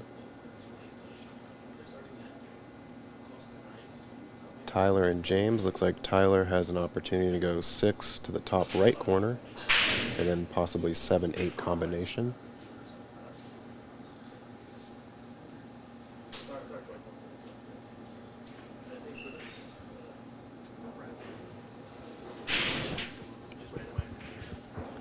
All right, an upcoming match on table 5. We have Mason Koch versus Keith Yip. Both of these players are mid to high 600 players. Mason Koch is 694 and Keith Yip a 655. That is also an A-side match. Mason plays real strong. Is he from the Vancouver area as well, or? He's from Wisconsin, I believe. Oh, okay. Yeah. Which is just great. I think that's awesome. He traveled all the way from Wisconsin to come play in this event. Yeah, there's a few. Well, Tyler Steyer's also from Wisconsin, putting out some pretty good talent. Well, let's see. Max is at the table. So he's happy to be at the table. Just would love it to be under better circumstances than this shot. Yeah, I think he hits this with left to kind of slide the 1 into the pocket. Well, he was queuing up on the ball, but being that he's kind of jacked up over the 3 makes the shot extra tough. Yeah, definitely.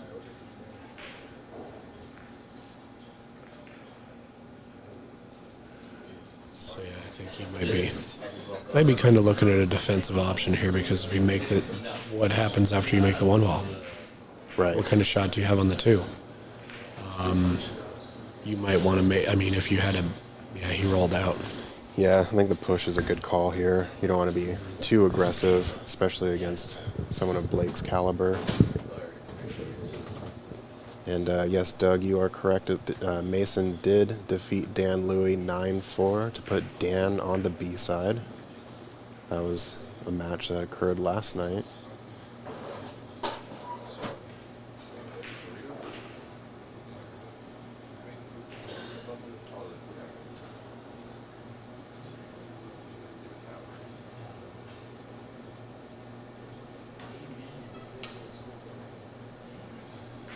So let me see what you do at this, Blake.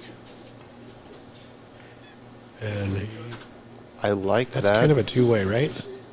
Oh, Yeah. yeah.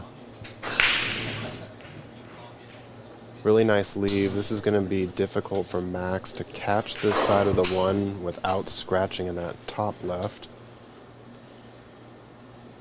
Yeah, he might go rail first on this and try and kick the 1 ball towards the 3. Because if you get that down on this short rail, you've got the 6, 8, 9, and 4 tied behind. I like that idea.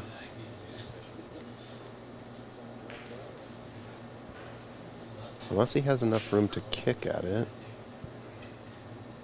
off of that top rail. Gonna be quite narrow though. Yeah, I think that's what he's going to do. He's going to kick behind it. No. He went right at it. I wonder if that was, yeah. I'm really curious what he was trying there, because I don't understand what kind of outcome could have happened by hitting it like that. Mm-hmm. But he's the professional. And we always hit our shots when we're in the chair. Yeah. All right, so Blake with a decent opener here. Just enough past the 5 to get a look at that 3.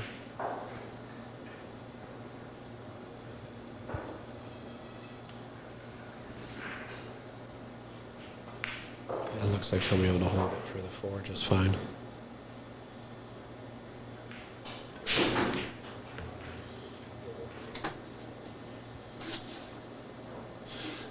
That was a good option also. But on that shot, it's rolling towards the 5, and it's just like, please stop, please stop.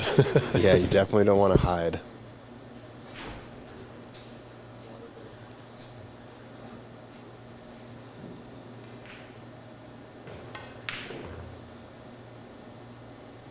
Really nice drag draw there. Yeah, that was really great. Blake's really shown me that he is pretty comfortable with the speed of the tables. Now I think he actually wants to end up a little bit on the left side of this 6 if he intends to go down in this left corner, just so he can bring this cue ball to the bottom right side of the table for the 7. But unless he intends to just go in the side pocket, Yeah, even that was better. really nice. Even better to come Yeah. between the 9 and 7 now. flawless. Somebody is at, or Thick Eagles asking, what's the cash for first place? It is $6,000 for first, and I believe $3,200 for second.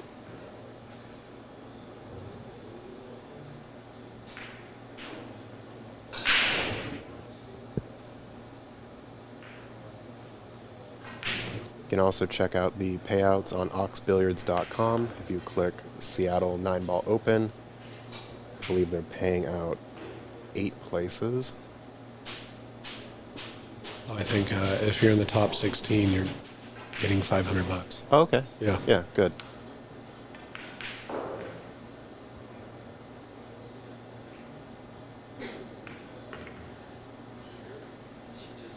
Yeah, I like coming around for this as opposed to just holding for that window for the 8 in this bottom left corner.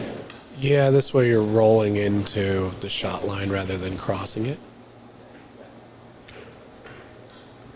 Looks like I am up now. Okay. I have to go play. Yeah, good luck on your match, Jesse. Thank you so much Oh. for joining us in the booth here. Anytime, Zach. It's been a real pleasure. Alrighty, take care. Thank you.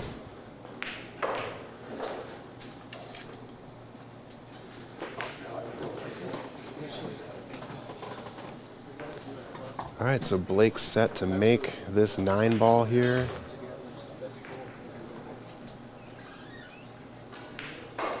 Bringing this match to a tie game.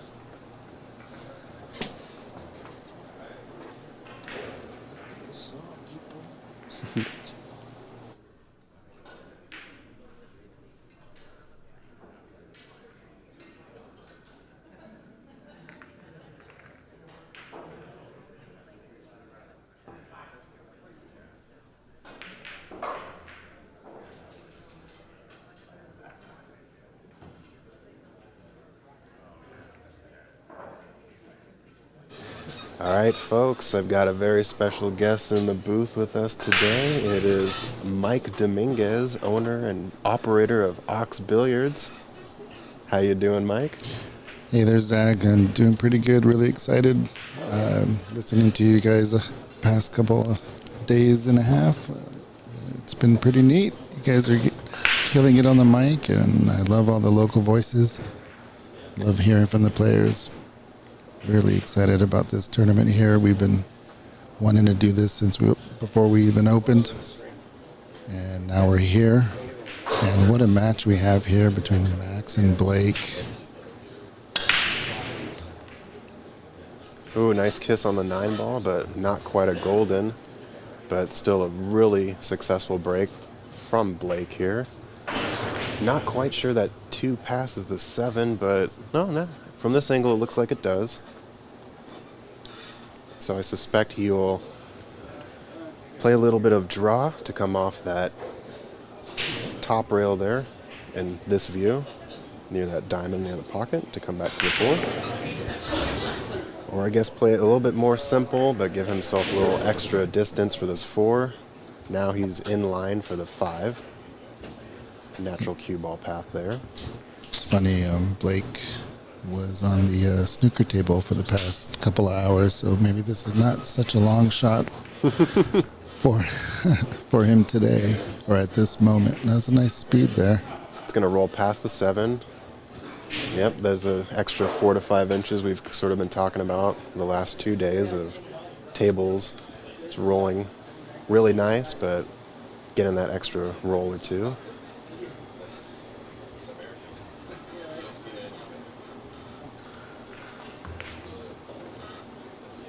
Would be nice to see a break and run here. Looks like he's poised to do it as long as he maintains the position. Hey there, Tyler, what's going on in the YouTube chat? How are you, my friend? Glad you're watching. Doug, thank you for your support and purchasing a shirt. Yeah, we love the live stream when our capacity is sold out. It's the best of both worlds, really.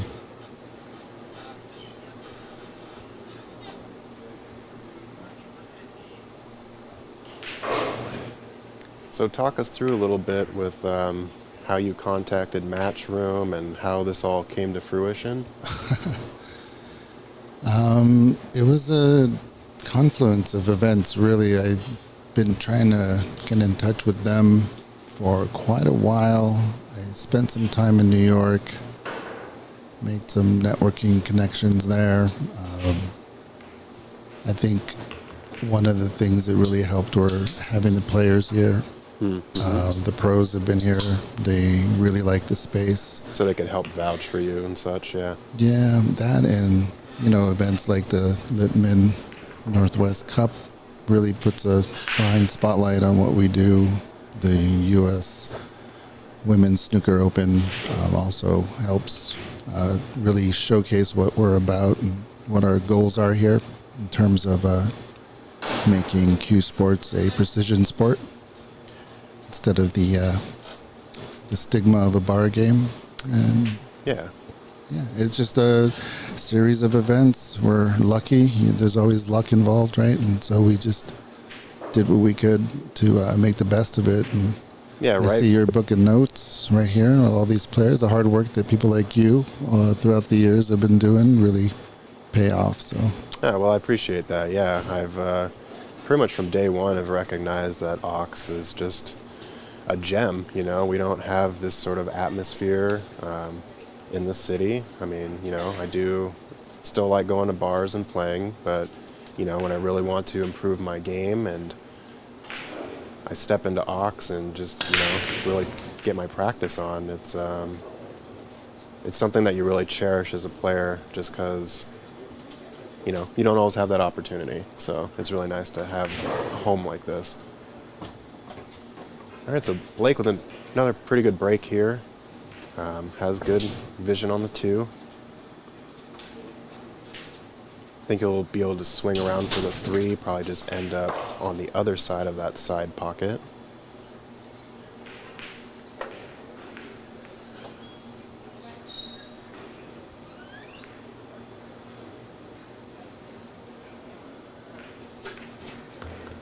So managing the chat here, who are the favorites? Who are people rooting for in the chat?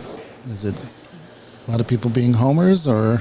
I actually haven't really seen too much favoritism here. I feel like most spectators have kind of just been rooting on either player when they're playing well. Yeah, I guess we can ask you, chat. Who's your favorite for this particular match? Is it Blake Baker or Max Eberle? Go ahead and let us know.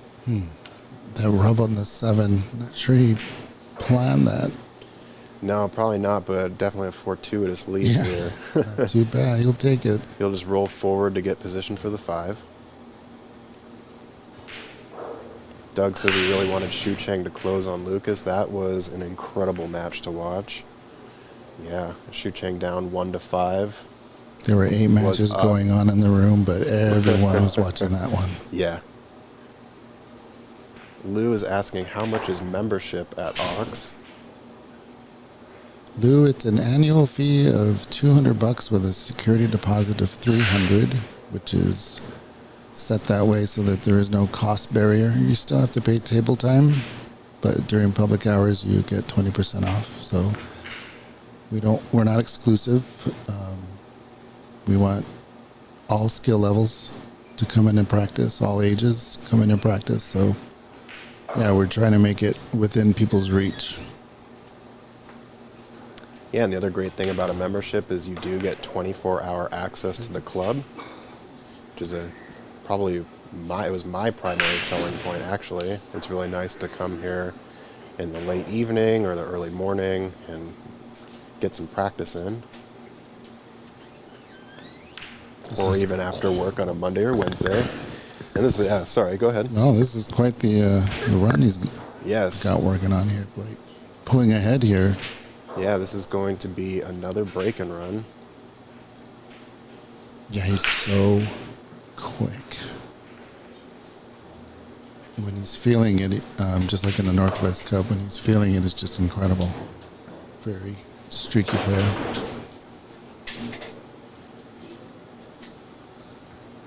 Yeah, Noah in the Matchroom YouTube chat is also witnessing the Blake's hitting his gear. Dennis Brewer asking, what if someone's out from the area, can we still come down and play for the day? Yes. Ox Billiards is open Thursday through Sunday to the public. You can come on down and get in on a table. I believe you all are open from 3 p.m. to 11 p.m. or Ox is open from 3 p.m. to 11 p.m. Are you asking me? Yeah. Sorry, I guess I should have I posed it thought as a you were question. asking the chat. Oh, no, I'm kidding, of course. Yeah. For the most part, we close up at about 11. On Sunday, we close at 9. And if you're a member, you just get to stay after we close and leave whenever you want.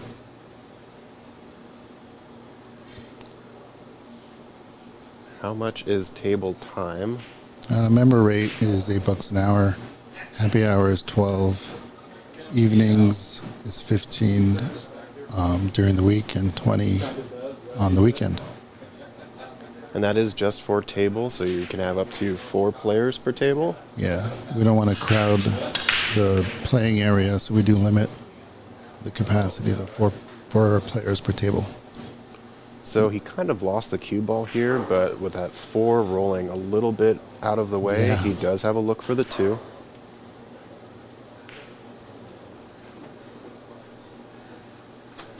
He's far enough off the cushion where he can pretty much do whatever he wants with the cue ball, but it looks like that purple ball might be in the way, so we might want to go forward. Or play safe. I would have gone for the shot, which is why I'm sitting here. No, this is a really good sort of containing safety. It's not a total block, but definitely will test Max's defensive strategy. Nate in the chat is saying Blake Baker for this match and Sam Henderson for the tournament. I believe there may be a little bias there, Nate, but no, Sam's a great kid. Really enjoying him on the up and up. Can't wait to see how his future pans out. The rate that he's going, I definitely suspect he would be a Moscone Cup contender for the U.S. in about 2 to 4 years. So yeah, really enjoying his play style and seeing him here at Ox Billiards. Anyway, you can view the tournament scoreboard. Yes, I can go ahead and put that in the chat for anyone wanting to see the remainder of the matches and how those are going. Our Ox Billiards channel is also simulcasting 3 other tables. So you can see Tyler Steyer versus James DeVee on table 4. That match is currently 5-2 in favor of Tyler. Georgie Georgiev and Simon Pickering are tied 2-2. And Mason Koch and Keith Yip, I believe, just started, so they're at 0-0.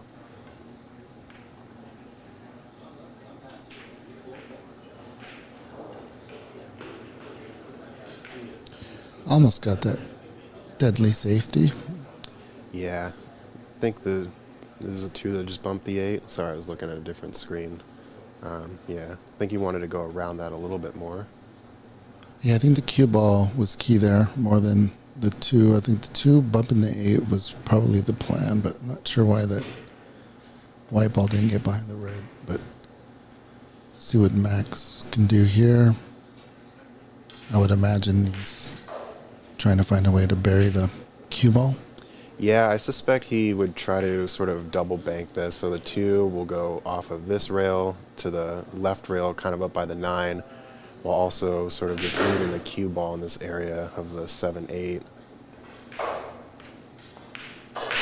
Oh. Yeah, see, trying to contain it a little too much. It's really difficult to hit that shot soft and also get distance.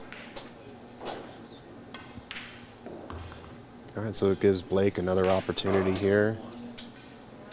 I think he makes this 3 in the bottom left and leaves the cue ball just around between the dot and the 7 for the 4 in the side.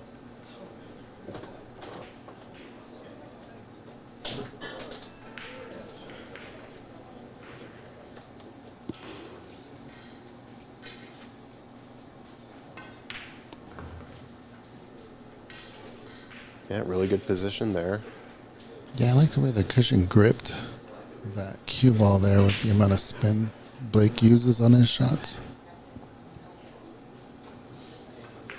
All right, so Max will just roll forward to get position in the 5.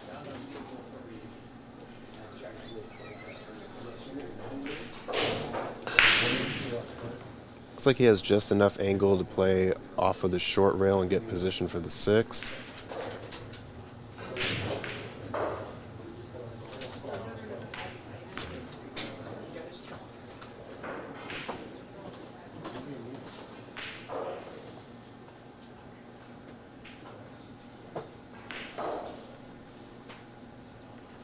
Tyler Steyer is currently up 6-2 against James DeVee. That is a race to 9 on table 4. All right, so Blake just trying to find the position he needs to get back to for the 7. I think he'll likely go back and forth just above the 9. And take a little bit longer of a position, but just to make sure he can kind of let his stroke out here. Yep, just like that. He wants to get off that rail. That should be good enough.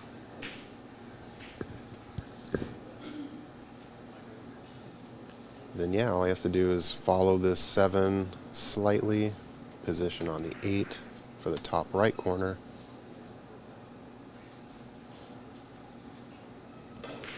Yeah, you need some angle on the 8. Not much.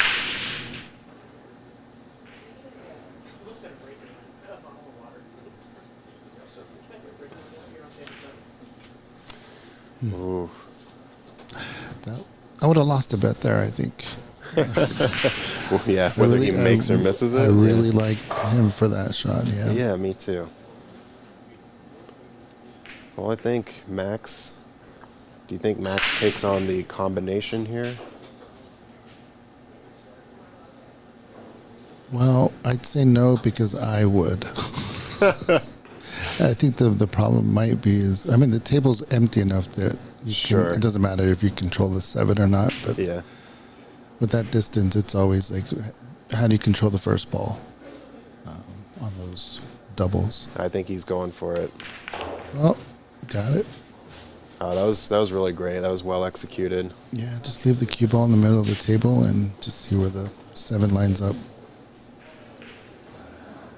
You know, Max is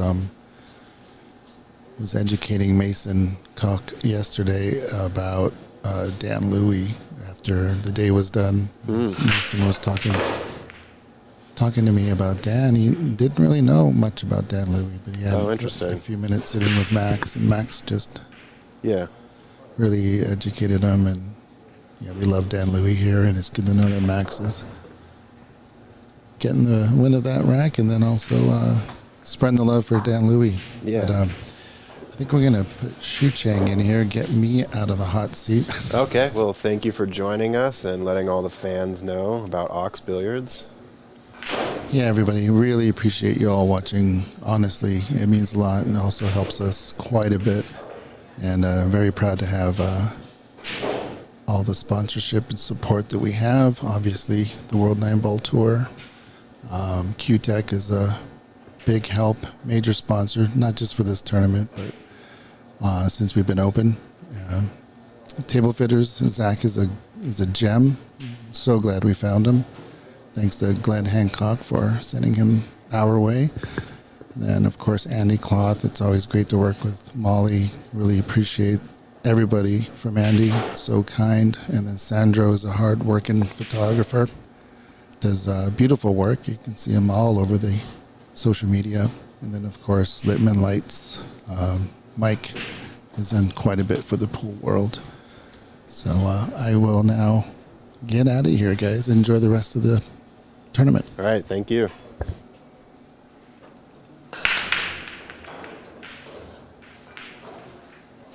All right, so Max to break off here. Ends up being a little bit of a safety break after the balls have settled.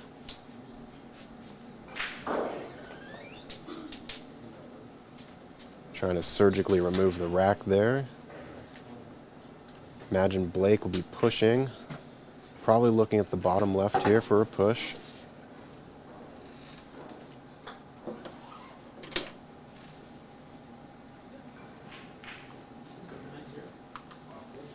All right, so in the booth with me, again, my name is Zach Ross, and I have Shu Chang Chow, who just finished his match with Stephen Weekly.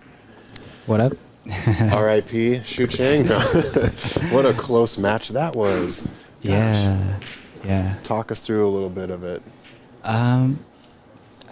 It was a great match. So we both started off cold. So we both kind of missed some easy shots that we should have missed at all, and just throwing games at each other all the way till I think 4-3, 4-4. Like it's really starting from the middle of the match that we started to catch gears, both of us. I had a little upper hand in like shot making, but his jumps and safeties, like I think he made 3 jumps, like all of them hard of the pocket, no fear at all. Yeah, and also a lot of safeties, even all the way to hill. I think he won the game with like a safety on me. Well, yeah, it was just a series of back and forth, luck going out my side and also his side, both ways.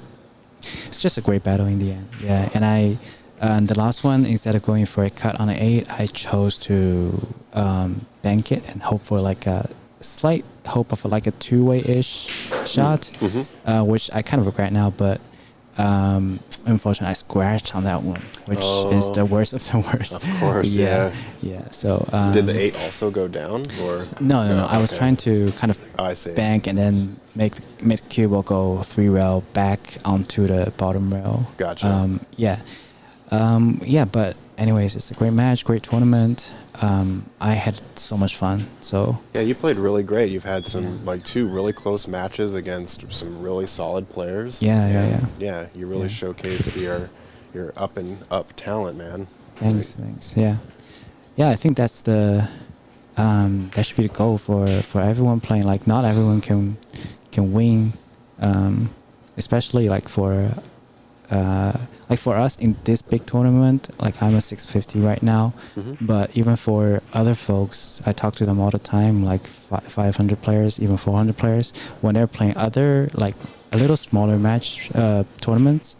It's never going to be like the only objective never should be just winning all the way till the end.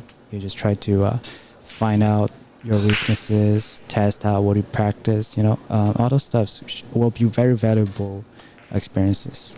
Yeah, I think the thing I enjoy most about playing players above me is one, just Nice kind kick. of being able to showcase my own abilities, but also learning right from them. So I see how they approach certain shots, certain safeties, how offensive or defensive they are in the particular moment. So yeah, it's a great learning experience, even if you feel like you can't win. Yeah, experience sometimes is better than winning. Exactly. So we just had Blake made a Really solid kick. really solid. Oh, That that was was Max. Max. Yeah. Sorry about that. Yeah, Max made a really solid kick. Cuba went all the way up. Probably a safety. Cuba As long as tracking it falls towards. below the 9, not Just quite. yeah. I think Blake can see the edge of the 3. Do you think you just kick the 3 down into this pile? Yeah, leave the cue ball up there? it's hard to say. I think I prefer cutting it. But I think he's shooting a kick and stick. Yeah, he's kicking, sticking. I like this. Right direction, knock to 5. Nice. Yeah, nice shot. Kind of seems like Max will have to go 1 rail maybe towards the 7. I prefer between the 4 and 9. Okay. But I think either way is fine. Just because it gives me, that's what he does. Just because it's like more wall of balls after I kick, Yeah, well, in this case, his cue ball spin out, but if the cue ball didn't spin that much, Right. the 8 and 9 is kind of like a wall helping me.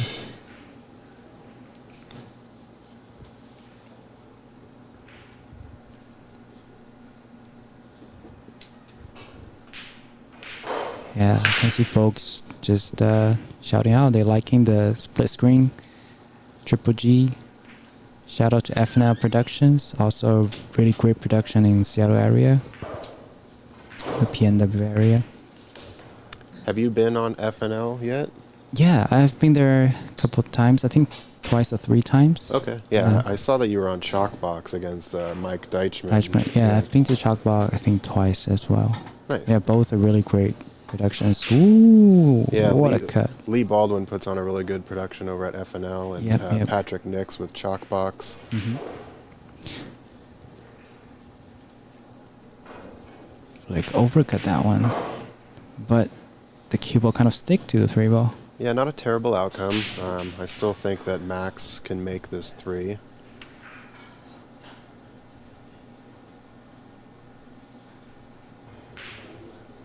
And then the cue ball, he kind of just runs it down just in front of the 4-5 there on this side of the diamond.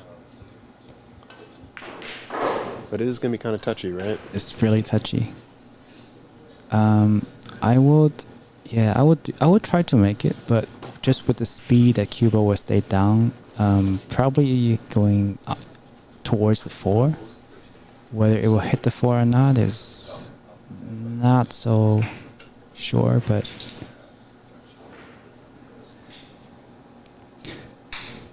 yeah, it's not easy to judge from this far away with the table, even though we have the top-down view. Mm-hmm. Yeah, because when it's so close, any little change of the if it just hit the ball a tad thinner, the angle coming out, the cue ball coming out, coming down the table will be different. Let's see what Max does.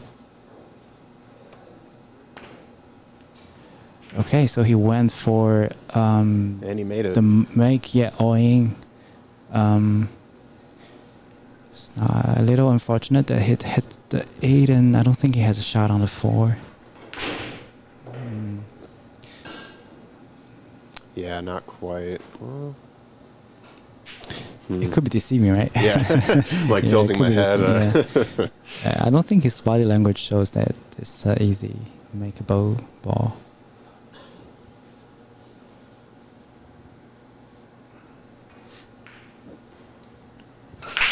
Quick update on our table 4.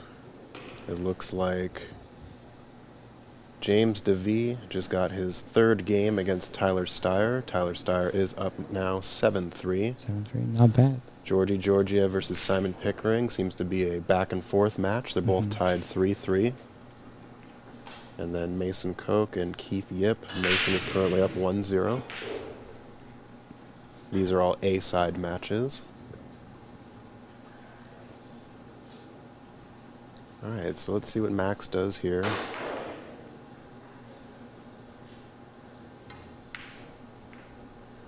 Yep, nice shot. Use the 5 as a stopper.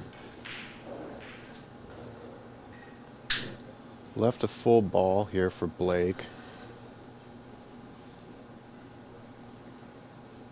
Do you play aggressive here and go for the 4 in the top left corner, just because you know the cue ball will come back for the 5? Track downwards. Yeah. Because it's not that easy to play safety from here. I think if he misses the 4 too, just with the cue ball coming this way, you kind of have a 2-way going on. Yeah. Or if he really feels like it, you can hit 4 on the 4 and kind of cue ball goes 1 rail behind the 6. If he can really see the angle clearly.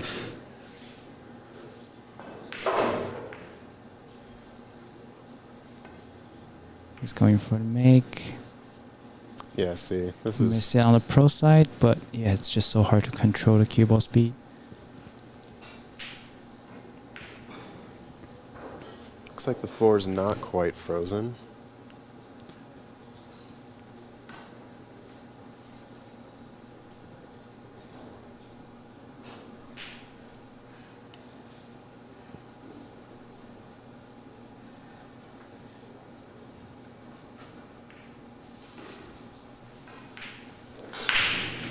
What do you think Max tries to do here? The obvious option would be to think off the left edge, and then kind of have the cue ball just go downwards again. But the thing is, the 4 is likely to float to the right side, and it will give Blake a look on the 4. So let's see what he chose. Okay, so he chose to use the 6 ball, which is super touchy.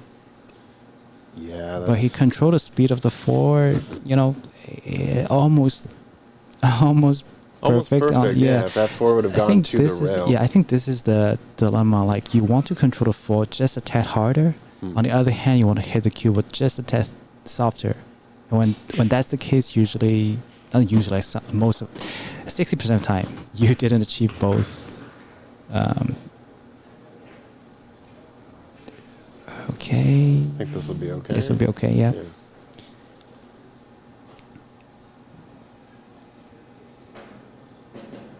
I think he can just avoid a 7.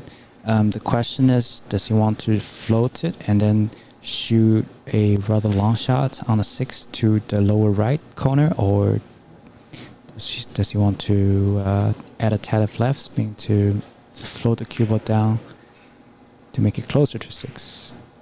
He chose option 1, and the cue ball needs to stop. Should be fine. Still hard. Yeah, you think you'll just stun draw just below the 8 here? Yeah, it's still a touchy one. Like, you have to draw it with, you know, a lot of low and left. So the cue ball probably hit right before the first diamond and just come out.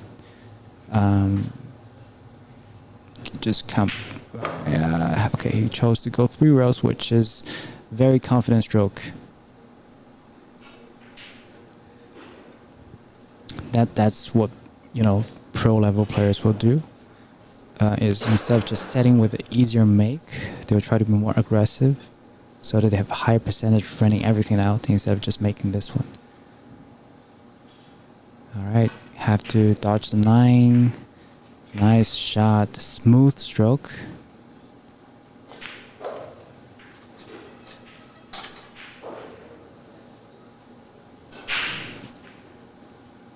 A little bit stretchy, the cue ball. It's in the middle of the table. Yeah, that last shot really proved the power of playing forward when you need to, as opposed to trying to draw that back. Yeah.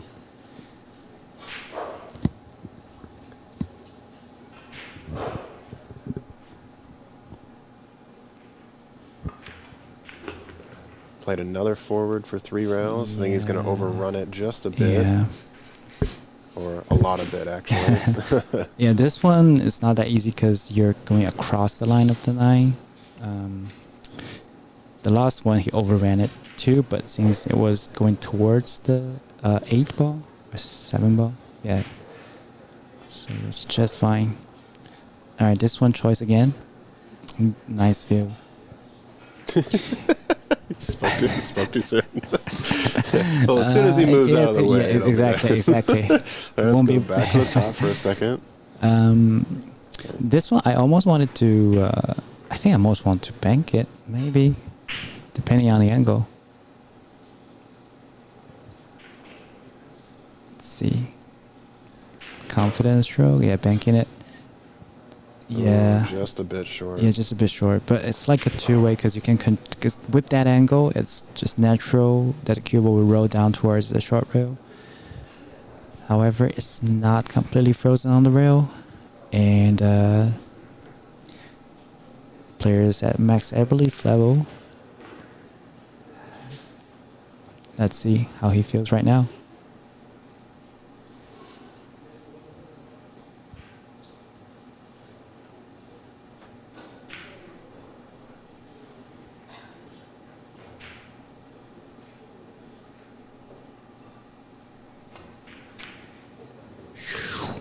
Wiped his feet, but Nineball is in.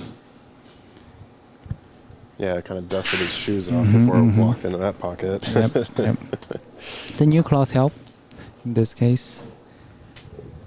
But it's like it seems easy, but it's way harder than it looks. You have to be really steady on that roll of the cue ball shot. You can see how when the pro players, when very good players make those shots, the body stays very still, and they just deliver the cue straight and easy, nice and straight. All right, 4-4, still anyone's game.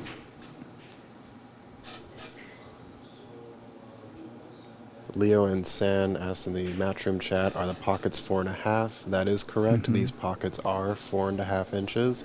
Yep. So it looks like Max is changing up his break just a little To bit. the other side? He was breaking sort of closer to the middle. Okay. But now he's on the edge of On the the edge. box. Mm-hmm.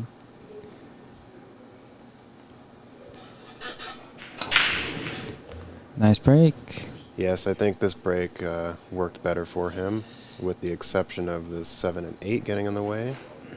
Yeah, moving to the corner, to the box corner, allow it to hit a tad fuller on the one ball, and your cue just likes to go back and forth this way. But if the next lowest ball, like the 2 ball, in this case tracks up table, you're likely not going to get a shot on that one. Whereas the other case, you may have to hit thinner, but the cue ball is likely to go probably 3 rails out into the center of the table. Straight offs. All right, first shot. Let's see how where he decides to roll up to.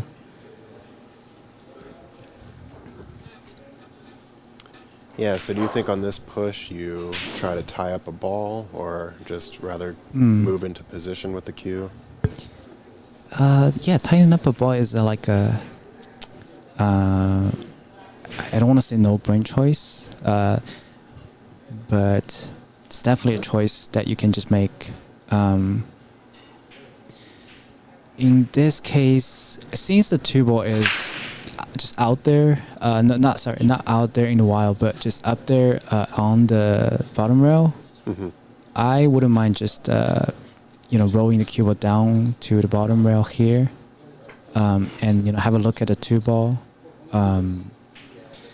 Either dare Blake to make a good safety out of it, or I would try to make a safety out of it.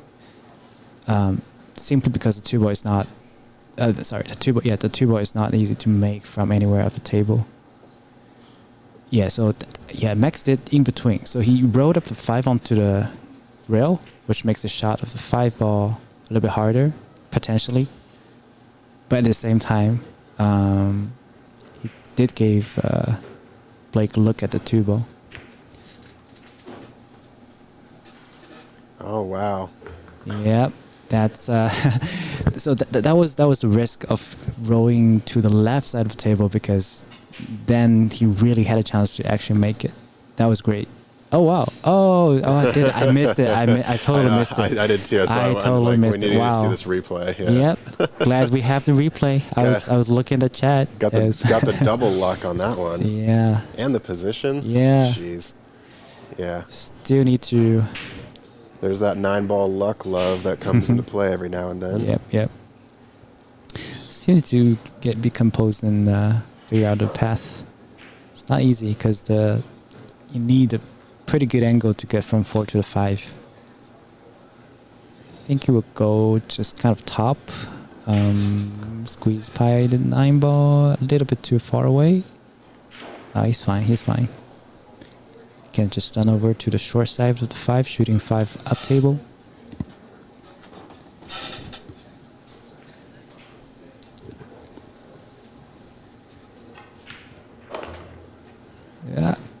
Yeah, the cue just went 5 inches more than he wanted. Yeah, I felt this way like 100 times over the last 2 days. It's like, I feel like, oh, I'm just gonna gently tap the cue ball onto the rail and I should be okay, because it will, lose most of the momentum. But it didn't. It just bounced out more. Yeah, suddenly the cloth is like, whoa, not so fast. Yeah, not so fast. All right, determined to cut this shot down the rail. Oh. Yeah, it's not easy. Caught the It's jaw not there. easy. That was a trap max setup on the roll on the push up shot.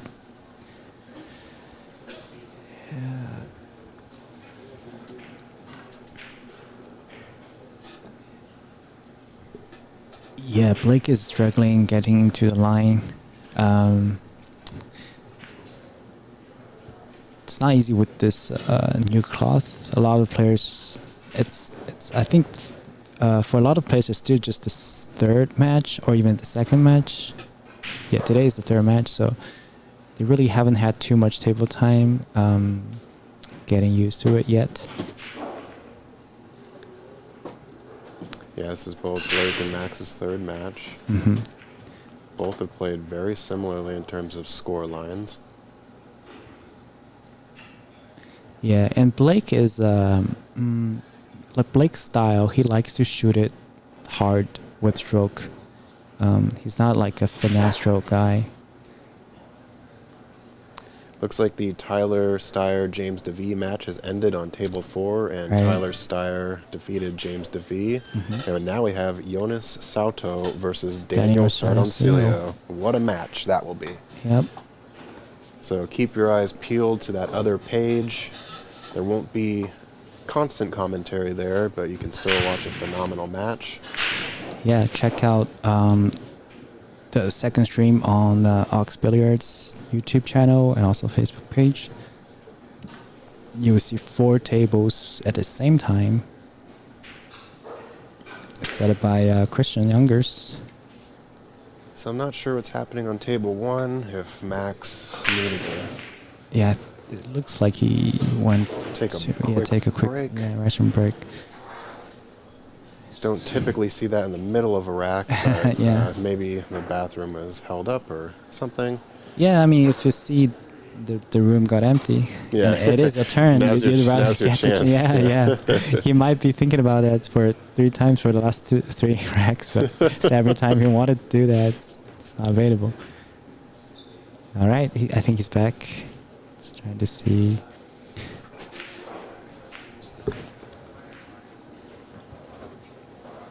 So you can draw back a little bit, but you also don't want to be shooting over the pocket. No, so- I mean over the side pocket in this case is fine. Draw back 2 balls ish. I wouldn't mind just stopping it there, just because you don't have to worry about overdrawing it. And with that angle, you can just focus on cutting the 6, and the cue. Yeah, just like that. Yeah, because in this case, the make is harder, but you don't have to worry about cue ball scratching or not getting position on a 7. I mean, not have a look on a 7. Not saying the positioning is guaranteed. The cue ball is kind of frozen on the rail though, so the cueing is a little bit hampered.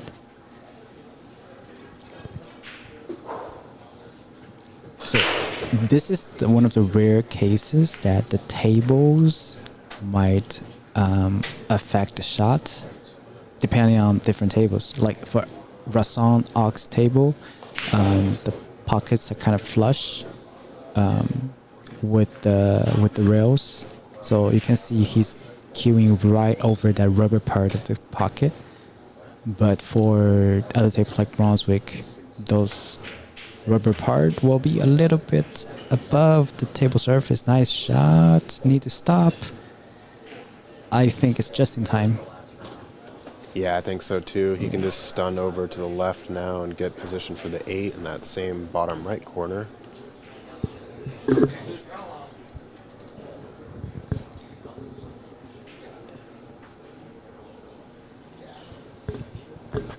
Quick score update on our other tables. Table 2, Simon Pickering is now up 4-3 over Georgi Georgiev. And Mason Koch is 3-0 above Keith Yip. Looks like Jonas Sauto and Daniel Sardoncillo are starting off, and Daniel scratching on the break, giving Jonas ball in hand. Nope, never mind. He's just practicing.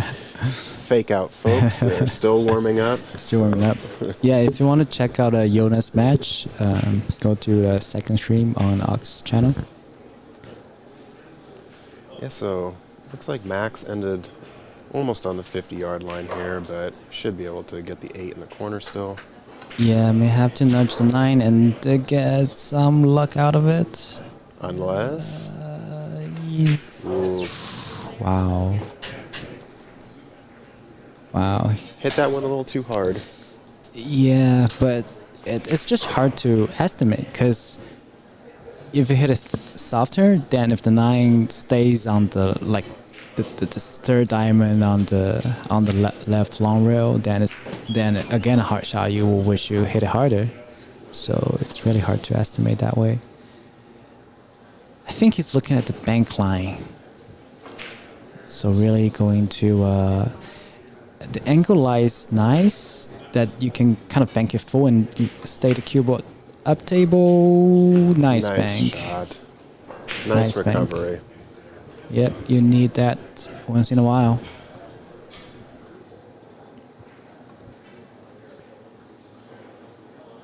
Check out the replay here. Mm-hmm. He used a tad inside English as well to check the ball, so the cue ball can get out of the way just in time. Quick thanks to our sponsors here. Q-Tech is the major sponsor of this event. Of course, Matchroom being a World 9-Ball Tour ranking event. Table Fitters Billiards Service provided the cloth installation on all of our 8 Risson tables here at Ox Billiards. Andy Billiard Cloth is now a sponsor of the club. And of course, all the cloth on each table. Sandro Menzel with on-site photography, doing professional photography in the Pacific Northwest for about the last 20 years. And of course, Littman Lights, with all these brilliant tables shining perfect light on.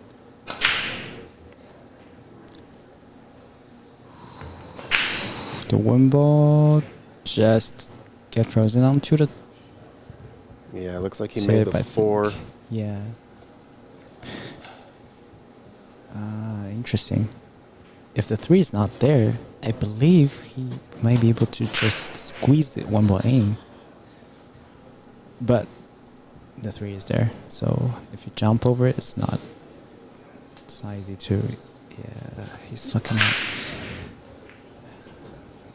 In this case, whether or not the one is touching that tip really matters. If it's not, then it really has a tiny bit of angle to still cut it.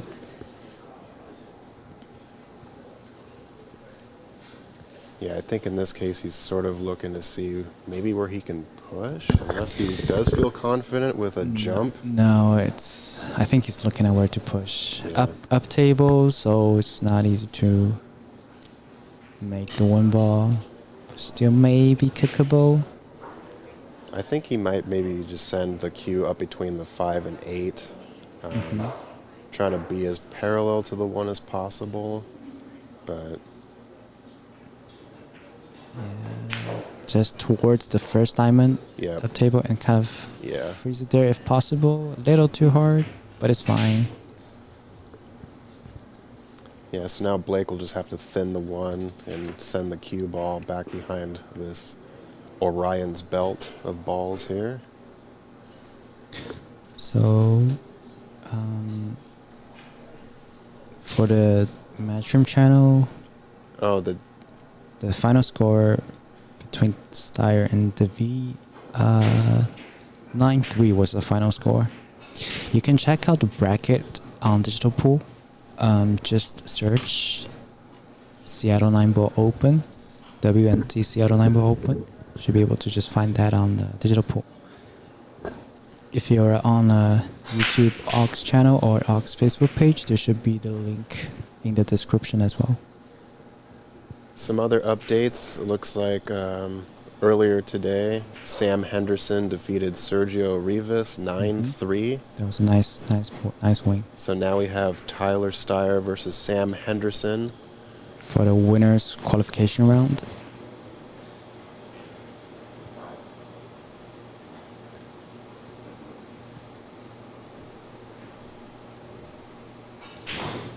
All right, so Blake. Oh, Phenomenal shot. nice shot. The Q1 needs to stop. I think. Okay, so Oh, here's okay. So Max. Blake gave it back to Max. Let's take a look at that again. Yeah, that's a phenomenal shot. So that means the one ball cuts into the pocket directly.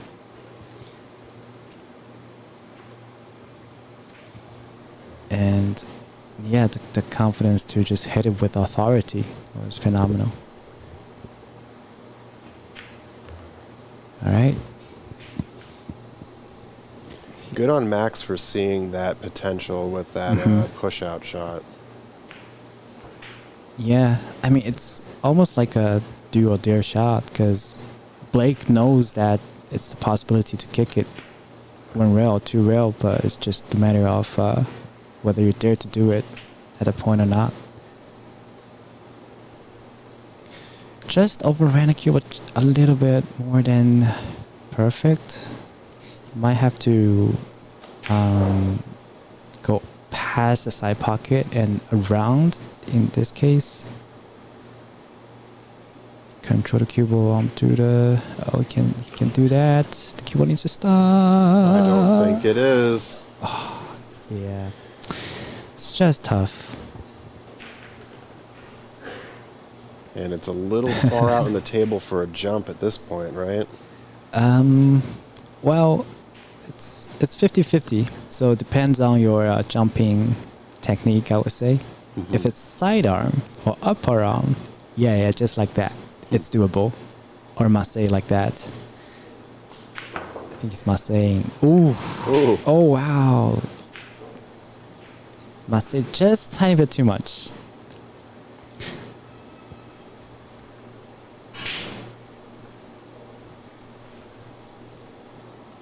All right. However, left Blake with a shot to clear out this rack.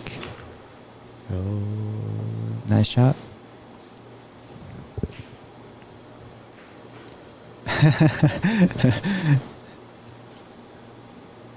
Yeah. When I get excited, I started to see notes. Oh, wow. You know That's who a also mistake. likes to sing when they are playing really well at pool is Aman Sunar. Oh, really? Yeah. He's always singing a little tune. As he It's maybe some Asian thing.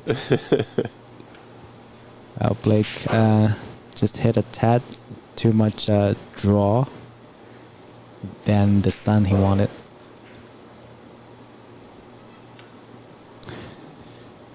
Still amendable. Can cut it, and the cue will go 3 rail out to the left side of the table. Spare down with a shot. Okay, control it. All right. I would have to say, Yeah, side pockets still available. Yeah, this is good. Mm-hmm.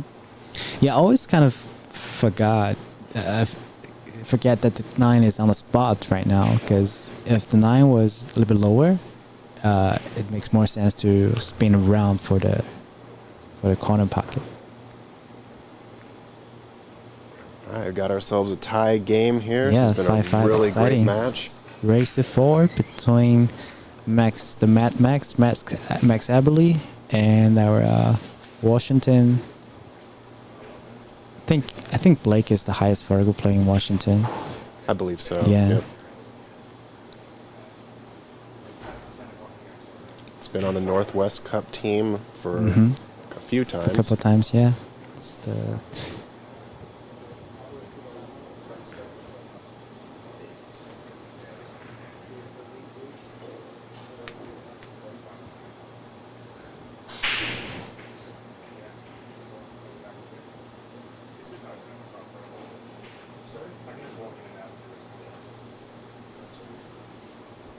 All right, we have 610 people watching on the Matchroom page.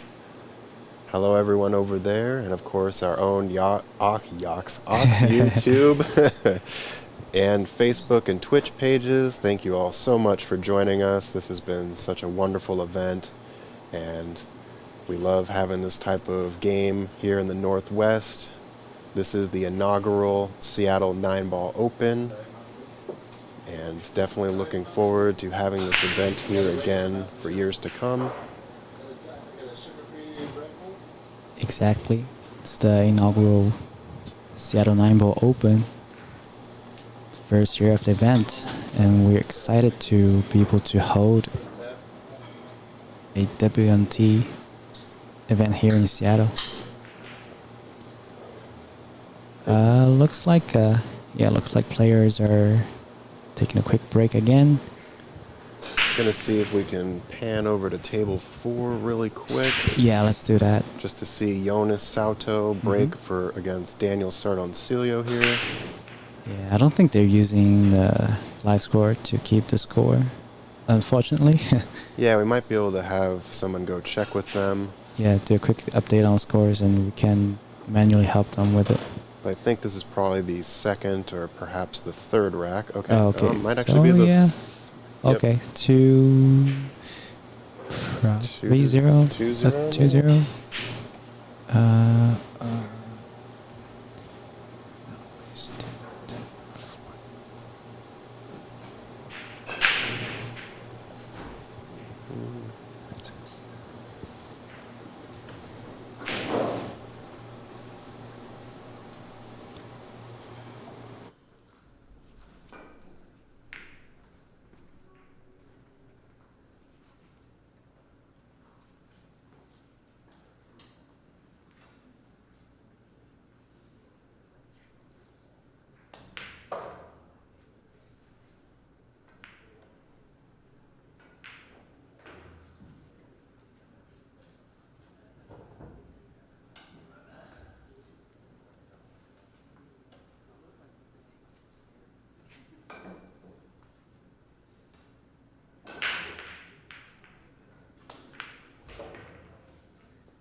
All right, sorry for that little camera blitz there, but We're just trying to spy over the table to so see the looks score. like Blake and Max are taking a temporary break, so we will just keep on looking here.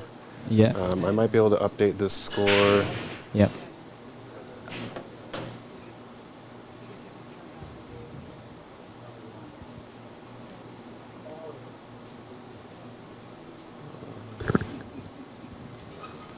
So yeah, look like for this case, Jonas is 2-0 up. And Okay, we're about gonna to go back to main table here. Blake's back at the table. all right, Blake's break dry, and the one ball is tough again.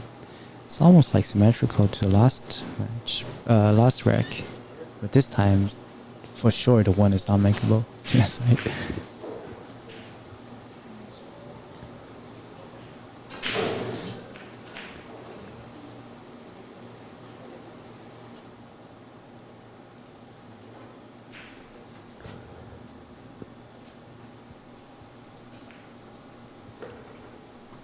think Max is looking at.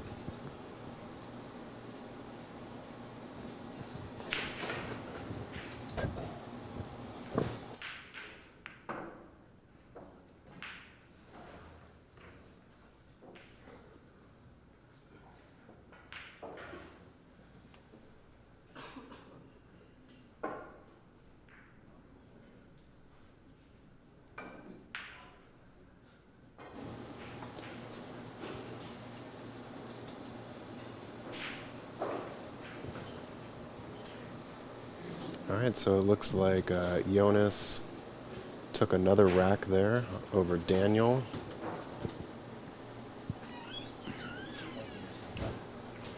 Max has decided to push.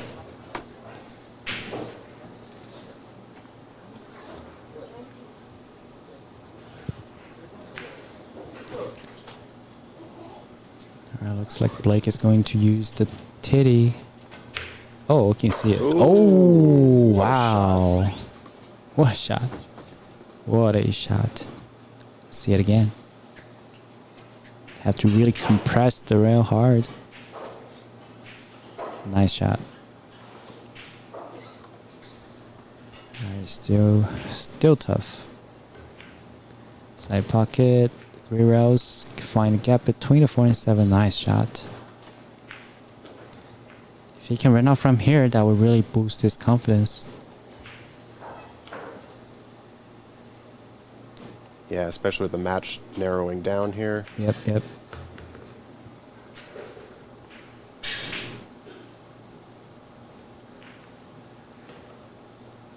Table 4 looked like Jonas is poising for another break run. Yeah.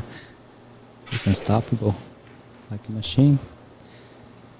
All right, nice touch on the 4. Good position for the 5. Probably swing out 2 rails for the 6. Yeah, gotta be a little careful because how fast the table is. You want to make sure, yeah, like that. You want to make sure you hit high on the rail and not so fast. Like not so much right spin.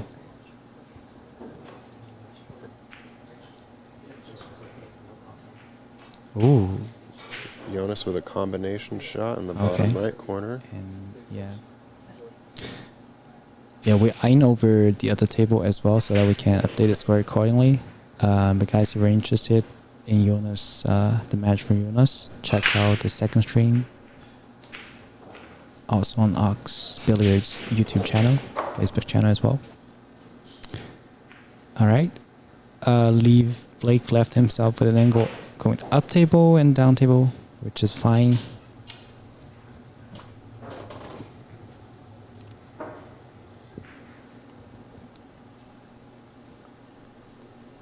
Yeah, just let your stroke out a little bit here. Left spin. Ooh. That may have taken a little too much, but actually kind of decelerated off of that top rail, so not too bad. I think it's a little bit more left spin than he intended, just because the way he hit it, the left side pocket might be in the play, but he controlled it well.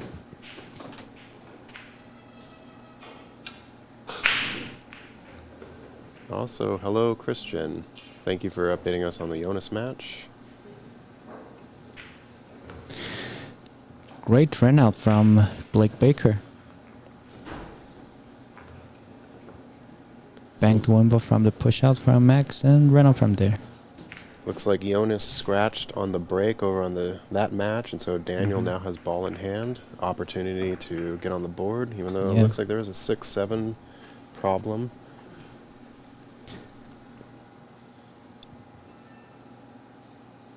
At the same time, at table 2, Georgie and Simon Pickering are 5-5. That's a really nice matchup as well. Stan Tarango versus Dominic Orejudos on table 7. Stan is currently up 5-2. There's table 8 is Jesse Johnson, who was in the booth a little bit ago with me, and versus Melina Ortiz, currently up 4-3.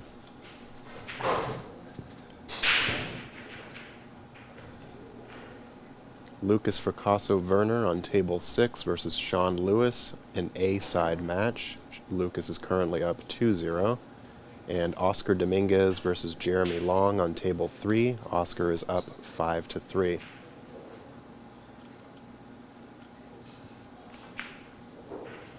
All right, Blake set to break off here, and that's a really solid break. Yeah, made one ball. The 2 just hit the tip and came back, which sets up pretty nicely for the upper left corner.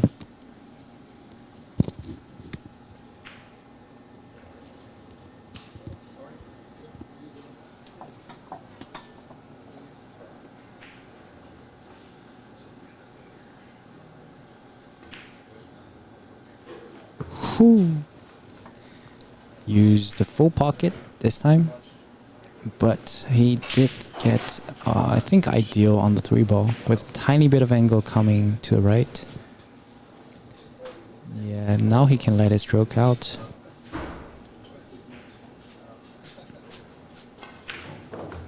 Okay.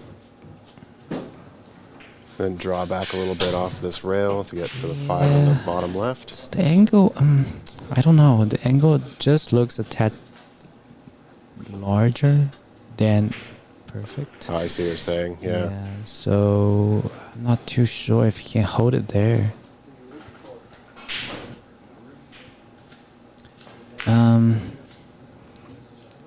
One option is to run into the 5-7, just kind of nudge it. They're like, I would say 8 out of 10 cases you'll be fine. Yeah, just like that. Just like that. He nudged it perfectly.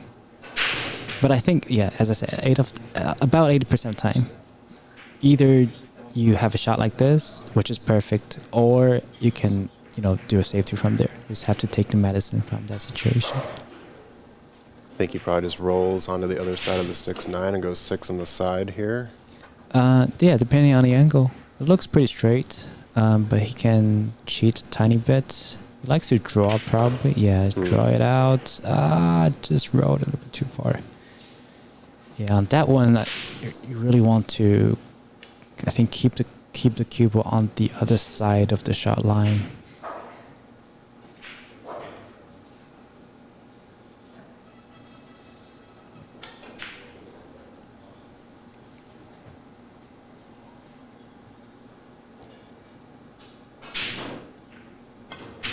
All right, great shot, great shot. Don't get treetop on the Nineball. Okay, he's fine.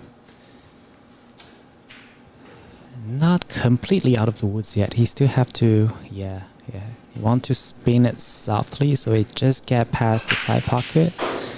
But with this much of an angle, it's not that easy to control speed. All right, let's see how he does. Yeah, this is good. Yeah. 99.9%. I think perfect angle to just go 2 rails forward, or maybe just 1 rail. I wanted to go 2 rail. That's fine. That's fine.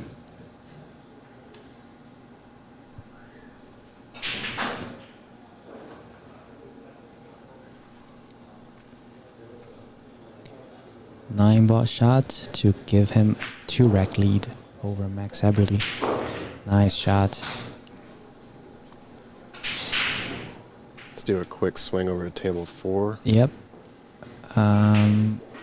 Looks like Daniel's on the cut on the Unfortunate.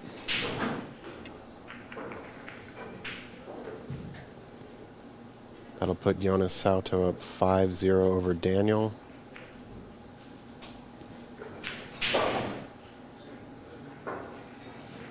Blake is still racking on table 1. So I guess we'll watch Jonas rack. Yeah, we can take a look at his break again. His break is amazing. Yep, it's 5-0. Yeah, watching his match last night too. I mean, he was playing a 560 player, but just incredible. Yeah. I think he had 3 break-and runs.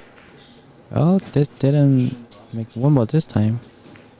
All right, so back to table 1. Blake is breaking here. Oh, Ooh, wow. that was Just a the laser right into time. that pocket. Yeah, just the right time for Max to be able to get some momentum back. It's incredible how, how when the close matches, just seems like doomed to get closer with all those scratches.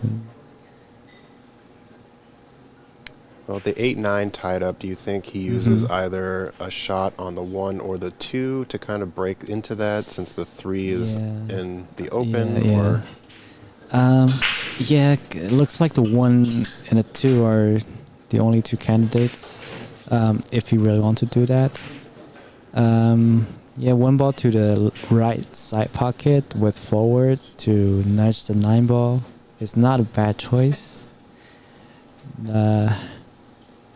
I don't know. It's pretty hard because you've been sitting down there for two racks. Yeah, and now you have to play like a very delicate shot, and the risk is if you ever miss the shot, and even worse, if you miss a shot but also break the cluster, it's a huge gift for Blake. So the safer option is to just run out till the 7 or 8 and do a safety out from there. Hit some balls around 8, 9 by then, and then try to do safety from there. All right, he left himself with an angle that he can come across for the cue to go across and probably nudge Nineball out. Doesn't look like he's doing that. Yeah, it doesn't look like he's doing that.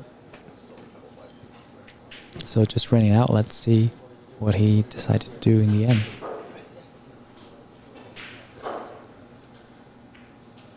Yes, for Matchroom channel, for Ben, yeah, those matches are being played on 9-foot tables. There are 8 Rasson 9-foot tables, beautiful tables.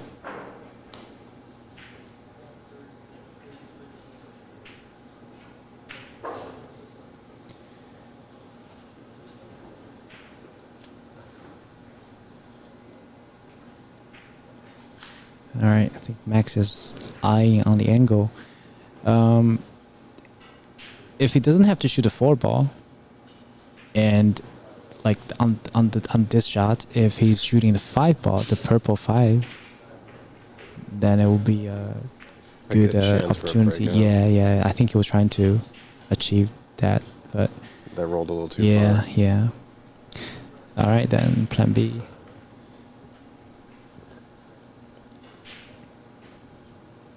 He's hitting with a lot of top. Is he trying to... No, he's not. He's trying to use inside to check.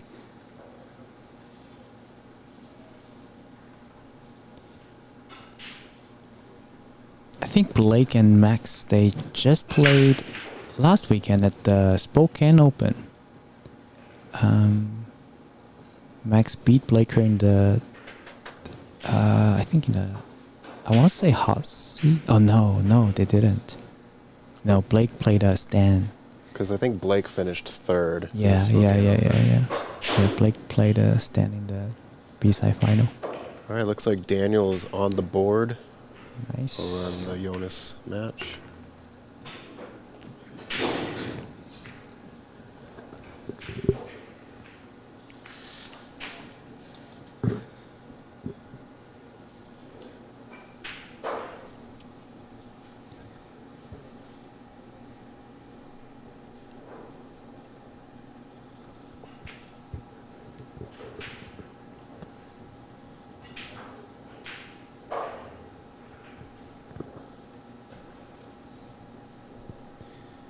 Alright, let's see what Max does here. Spin around. Ooh. Just enough. Wow. Wow, I'm not sure. I mean, he definitely has bank shot.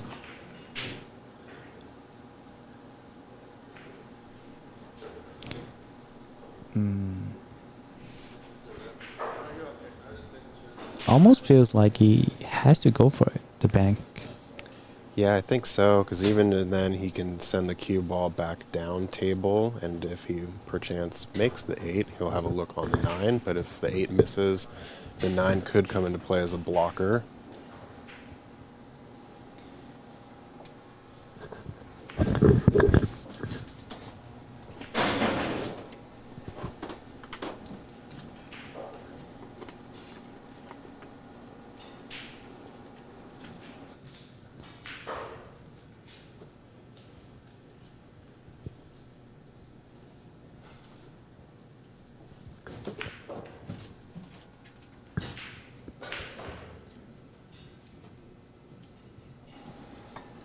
Max is shooting with an angle. He tried to... Ooh! So he has the shot. Just needed to make sure that he doesn't foul on the stroke. Take a look at that again. Yeah, that's a nice stroke. A little unfortunate because he would definitely want the cue ball to draw back more. So either knock the 9-ball further out or just draw past 9 and come out again. But he still has a decent shot on the 9-ball.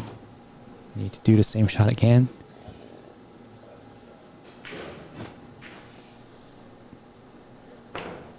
Ooh. Nice.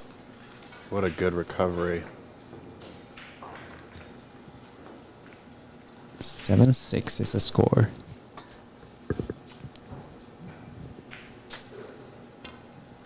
Great outs from both players.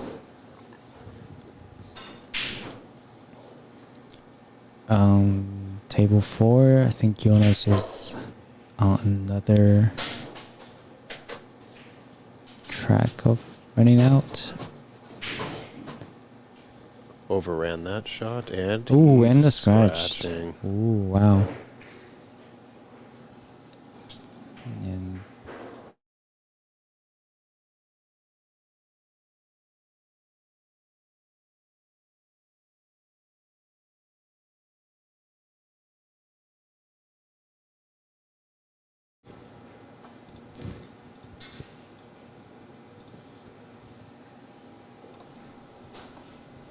All right, Max set to break off rack number 14 here.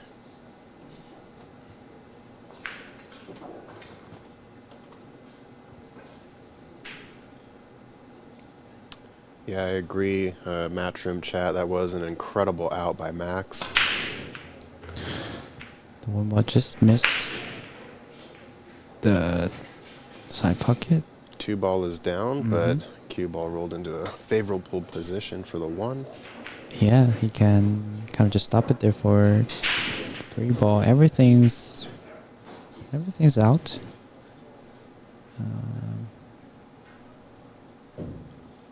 Looks like on table 2, Georgi Georgiev is currently up on Simon Pickering 7-5. Mason Koch is up on Keith Yip 4-2, and it looks like Keith is breaking.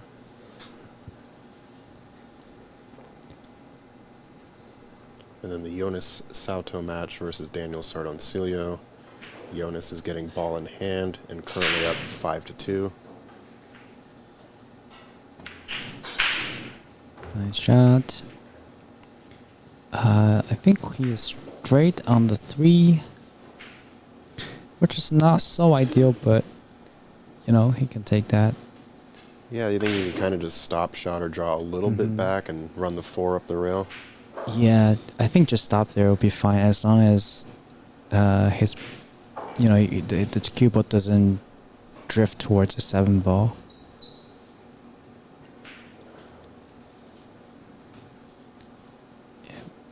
He's aiming low on the cue. Probably just a soft draw. Ooh. Yeah, he had a tiny bit of angle. He wanted to make sure the cue was done onto the 7. That's a little tricky. Missed the shot. Now chance for Blake.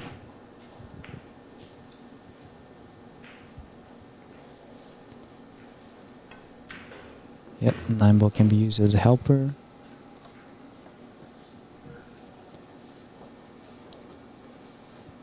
Ideal angle from 4 to the 5. The question is 6 to 7.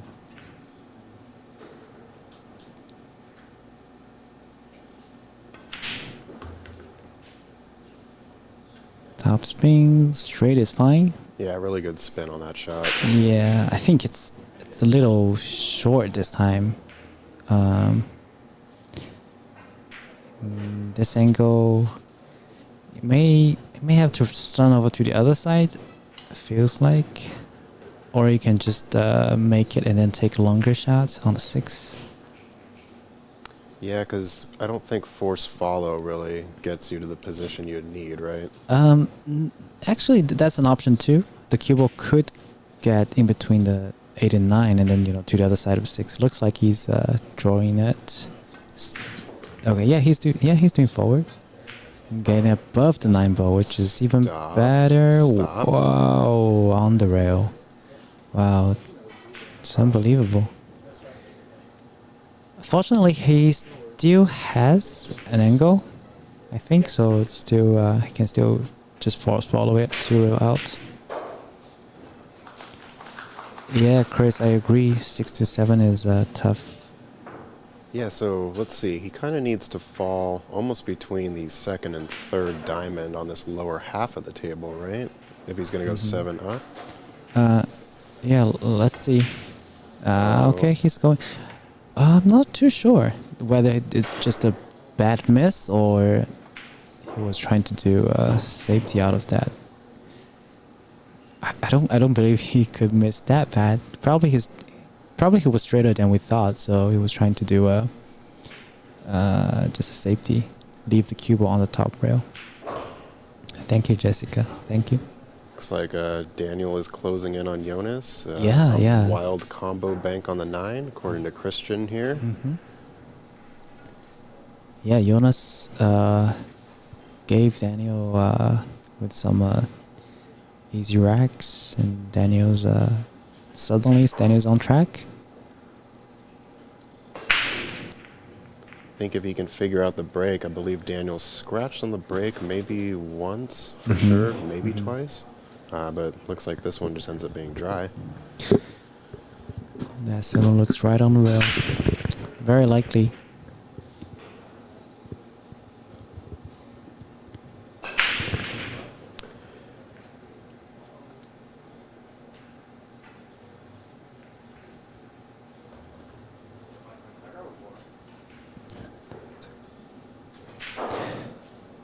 All right, this shot.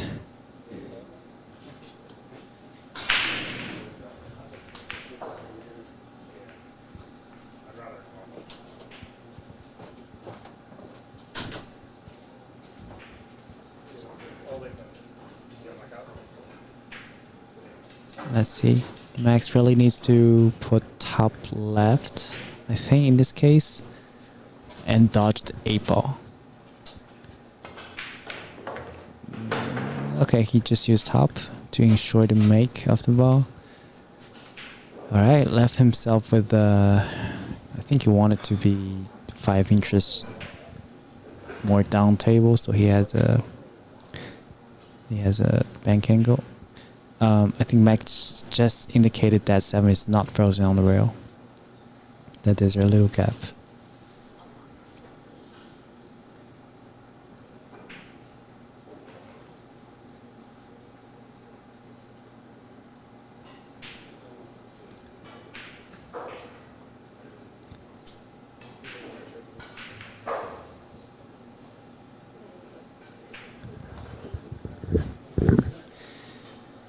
Yeah, so the question here is he just try to send the 7 down to the between the 8 and 9 and leave the cue ball up table? I Or think the maybe other do way around. Opposite way? Yeah, Okay. cue ball, that would be much easier. With some help of the right spin, just like that. And probably not just 9-ball. Yeah. As long as you leave the cue ball on the rail and 7 in the middle line, it will be hard. So on table 2, Georgie is 8-5 on the hill.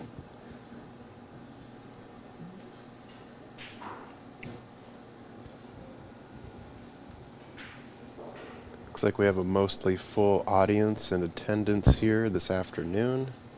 We will have matches going into the evening, so I'm sure if it's not quite full yet, it will be by then. Yeah.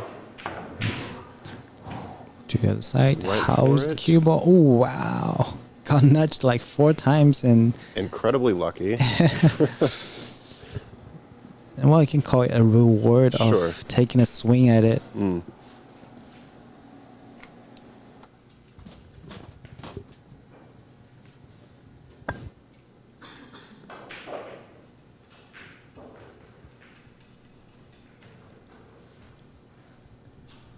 Well, the question is, will Max try to jump it or kick it?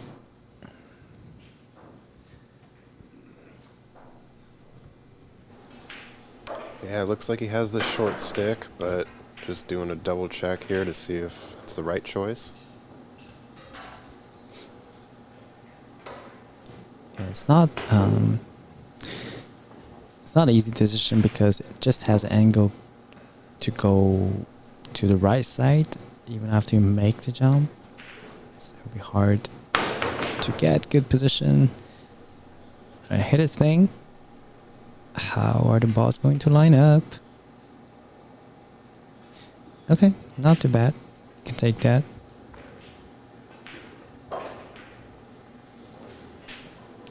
Do you think Blake hits this thin on the right side of the 7 and brings the cue ball all the way back up table? Yeah. I think the 9-ball will be helping Or blocking actually, it it looks too. like he's going to do the other way. Send Okay, the he's trying 7 to. up. Yep. This Not one was quite. not quite. Yeah, to think. He really wanted to not leak on the other side, and that resulted in him hitting 2 softs instead. Alright, so Max finally has a look, although it's still a hard cut.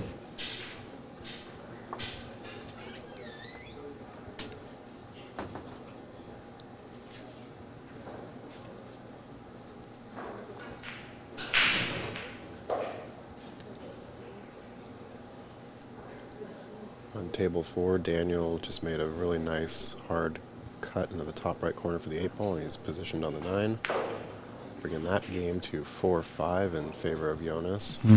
Yeah. The local kid is fighting back. Alright, let's see.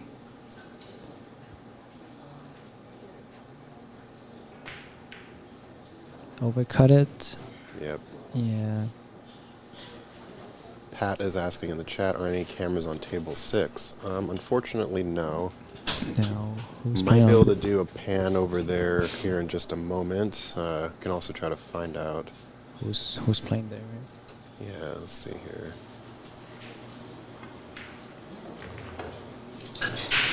It's Sean Lewis and Lucas Marner. I Okay, see. yeah, Lucas Werner is Oh, up yeah. 6-0 on Sean Lewis. Yep. Yeah, we can try to pan over there here in just a moment after this rack.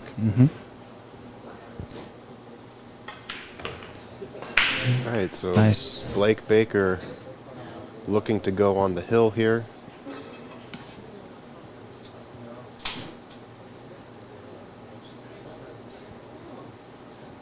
Take a moment as Jonas moves around the room to get ball in hand off of the break.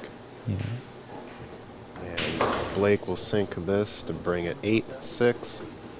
Let's go ahead and pan over to table 6 momentarily.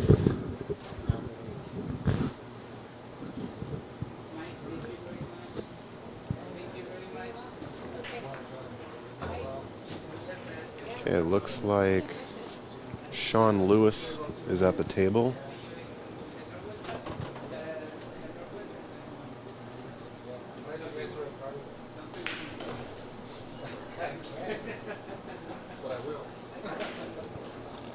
Tough situation for him. The one ball doesn't go anywhere, and may have to just float it and use the 4-5-9. Ooh, try to bank it. Okay. That's a smart shot actually, because the 6 made the pocket bigger. The only problem is Yeah, 2 no. now. Yeah, because the cube will hit the 3 on its way, so it'll be tough. All right, so we need to go back to table 1 here as Blake is about to break. But we can definitely pan over if this game ends. Powerful One to the break. side. Yep. See if the 2 ball.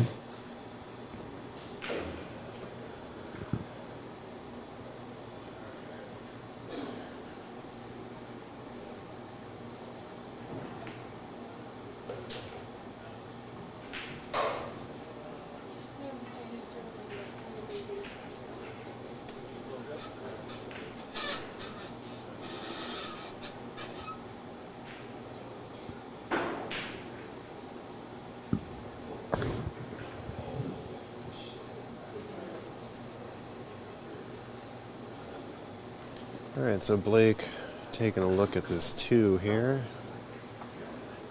Looks like he has maybe a narrow window between the 6 and 3.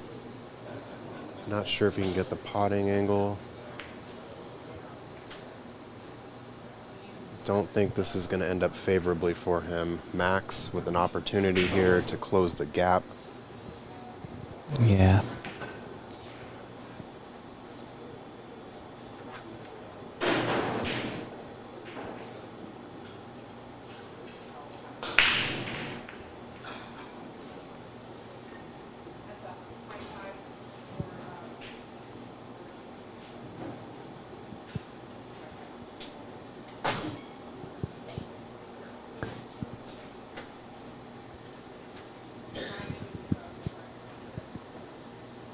All right, so Max will probably draw back here.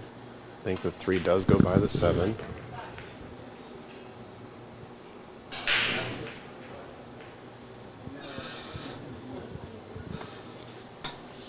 Yeah, it looks like it barely goes by the 7.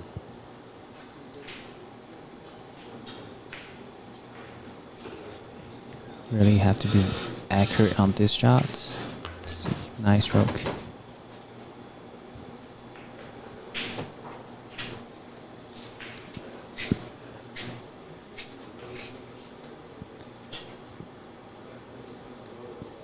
You can just checks this a little bit. May have to fall in between a 6 and 9 on this one. Nice shot, nice draw and out. Yep, great stroke. So Pat asking, are these 4-inch pockets? No, these are 4.5-inch pockets. I would say 4 and 4.4. Yeah, it's not 4 and quarter, but it's tighter than some of the other 4.5 pockets I've played on too. Yeah, I guess compared to some of the other Matchroom events, these are These are considered bigger. buckets, Yep. but, It's still not but easy. still a difficult table. All right. Yeah, 6, 7, 9 here. Max Eberly can bring this to an 8-7 match.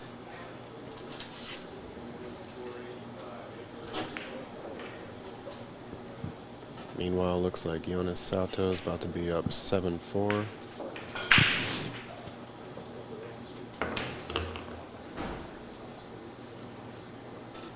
Nice lead from. Oh, not sure yet. Not sure yet. Oh boy. Oh boy. The only line you don't want it to be. He's looking at it like he can make it, I think. I think it barely goes. Oh wow, yeah, just barely. Phew. Yep.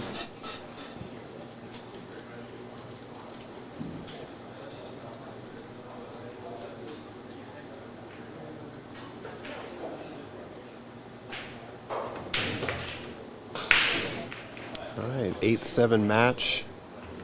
Really great game we got going here. Yeah. It looks like Jonas just golden broke. Go broke. Wow. I think. Now up 8-4. Yeah, I think 5 minutes ago it was 5-4. Yeah, Jonas is a fast shooter for sure.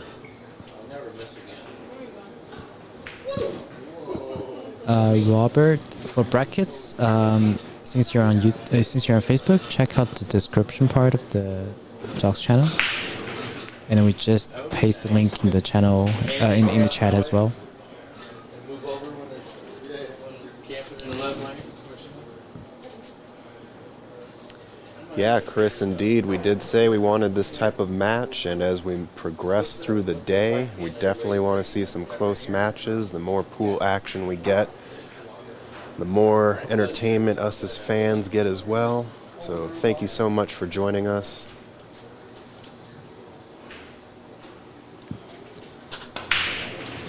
Ooh. I think Blake had a similar break Yeah. earlier where that cue ball just lasered to the bottom right. Yeah.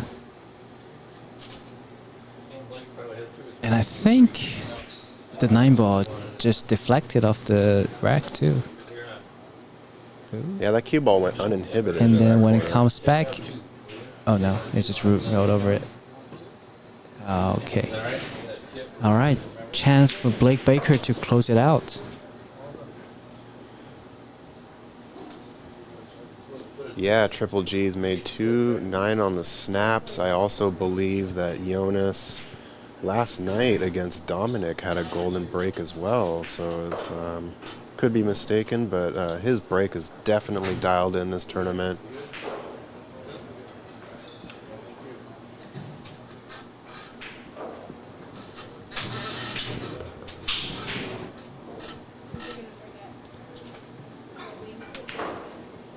Almost overran this position. Maybe even he did a little. Yeah, it just makes the run out much harder now. I don't think he can really swing the 2-ball that much and still keep on the correct side of the 3. but I think he'll be okay drawing back for the side pocket. And I think Jonas is about to, yep, he just sealed off a break and run against Daniel. Wow. So golden break, break and run. Fascinating shooting. Yeah. Jonas kind of shoots like he's got a dinner reservation, you know? Yeah, what a shooter. Yeah, he definitely has that Really nice shot here from Blake. nice shot. Okay, Pat dropping some knowledge in the chat. Lucas and Jonas were working in Connecticut on breaks all week. Yeah, I remember seeing Jonas posting some like reels or stories about him practicing for this. All right, this is the crucial shot. Can he find a gap between the 9 and 8? Really need to dial in the speed for this one. Oh, he's good. He's yeah, good. It's perfect. Yep. Finally, when he needed it the most.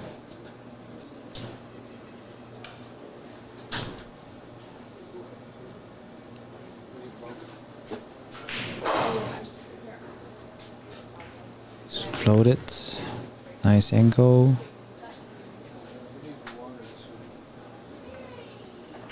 Can float forward or stun 2-rail. I think he's just going to float forward for a side pocket.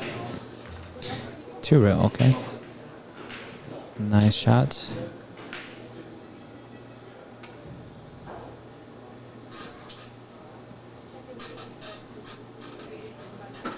This Nineball shot to Win the match. win the match. What a shot, what a match. Great shooting from both players. Yeah, thank you all for sweating this match with us. Really, really good match. We will be back momentarily with more action. In the meantime, you can check out the other Ox YouTube page to see the ongoing matches there. We do have Mason Koch and Keith Yip on table 5. It is a 6-5 game at the moment with Mason ahead. And Amon Sunar and Ryan Carden are on table 2. But we can swing on over to table 6 to see if Lucas Fracasso Werner and Sean Lewis are still playing. And it looks like They just maybe finished. they just finished. Yeah. And Lucas shut out Sean. So, yeah, good for him. Quick work. So, yeah, we will be back momentarily on table 1, and it looks like it's going to be a B-side match. Stan Tarango versus James DeVee. This one should be exciting as well. 2 Pacific Northwest Giants, and we'll be back momentarily.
All right, folks, it's me, Zach Ross, back here in the booth. Just wanted to give y'all a quick update. We have some players already qualified for the final 16. That is a bracket that will become single elimination and will be redrawn once these other matches finish. But so far, players that are in the final 16 are Tyler Steyer, Sam Henderson, Georgi Georgiev, Blake Baker, Jonas Sauto, Oscar Dominguez, Lucas Fracasso Werner, and that is currently it. We do have some matches that will be played here at 4 p.m. coming up here in about 15 minutes. So, yep, more to come. We will be right back. Table 1 will be Stan Tarango versus James DeVee.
All right, welcome back, everybody. We are here with match for Stan Tarango and James DeVee.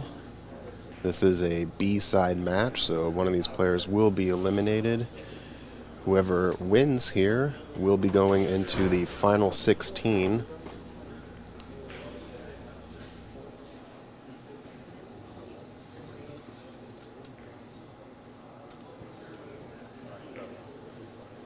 In the booth with commentary for this match, Zach Ross and Shuchang Chow. What's up, everyone? Thanks for tuning in. So not that we're supposed to be babysitting all of these guys, do we have an email or a phone number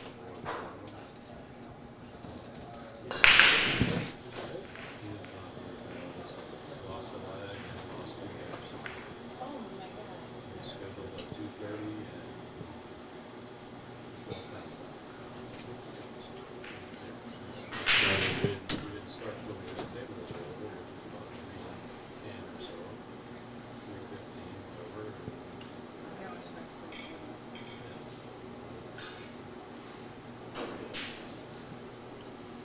All right, looks like Stan is here to break off the first rack.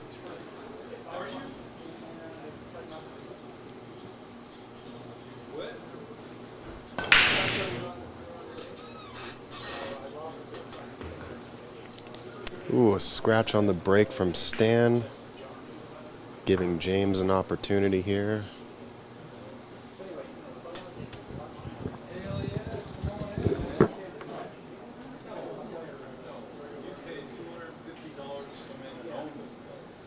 Yeah, so what's $10 more?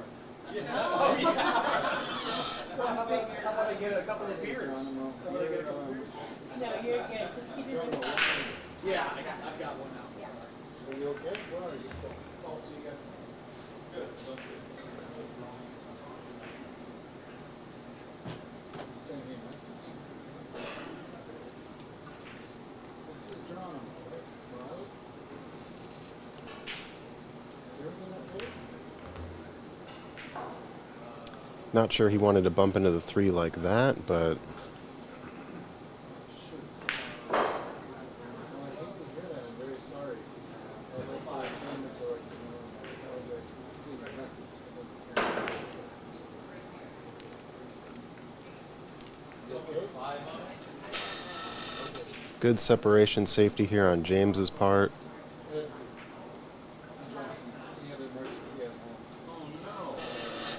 It wasn't too specific, so it was okay. I walked over.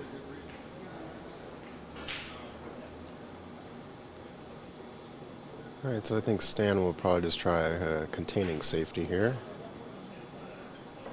Unless he feels he can cut this in the bottom left. I think he's going for the make.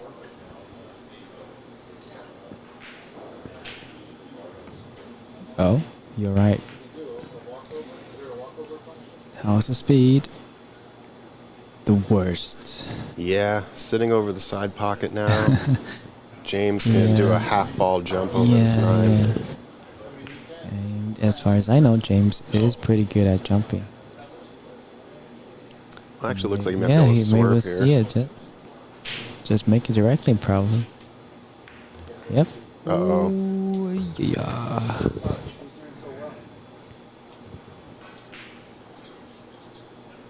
Maybe it wasn't the worst. It was a trap.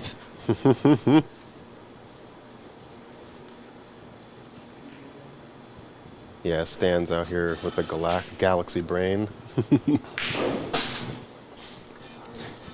Interesting. He's trying to swing 3 rails, even maybe 4, instead of just trying to draw back. 6 is kind of big, but with a master like Stan, he knows his angles.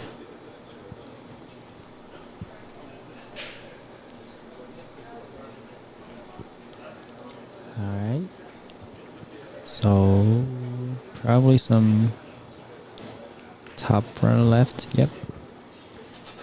Nice beat.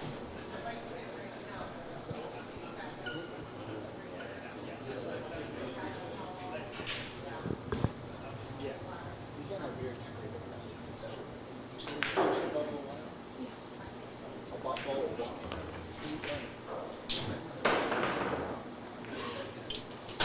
Nice speed there from Stan. Yeah, just from the last two shots, I can tell Stan is ready. He's getting table. Oh, interesting. Really try to create more angle from the 7 to the 8, which makes the 8 to the 9 much easier. Yeah, that's something I learned.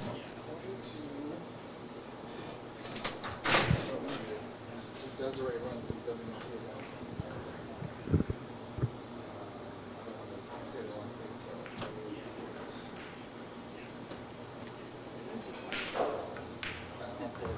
All right. Nice help from Stan. Rack 1 in the books for Stan. Yep.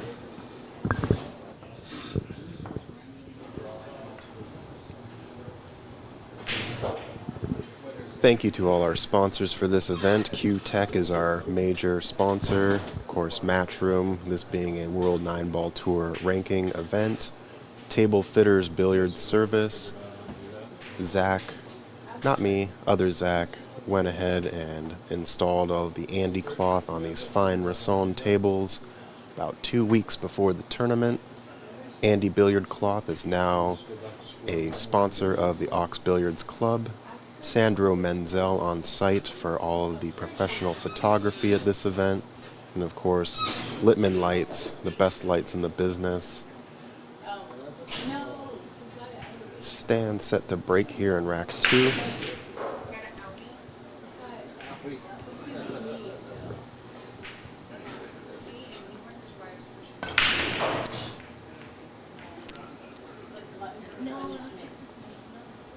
Looks like the one went towards the side, but kind of, did it rattle? No, it went past the side. I think he needed to hit it probably harder. Hit it thin enough, definitely, but sometimes the wind ball just doesn't track towards the side. I think James is going to take on this combo here. Looks like line up perfectly. Swing the cue ball out, 2 rails. Ooh, it's not that lineup. Alright, two mistakes from James. Could hurt him because this is a B-side match, which is only a race to 7. And the winner of this match will get into top 16. So this is basically the loser qualification round.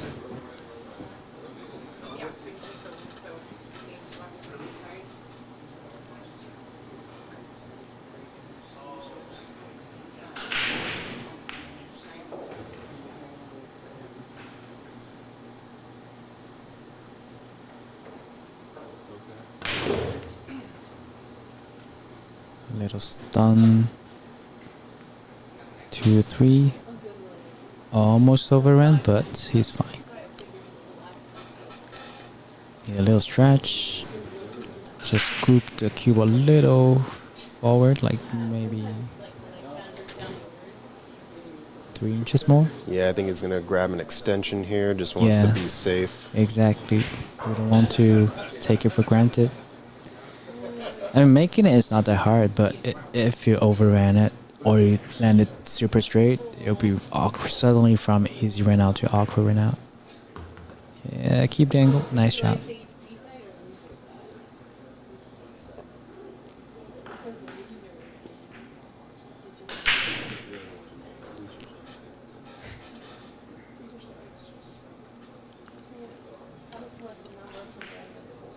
Thank you again, everyone, to joining us for this match. We have 415 viewers on the Matchroom site, and our Ox Facebook, Twitch, and YouTube channels bringing in 136 viewers. Thank you so much for being a part of the action with us. We still have 3, 2. Oh, hoo, hoo, hoo. Wow, that was... Wonder what kind of angle he was trying to pull with that. I'm not sure. I think he was trying to create some angle and then stun the cue ball back to the 6. I was not sure. I didn't even see like which side he missed. I thought he could just draw back, but maybe the side pocket was in the play, so he want to avoid that. Okay, so James, true legit chance of running out. May have to draw back for the 7 in the side pocket. Okay. Okay. If that's the case, then the 7 must pass the 8. Yep.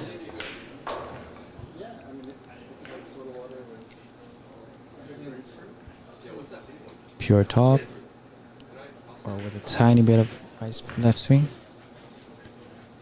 I think this will potentially be a quick match, as both of these players do have a pretty quick cadence with their shooting. Yeah, they both have their wisdom of pool over the years, and they make quick decisions. Both local legends for the Pacific Northwest area.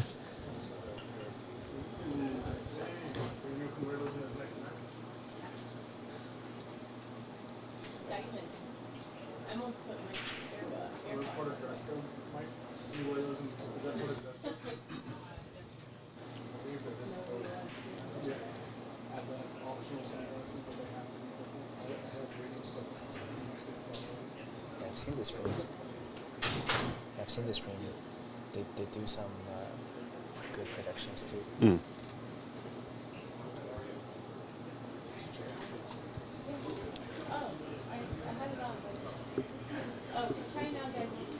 All right, chat. Who do you have for this match? Are you picking James DeVee or Stan Tarango? This is an elimination match on the B side. Whoever wins here will be reshuffled into the final 16.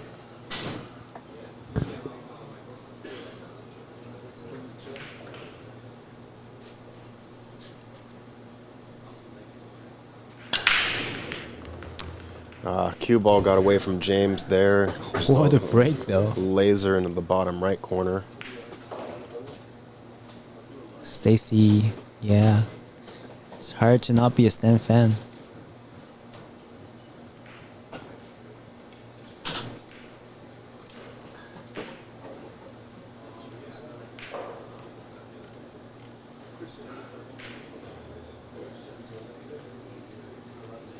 All right, so Stan with ball in hand here, figuring out how he's going to navigate to the 3 on this side of the table. I suspect he'll just do a pretty hard follow 2 into the side pocket. Or, looks like he, maybe prefers draw on this. It's pretty straight. I think draw and then to the lower side of the table again. So one rail, okay, can create angle like that, then it's perfect.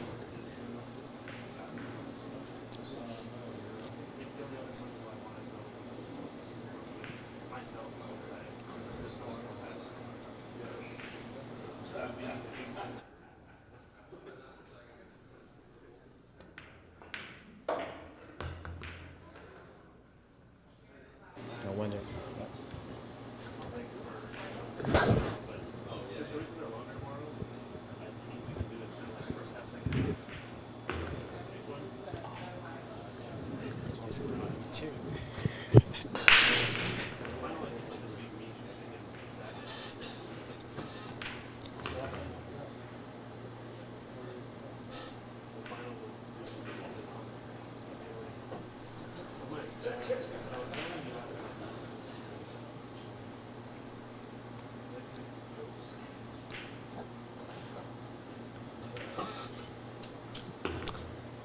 Almost caught the point there. Yeah, let up a little bit on stroke, but he's fine.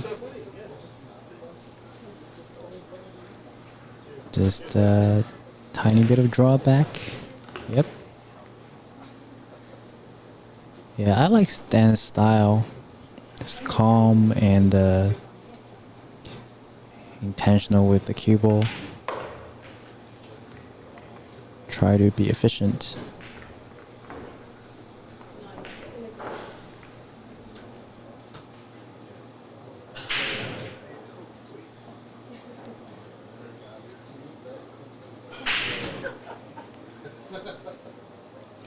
Other matches in the room currently. On table 4, we have Jesse Johnson versus Jeremy Long. Jeremy Long is currently up 3-1.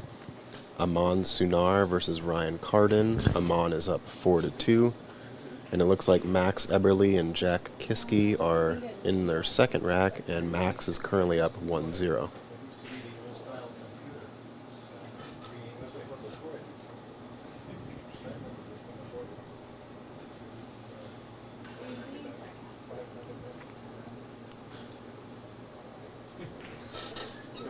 Jesse Johnson and Jeremy Long are playing for the final 16. On table 3, Stephen Weekly and Daniel Sardoncilio are about to start. They'll also be playing for the final 16. All right, Stan has switched up sides of the table. How did you see those in the first round when you started this? Try break. And the one ball is a perfect opening shot for James. Do that with this second round also?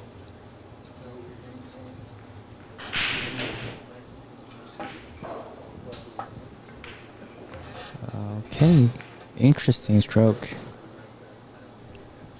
He took advantage of the slick cloth. So the cue ball just curved a little bit forward. Oh wow, that's too much cheat on the pocket.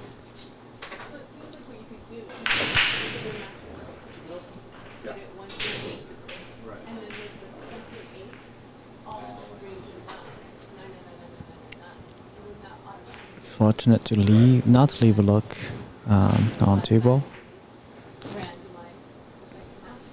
I would expect 2-row kick from Stan. Yep, just right there. Kick and stick, and the cue ball might drift towards the 6-ball. Okay, I see. You want him to go 2 rails for this kick. Yeah. It gives you the fullest kick. Oh, he's looking at. Okay, just trying. I think the 2-row kick around that corner pocket is the right way to go. Yep. See how well he hit it. Okay, didn't hit it full. But Not sure if not it goes sure. by the Yeah. 9. Let's see from this angle. Okay. Yeah. Yeah, it's it tight. Yeah, it's gonna be It's tight. very tight. He's gonna have to barely brush by the 9. Yeah, still very hard to tell. And the next shot, I believe it's the 3. Okay, so if he can get past the 9, the 2 will pass the 9, then the 3 is just out there. Looks like he's either trying to make it or touching the cheese. Nope. Containing safety. Didn't get a safe, but didn't leave a obvious shot either. Thank you, Grant, for the compliment. We are doing our best here to present a well-rounded match. So, really appreciate you all being in the chat and joining us on this adventure.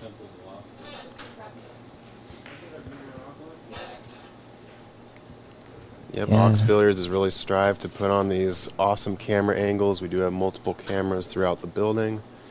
And, yeah, just trying to give you the best viewing experience possible. I think there's a potential bank here, but don't know how aggressive he wants to be. I think he would just float the cue ball to the right side or use the A ball. I prefer hitting the right side, yeah, like that. Yeah, a lot of traffic up table. This makes the most sense. Yep. Nice shot.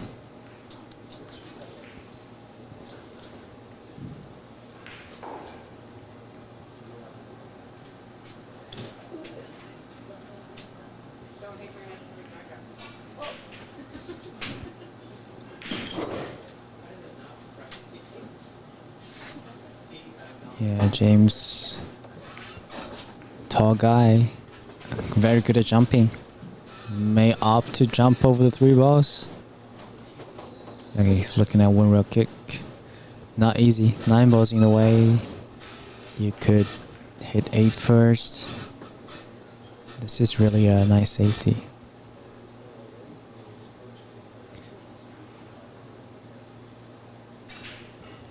Left swing. Wow, what a shot.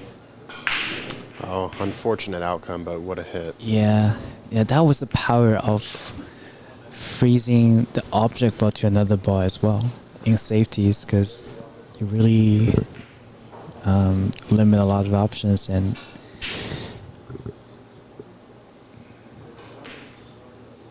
gives you a higher percentage of a shot, even the opponent make the hit. Okay, 3 rails probably out. Oh, you just draw directly back.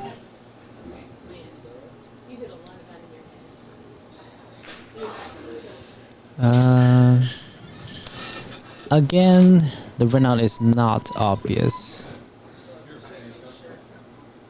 Maybe he'll swing over, like find a gap between the 6 ball and the top rail, and then shoot the 4 in the upper side pocket. Yeah, like that. Yeah, that's perfect. Good speed. Just run. Yeah. I think it's fine. Yeah, he's fine. But we'll have to shoot the 5 ball upper, like to the left of the table, either to the left side or left corner. It's not easy. 4 goes on the bottom of the top. And then 5, 6, 7, 8. Yeah, good speed control here, and could potentially have the 5 in this bottom side pocket. Nice shot. Or, Oh, get around the 6 again. okay. That's a smart way to do it too. Guess he preferred to let his stroke out a little Yeah, bit. yeah, exactly. And this way, I like the cue ball to stay up table, because you kind of always have 2 options, either the side or the corner. So either stay on this side, which where he is right now, that will have he'll have the. Oof. And I haven't gone to the downside of it. The downside is you have to shoot a hard shot. Oh, almost fluked it if the 8 was not there. And potentially leaving an opportunity for James here. I think he has enough of a cut on this 5 without, obviously hitting the Hitting 8. 8 first. Yeah. Yeah, you might want a ref to come over and watch it. Talk about ref. We have 2 awesome refs. Shout out to the refs. Yeah, we've got Lance and Sam here. Ravito, yep.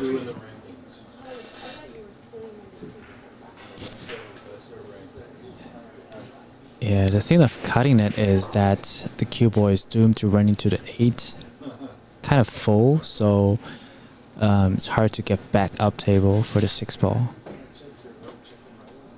It's not, there's no easy option for, no obvious option for a safety either. Let's see what he does. Looks like he's breezing up the right side of the 5 ball. Just softly. Wow. Oh, that leaked. Yeah, it's so hard to do. Like with that touch, you need a touch. Especially from that distance. Especially, yes. And also worried a little bit about scratching from there. Can't hit it too thick. Alright. I think Stan has a slight angle up table, which is perfect. You can do like a stun draw.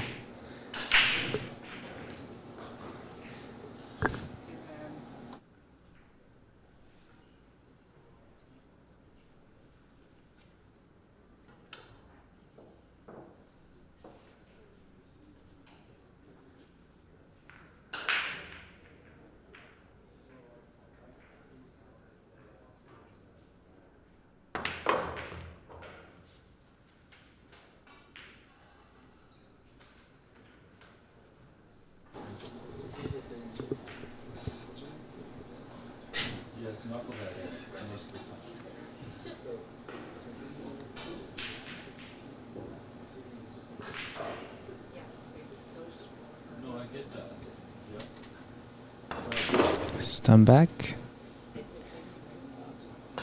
Pretty routine right now from here.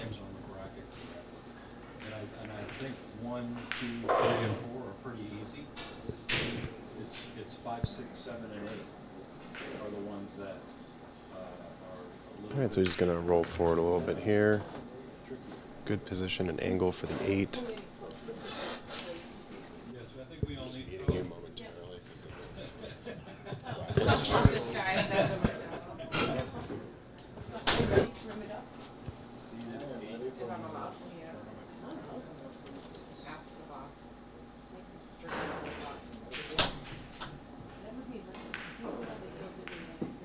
Moto Stacker asking in the chat, where is this being played at? This is Ox Billiards in Seattle, Washington.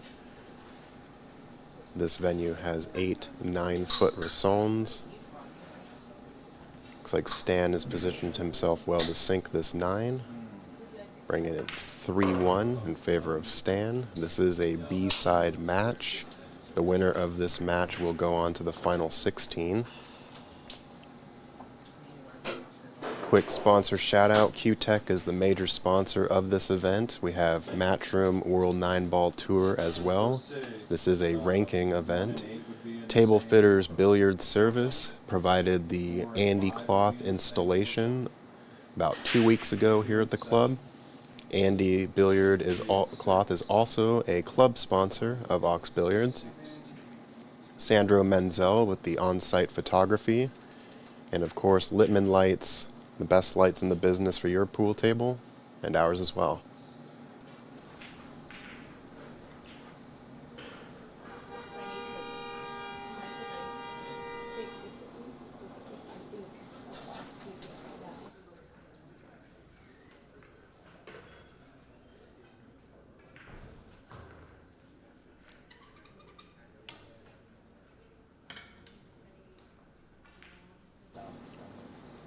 All right, so Stan has switched back to the left side of the table. I still think he's feeling out the break here.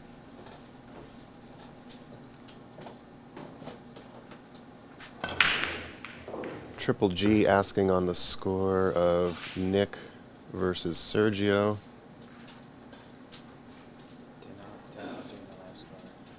We do not currently know that score. It appears those players are not updating their score. Might be able to get Christian to go check that out. But for now, I suspect Stan will be pushing. There's no clear indicator hitting the 1 here.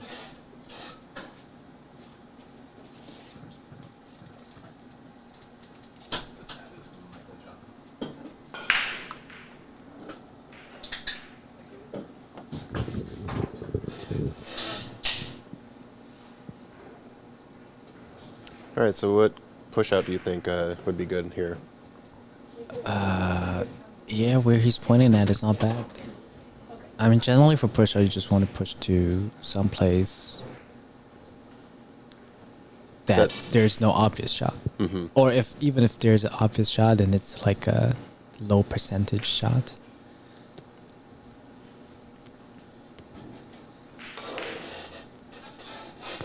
Yeah, might not want to push up table because the 1-9 is lined up not perfectly, but there's a possibility. So I think he's pushing a 7 away and then leave the cue ball. Oh, leave a jump. Interesting. A jump that requires accuracy to both, like the direction, and also you have to land perfectly on the wind ball. Since the 6 is closer to the 1. That's an interesting push out. I don't think you can see an edge from there. Yeah, you either have to kick or jump.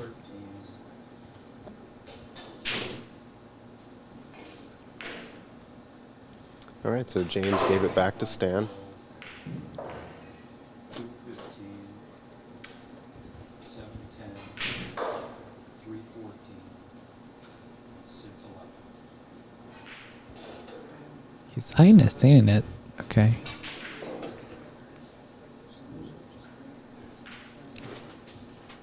Right. So the only ones that we're really worried about are 1, 8, 4, 5, 2, 7, 3, 6. That's what we're looking at, kind of.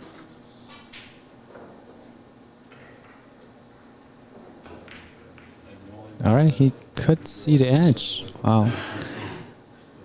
Try to back cut. Just missed by here. So how do we put them on the bracket already in that order and have them stay there and randomly put their That's a little too soft.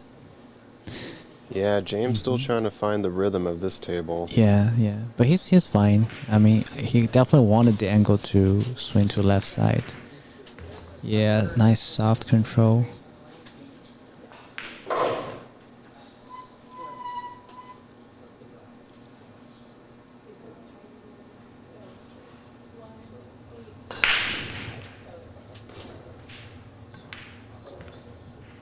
Oh, That's going to be an unfortunate Wow. leave. did the cue ball roll out? No, I don't No. think so.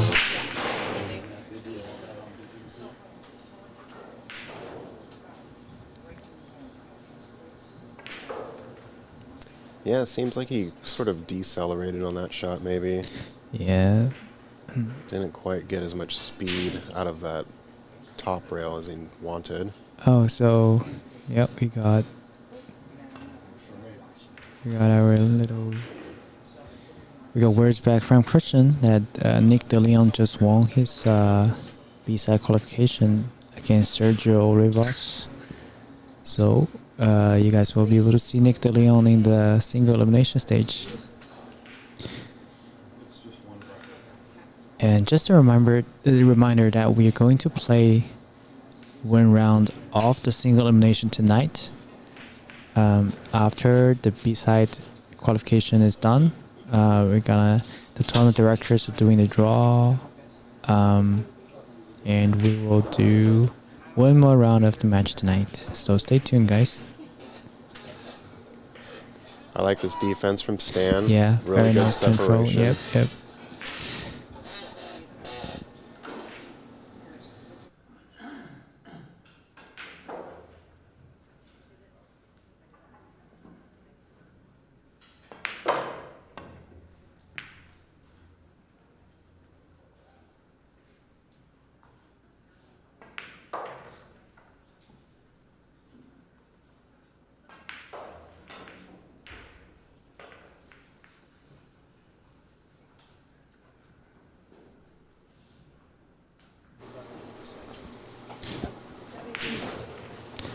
All right, so even though Stan is shooting over the pocket here, he has vision on the 5.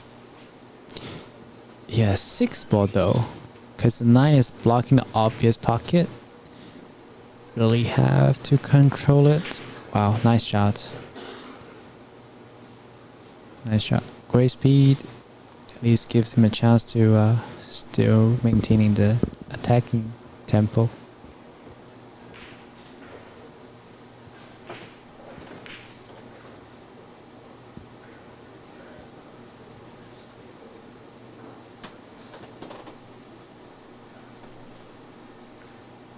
I think he's probably worried about playing forward and tangent going into the left corner on the cue. Yeah, he can avoid that. But getting to the 7 is another story. You have to hit it pretty hard if you're touching the long rail first. Let's see how he does. Spirited. How does the cue ball land? Right on the other side. Wow. I'm not sure if it's fortunate or not. Because he might still have, the angle to just cut it, try to make it. But still, he definitely doesn't want to be this close to the object ball. Yeah, at least he has the safety shot to leave the 7 ball 1 rail on the right. Oh yeah, wow. Phew. Not out of the wood yet.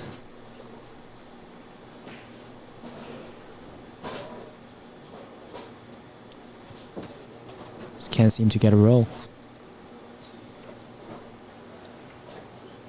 Question, what to do here? Yeah, it kind of looks like The 8 does barely go by the 9, but you're risking sort of a jaw rattle situation if you don't quite hit it as clean. Yeah. However, I would still like that.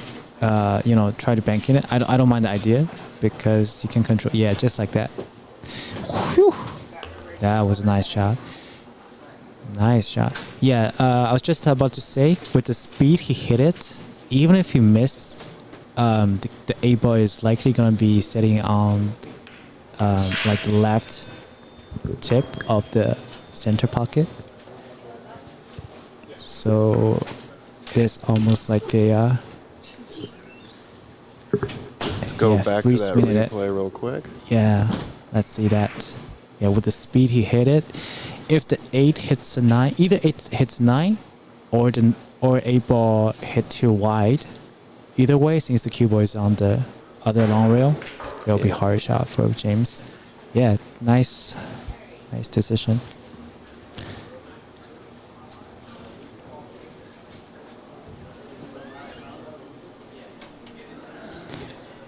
Alright, stands 4-1 up against James. So at the same time, I think I just saw Jeremy Long won his match against Jesse Johnson. Jeremy Long into the final 16. Yep.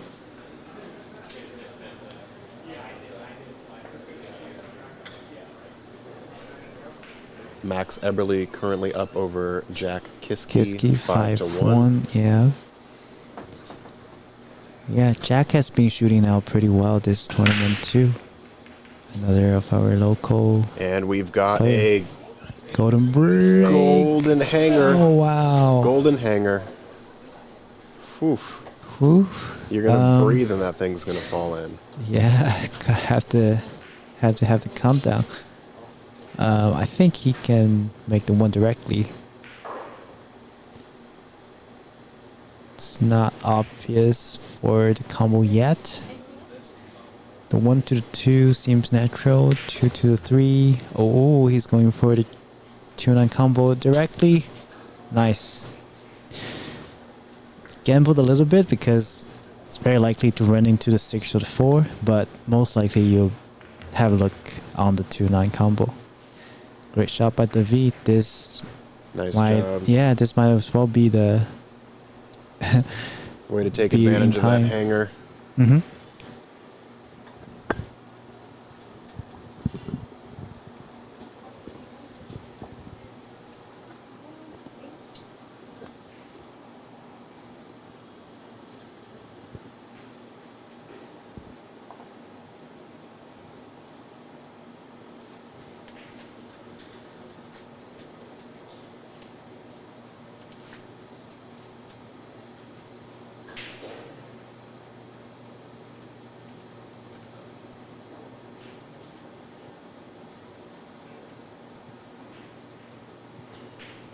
Have a B-side match with Clay Belvoir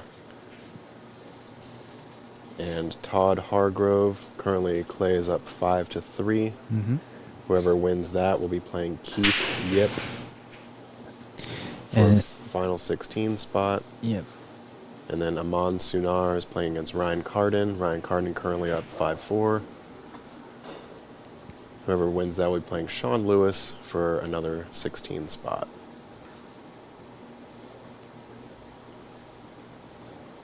To all of those just joining us, we have Stan Tarango versus James DeVee. It is currently 4-2 in Stan's favor. Whoever wins here will be in the final 16.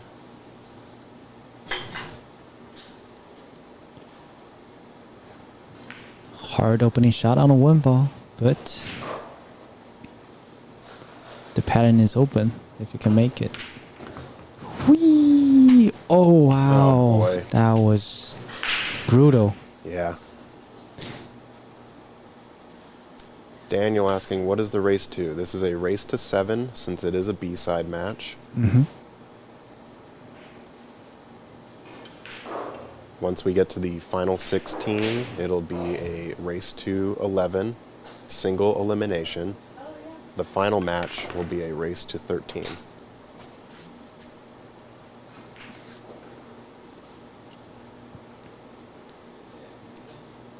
All right, so James looking to take advantage of Stan's mistake.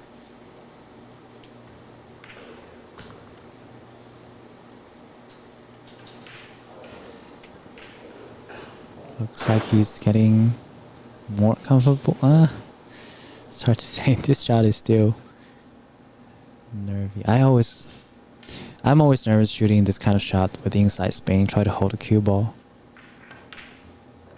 He shot with confidence and authority. Nice shot.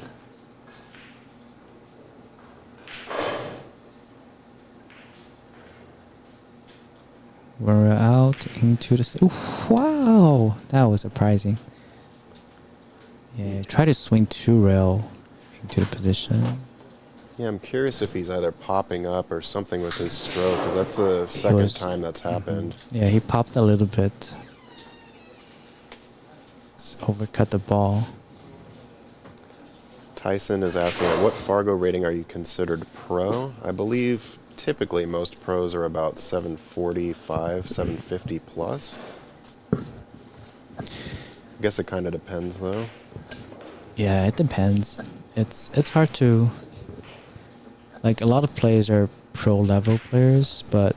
Ooh, okay. Carry him to 6 out of the 7. Let's go ahead and take a look at that replay. Yeah, that's a smart... Carry him to 6 out of the 7. And in the meantime, the bonus for making the 9-ball. Wow, what could have been 4-3, now it's 5-2 in a race to 7. And back to the pro question, like, it's hard to say. What do you think, Zach? Do you think a pro should be defined by the level or by their living as a profession? Yeah, you know, I think if you're going on tour, I suppose, to many of these events, then I guess you are sort of a road pro. But I also think it's sort of a combination of, yeah, can you make your living from it, and how are you placing in these tournaments, right? So are you, in larger events, are you getting last 64? You know, smaller events like this, are you getting top 8? So, yeah, I guess it sort of just is defined by a few factors.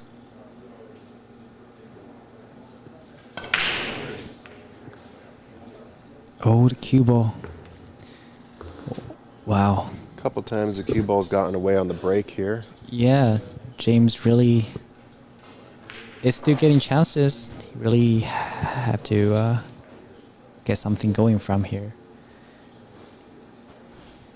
Although the one ball doesn't have an obvious pocket though. Could be easy safety behind a 7.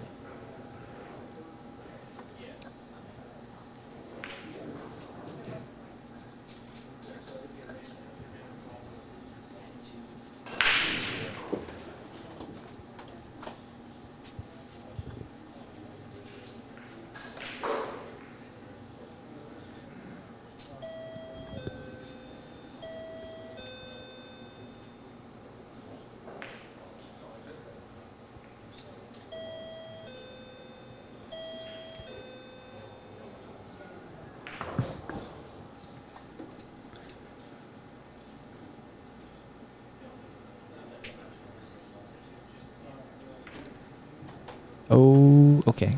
It's throwing far enough. Way to glue it behind the 7. Yep. Nice shot. That's exactly what he needed to do.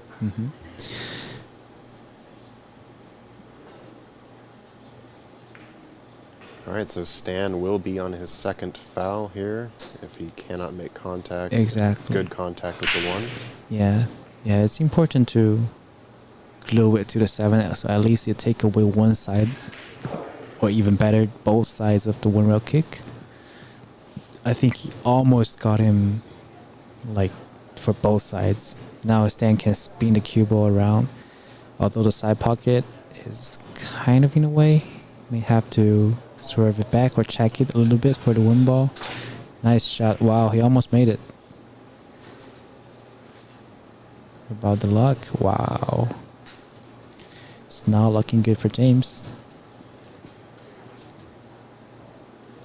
Ryan is asking, does a ball have to hit a cushion in these rules? Yes. The cue ball needs to hit the object ball, and then either the cue or an object ball need to hit a rail. Or any other ball.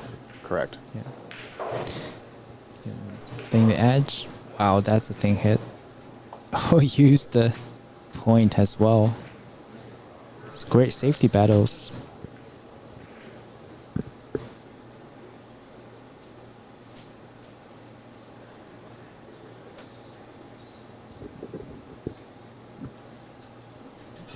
Would you take on the jump here?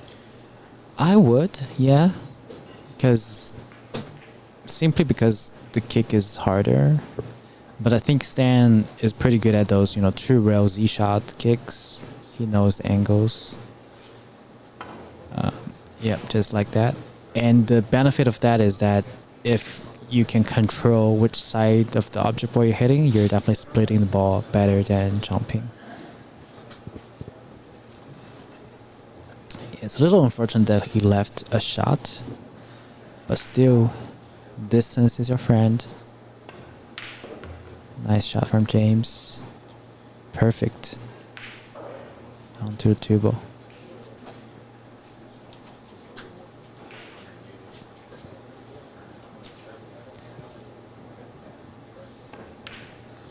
Ooh. Man. Yeah, that's going to hurt. Yeah, I know James pretty well. I feel for him.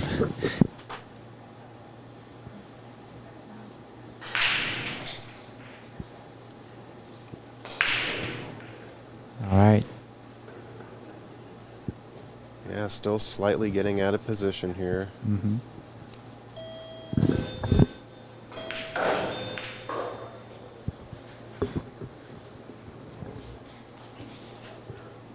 Kick is not hard, but you would like to kick it almost full, I think.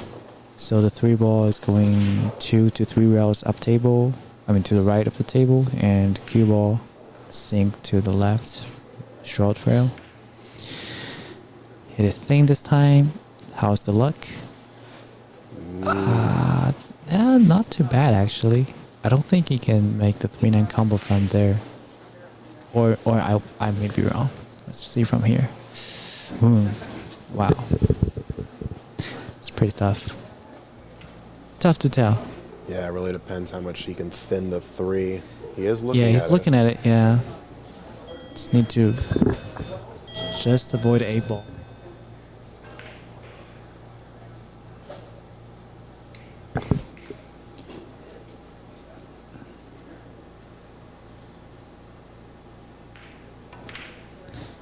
Oh, he got it going.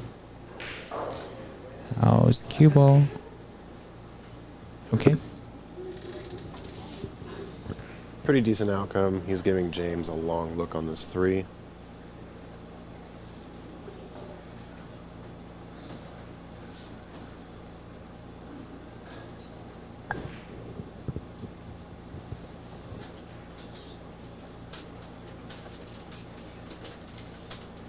I would not want this shot when I'm 2-5 down. No, absolutely not. Yeah.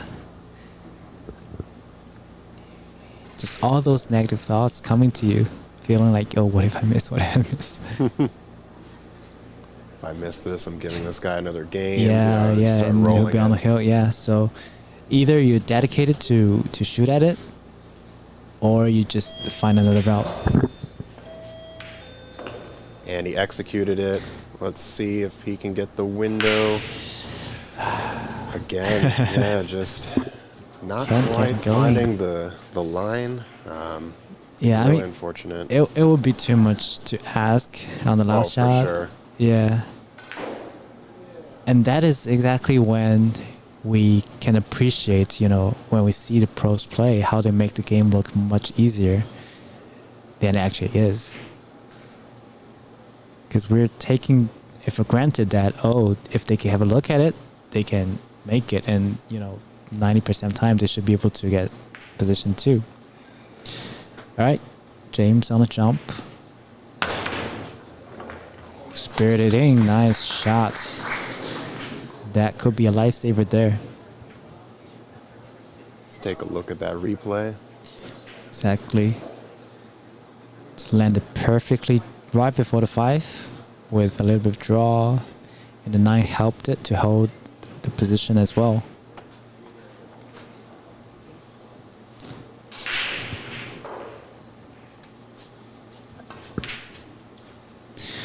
Oof. Miss it this time.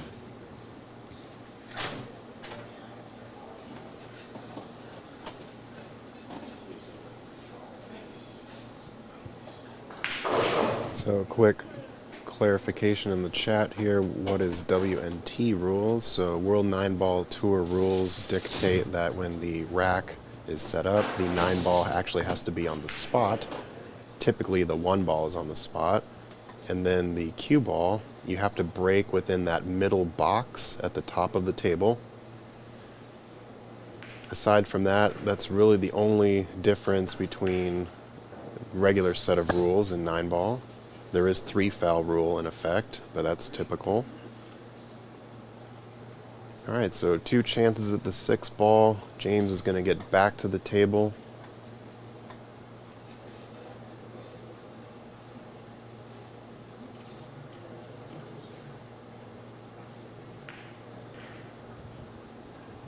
So some updates on the other tables. Max Eberly just won his B-side qualification match against Jack Kiske 7-1. So Max will be advancing to single elimination stage as well. At the same time, Raymond is 4-1 up against Simon Pickering. James is going to get a really fortunate roll here after missing wow. the 6. Yeah. Finally. He would say finally. Yeah, he would say finally it's Yeah. my turn to get a little luck on my side. Yeah, absolutely. All right, so I suspect, just based on this angle, okay, looks like he's going to go a little bit of a V bank here, or V kick rather. Yes, I net there. Not only just kicking it, but also kicking it on which side, and then determining the speed he wants to hit the ball. Ideally, you want to hit it on the right side of the 6 from this angle. It's interesting. He's looking at the 2 rail. See? Oh no, he's not. He's just hitting 1 rail. Yep. Oh wow! Oh wow! He was aiming at the second. Wow, the Z shot kick. Wow, what a shot! What a shot! What a shot!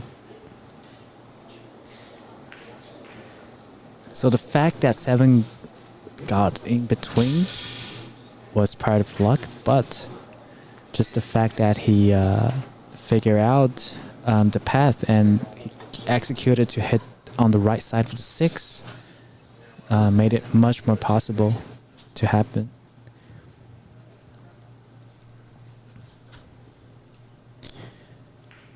All right. Again, airtime for James Davy.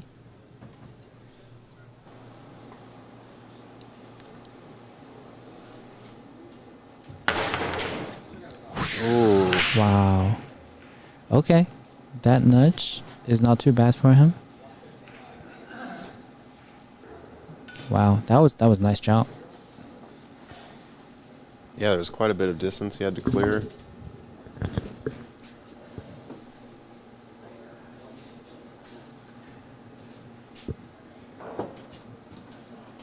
Looks like Daniel Sardoncilio is currently up over Stephen Weekly 4-1. Whoever wins that game will also be in the final 16.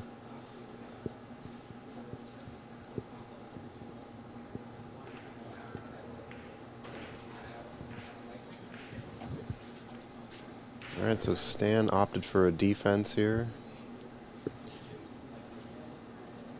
Yeah, reasonable decision. There is a cut here.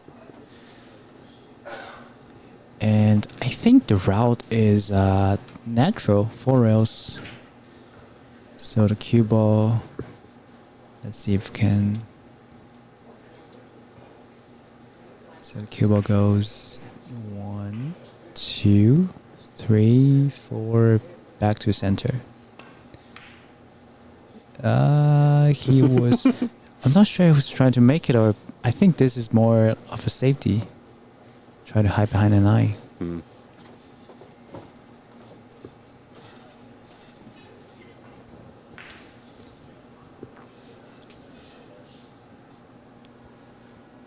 Question in the chat: what is the cloth these tables are using? This is Andy cloth.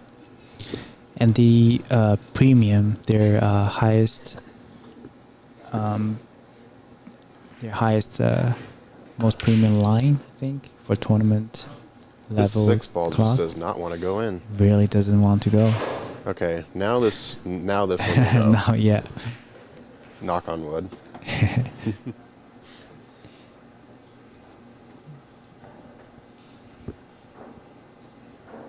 Looks like he's using top spin to go 3 rails.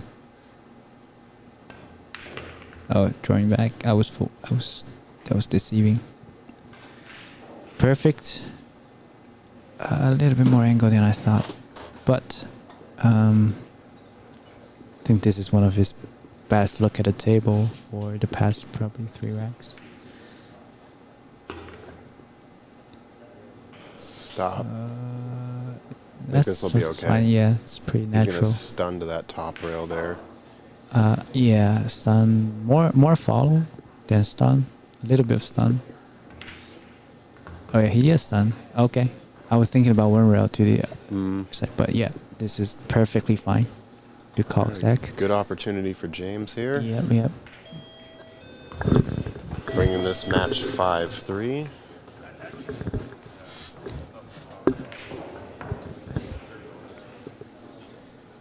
Match is not over.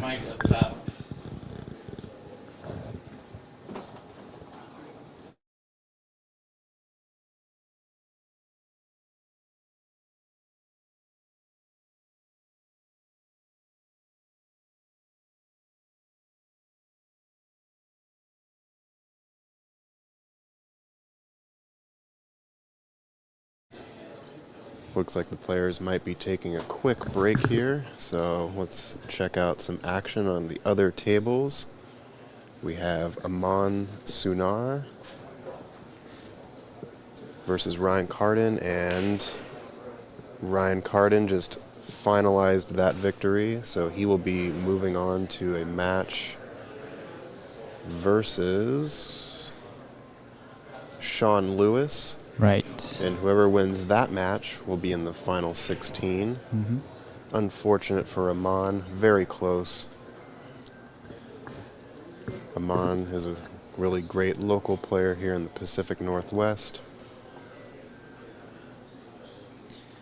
So let's see if we can try to get over to table 3. Yeah, I think table 3 is the. Looks like we have Stephen Weekly versus Daniel Sardoncilio, and Daniel is set to break here. At the same time, Clay Belvoir won his match against Todd as well. And he will be playing Keith Yip soon afterwards to win a spot in the last 16. All right, so James DeVee is back at the table racking, so we'll take a look. Yeah, One we'll swing more back moment to- here at Steven. But I think he might be doing a push out here anyway, so let's go back to the main TV table.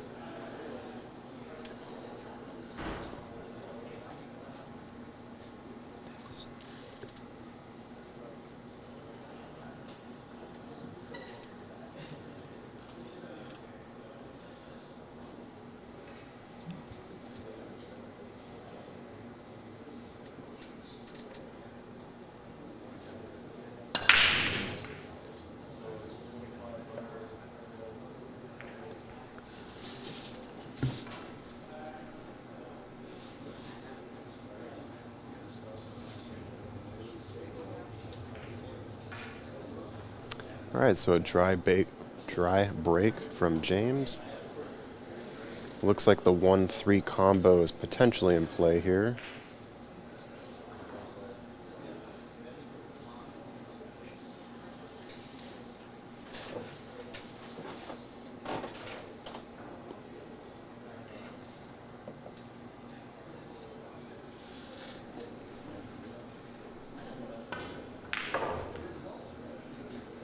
Nice job from Stan.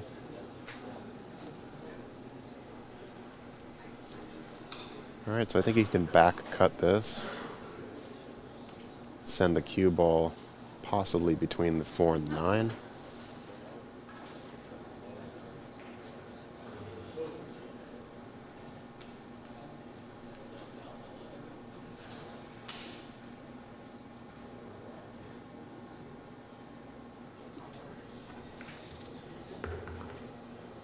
Oh, ended up going between the 5 and the 6. Okay, still a pretty decent position on the 2. At least he can play a safety here.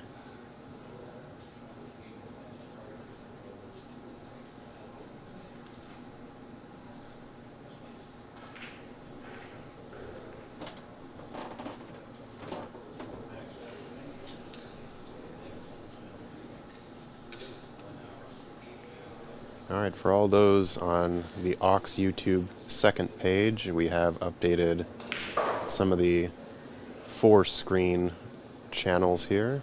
So you will be able to see Stephen Weekly play Daniel Sardoncillo and Raymond Linares versus Simon Pickering on tables 3 and 6 respectively.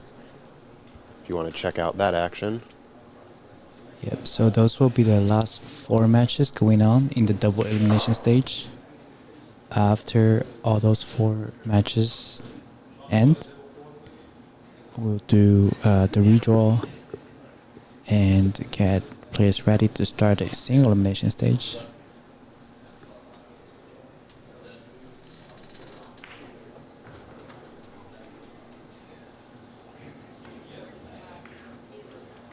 Nice contact from James there. Unfortunately, going to leave Stan a shot.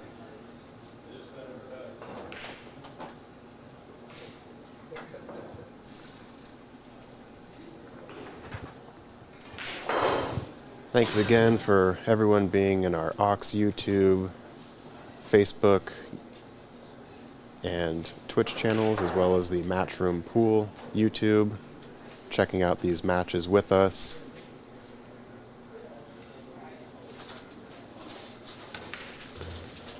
Plenty of great competition coming up after this as well.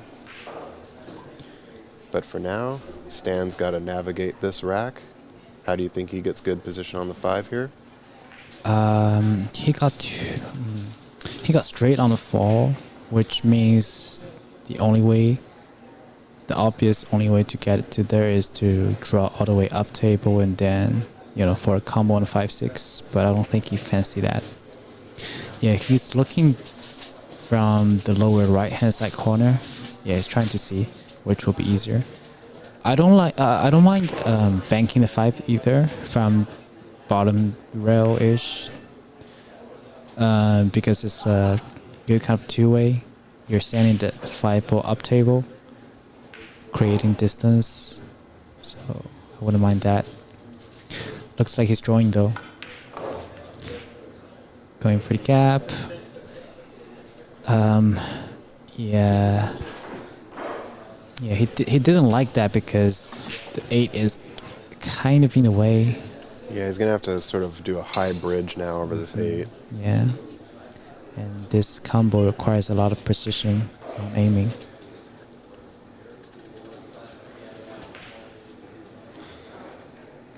Alright, this is not as bad as we thought. Let's see how he does it. What a shot.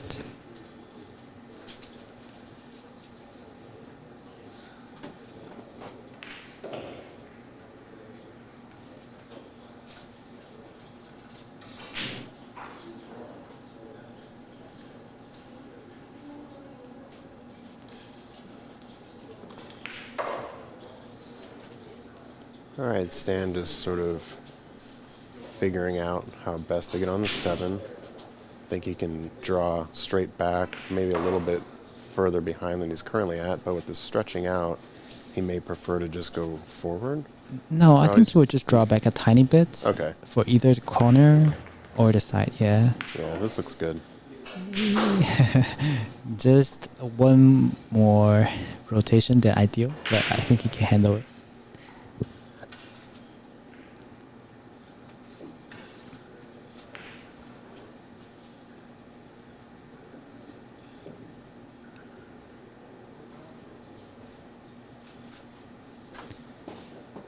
On this shot, I think he will roll past the 9-ball to ensure a good open area for bridging. Yep, even though that means a longer shot.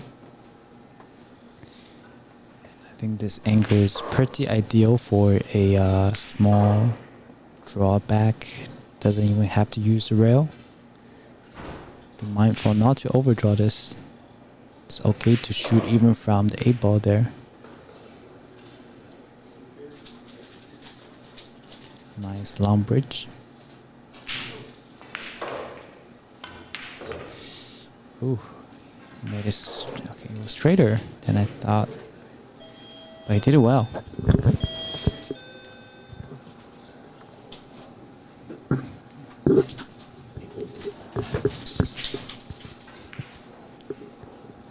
A cut on the 9-ball to get on hill.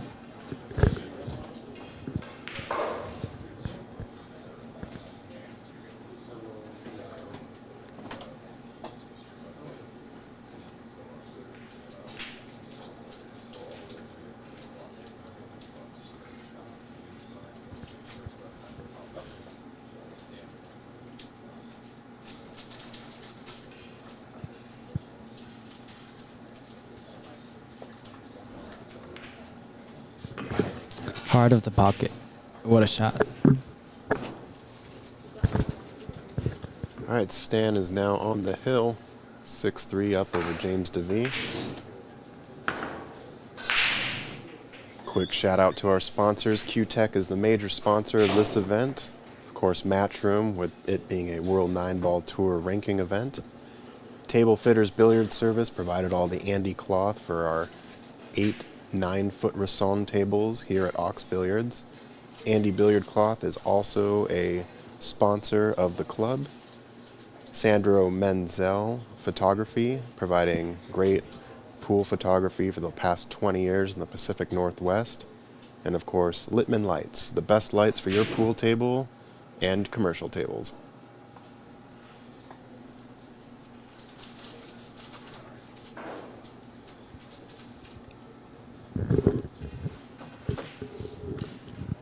Checking out some of the action on the other tables we have here. Raymond Linares is currently up 4-2 over Simon Pickering. Daniel Sardoncilio 5-2 up over Stephen Weekly. Both of those are B-side matches, so it's a race to 7. And Clay Belvar and Keith Yip should be starting out here pretty shortly. All right, back to the main table. I think it's dry. Another dry break from Stan.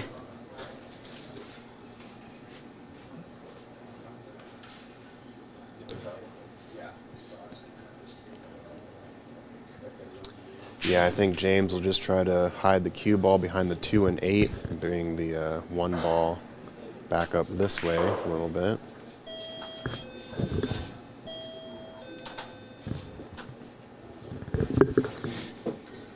Use the 2-ball.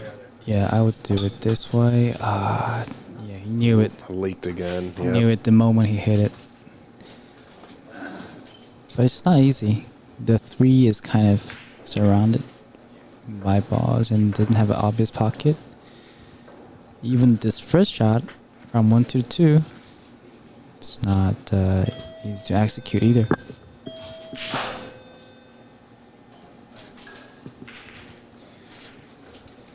Yeah.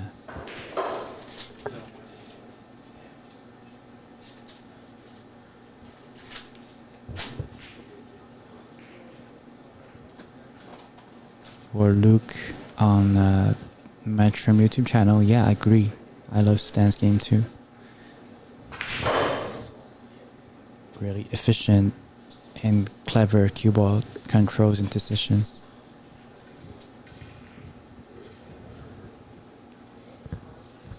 I like how he's using the glove to sort of cover that rubber part Yeah, of the that is pocket. that is an orthodox move at the table.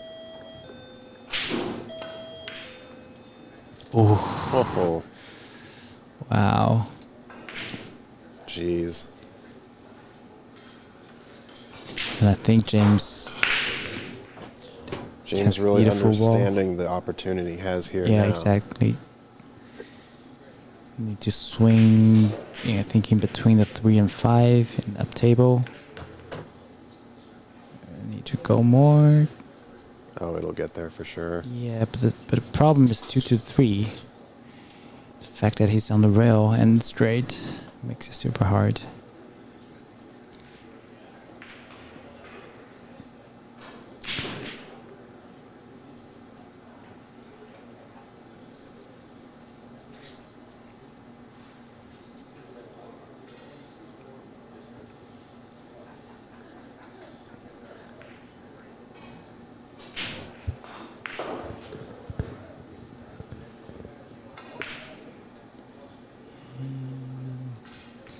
Just trying to make it. Yeah. I mean, that's kind of the only thing you can do. Just make it for now. Give yourself a look at the 3.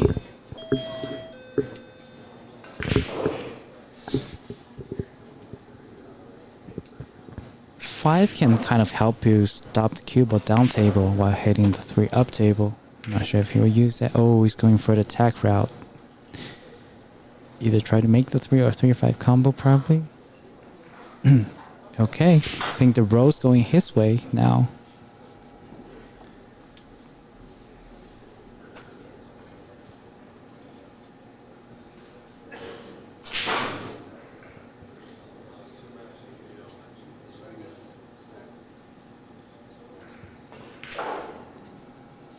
What will Stan do?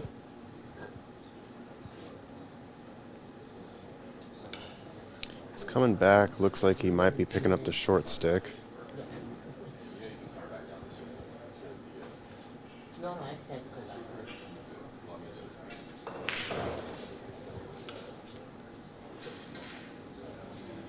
Yeah, there is a chance to, thing that jump and thing the 3 into a side pocket.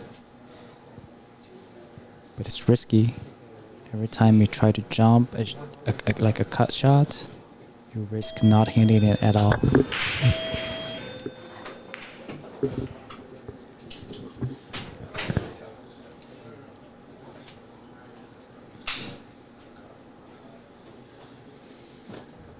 Tough decisions.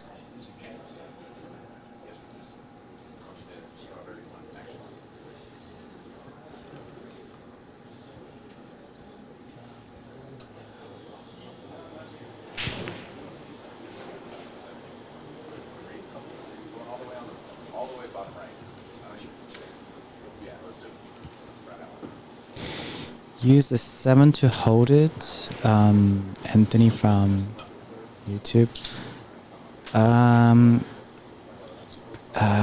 Maybe, but it's hard to make the 3 while hitting the 7.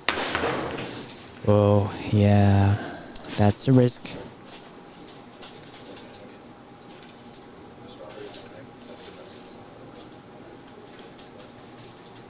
All right. Oh, he did tie up the 6 and 7 though, which makes it. Yeah, not a huge mistake. No, I mean the jump shot from Stan just made the situation a little bit more complicated for James. Does look like he can get enough of that 6 to go in the bottom left, so it's really just going to be these next 2 shots to get that good position. Don't graze the 9. Okay. That's fine. Okay. I think it's he has to go for it. The 2 rail. Oh, is it too straight again?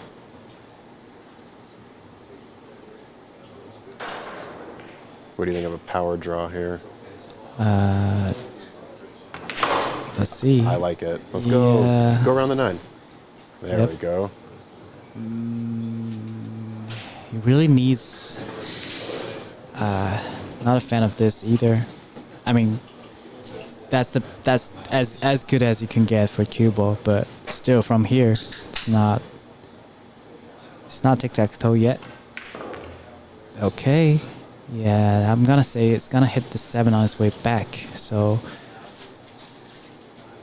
I think he's still not bad. okay. Yeah, he's still okay. He's still okay. Just a long shot to pot and 1 rail or 2 rail to have a look at 8 ball.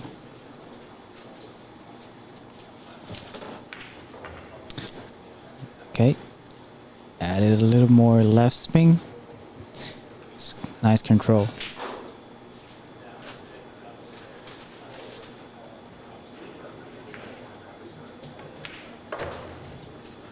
Ah, nice turn over to the 9 ball. Looks like James is getting a little more hold to the table speed now. Hopefully it's not too late for him. All right, James not quite out of this match yet. Putting the pressure back on Stan. Stan is on the hill.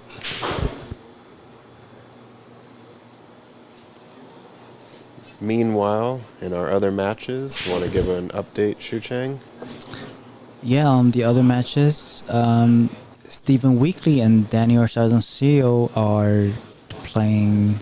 The score is currently 3-5. Daniel is up. I believe he was 5-1 at a point, and Stephen is crawling his way back. It's also a nice match to see. And on table 6, Raymond Linares and Simon Pickering are 4-2.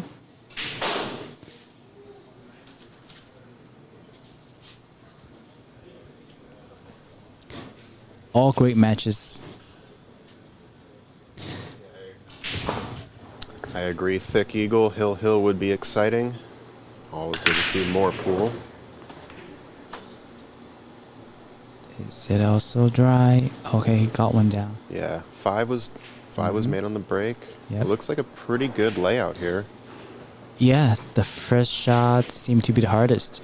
Make the 1 while have a look at the 2 ball. He can run into this 4, I think. Dylan Thompson asking, does anyone know what level 700 Fargo means in comparison to Jason Shaw? So Jason Shaw, I believe, is around 800. He's 820 8-something. or 830 even. Yeah, Sean's at 830. Shaw's So at 830. I suppose a low 700 is semi-pro, but still very capable of beating a pro. So the definition for Fargo is every 100-point difference means twice in terms of the speed difference. Okay. Which means if a 700 player, like if a 730 player plays Shaw in a race to 10, then the final score is expected, like probability-wise, it's expected to be 5-10. Okay. Around that range. That's the definition for Fargo. Really good safety here from James. Yep. Good speed. As I said, seems like he is getting more grasp table speed. All right, looks like Stan calls out a quick break.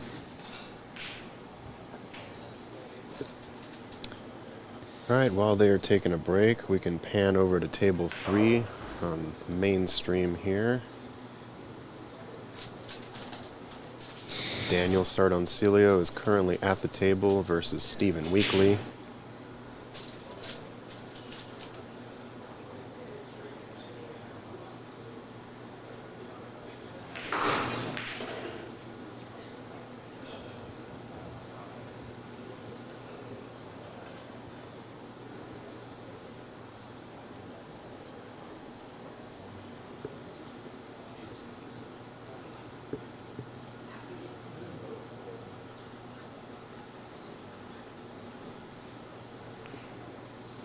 I looked at the clock and I thought it said 9:19.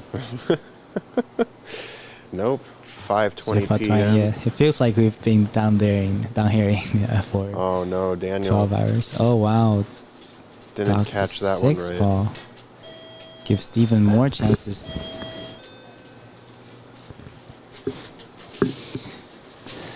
So, a very close cut.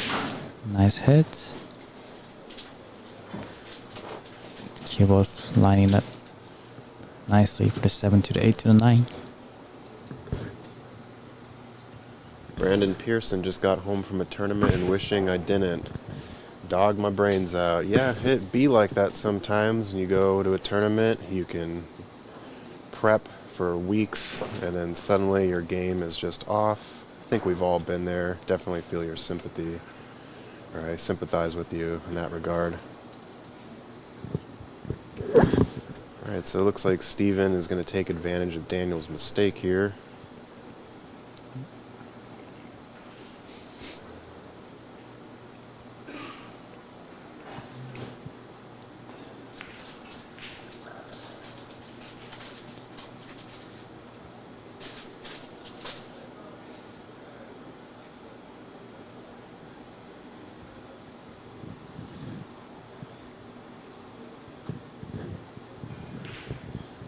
Oh, Rattled the wow. 9. Yep. That's the thrilling part of the game. You never know.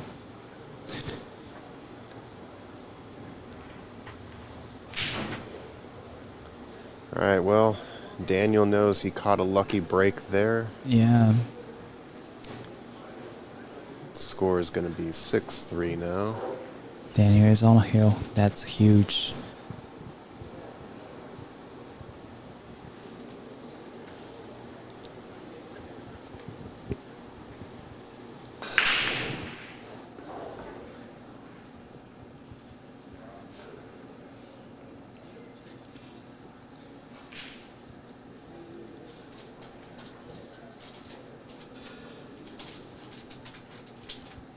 So since we're playing WNT rule, the matchroom rule for 9-ball, you can see the 9 balls racked on the spot, and players will have to break from the break box. All right, we're going to go back to table 1. Looks like Stan has Stan's returned. back. Yep. A 1 rail, probably 2 rail. I think he prefers 2 rail kick on the 2 ball. Just like hit super thin on the 2. Oh, almost made it. Yeah, I think this time he went for 1 rail. And he got... Yeah, got lucky from there.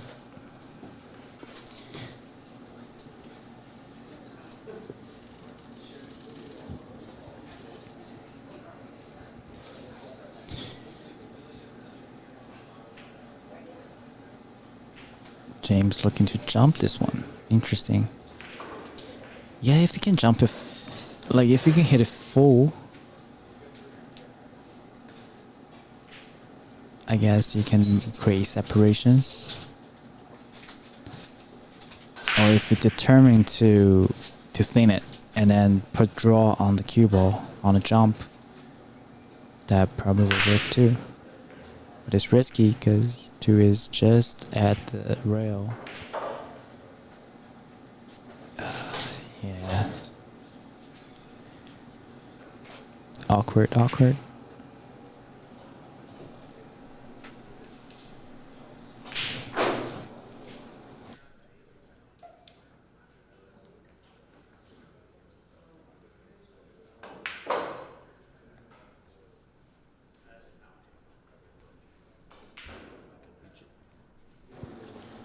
All right, so yeah, James is going to go airborne here.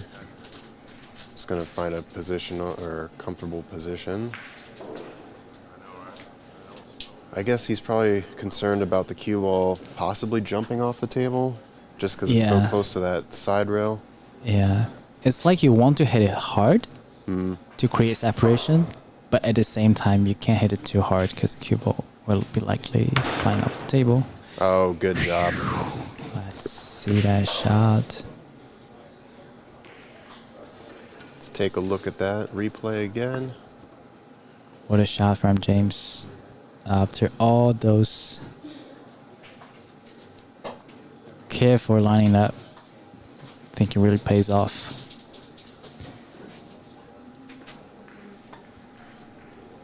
Looks like he'll maybe use the 8 to help the 3 go in the side pocket.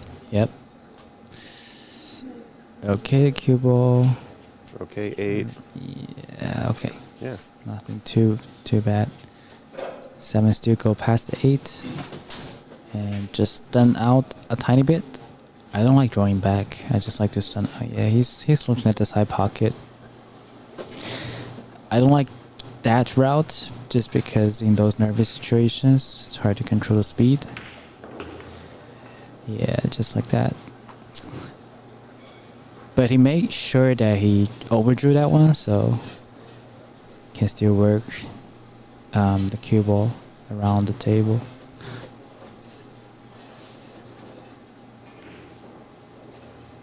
Just gently roll it in like that. Stop rolling, cue ball. Alright, he's perfect.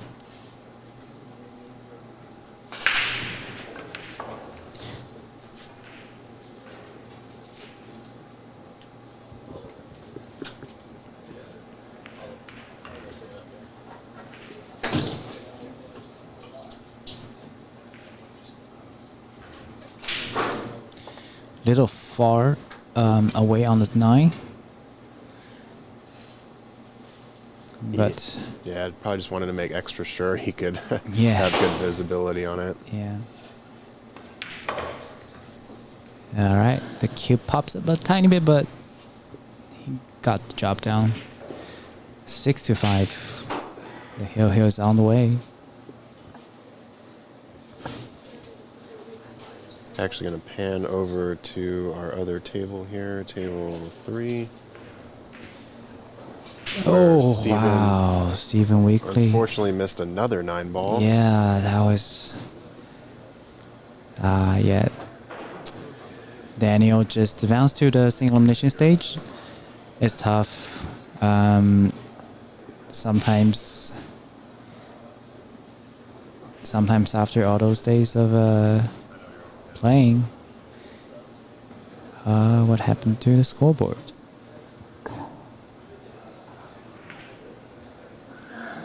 What? Oh. Oh, I think, yeah. Oh. Happened to tap it twice, so... I think it's okay. How do you undo? Yeah, let me try this.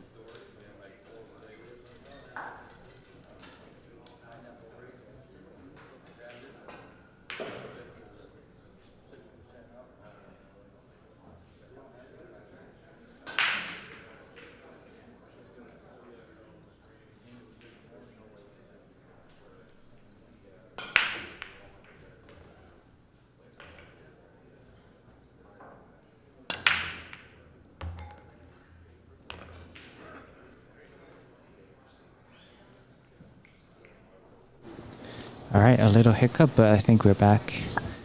The scoreboard is back.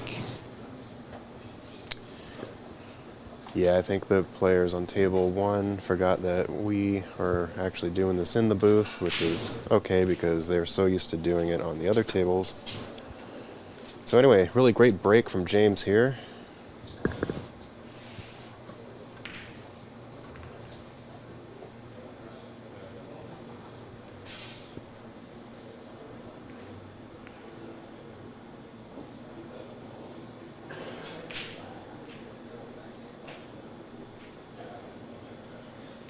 Alright, so he's going to back cut this 4, go between the 7-9 to get position on the 5.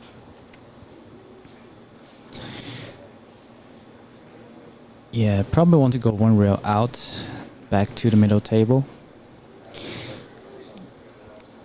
Queuing downwards to create that necessary bottom spin. Ooh, just missed it. That's tough.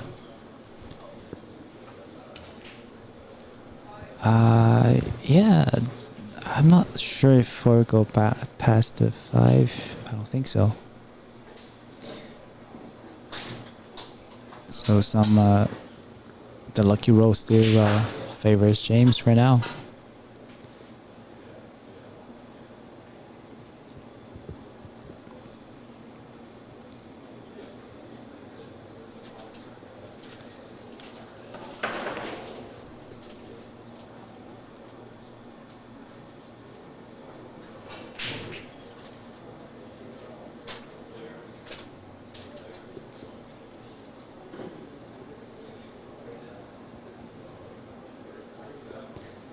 Let's see if Stan chooses to go full attack mode for safety. No, he's not.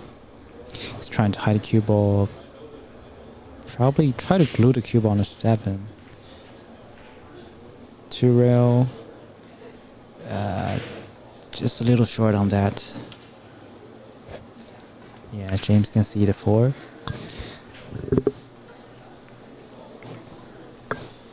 However, the 4 is, I think 4 is almost frozen on the rail, so it's not easy safety either for James.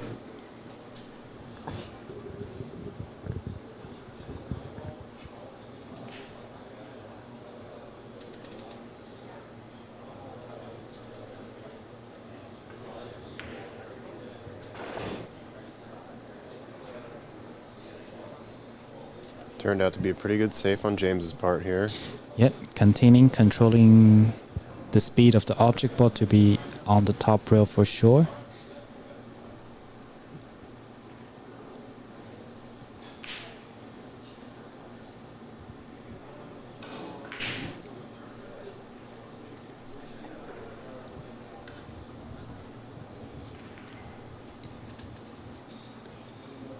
For all the viewers on our aux channels and chat, how's it going? Been a little quiet recently. How y'all doing tonight? Thank you so much for tuning in. After this match, we will be close to redrawing the final 16. There's still a couple outstanding matches.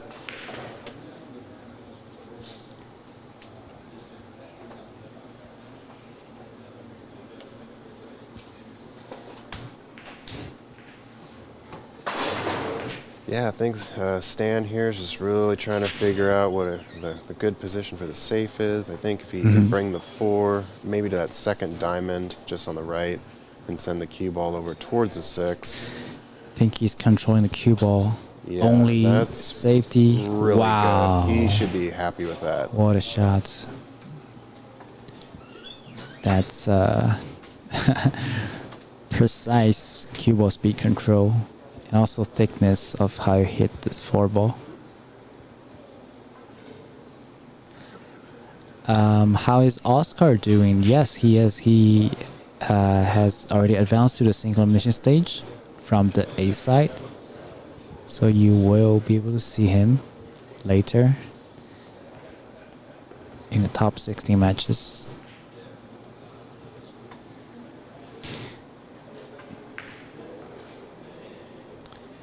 Potentially a match-winning safe indeed, FNL Productions. Unless James can make good contact on this jump. No, he's gonna... Yeah, he's gonna kick, yeah. Deciding for the kick. Kick, bank, probably. Or kick 2 rail. I think if you kick it hard here, something good might happen. Yep, like that. Oh, hit the titty, but... Okay.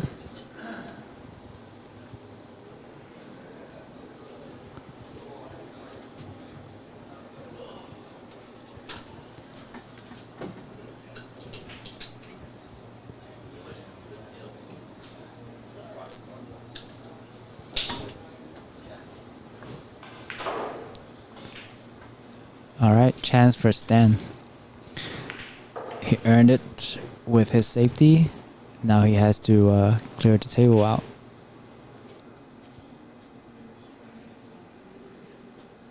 Chris Knowles asking no jumps. No, jumps are allowed in this tournament. I think James may have just felt a little bit safer going for a kick. Yep, the cue ball nudged the 8 just a tiny bit on its way up, but still cleared the 7 and 9. So Great luck on a 5. I think Stan will probably just go back and forth on this.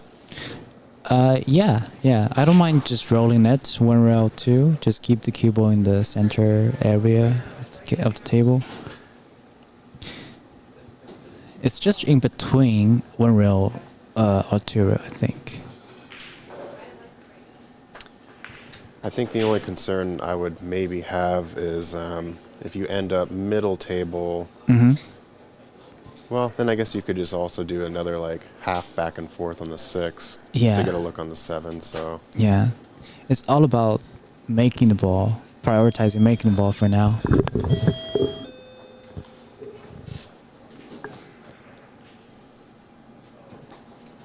Needs a little bit of insight. Yep. Have to make the ball first. How about the roll? Wow. fairly fortunate. I think Yeah, James yeah. can definitely send the cue ball back up table and maybe push the 5 right behind the 7. No, I don't think you can see that thick with a 5. You can probably see an edge for sure. If he could see more than 30%, I would say just soft roll it and use the 8 ball as a blocker.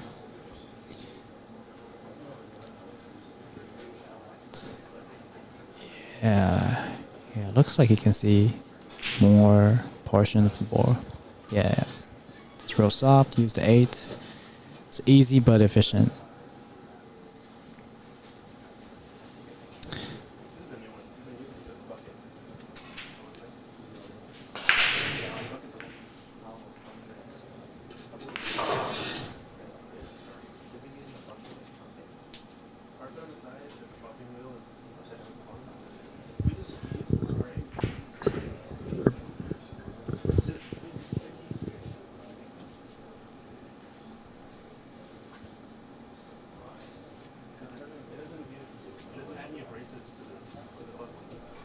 Might have enough to just slide by this 8, but maybe not.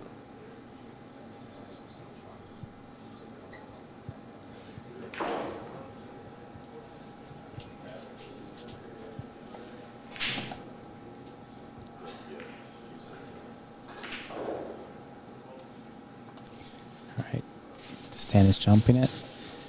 Has to jump over the 8 and land on top of the 5.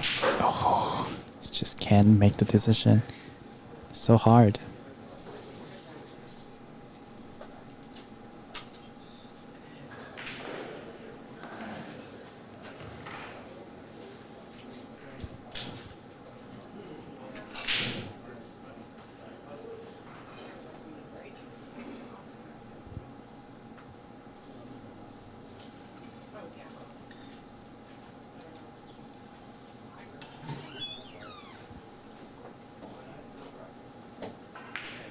Yeah, looks like he is going to go for the jump.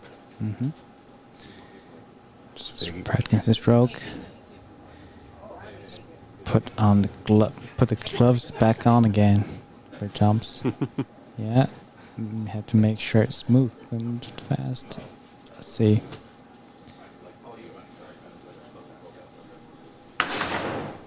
What Nice a shot. shot! What a shot! Can't ask for a better. Let's go ahead and take a second look at that. Yep, can't ask for a better performance than this in crucial moment. Stand the man. That's what we call him.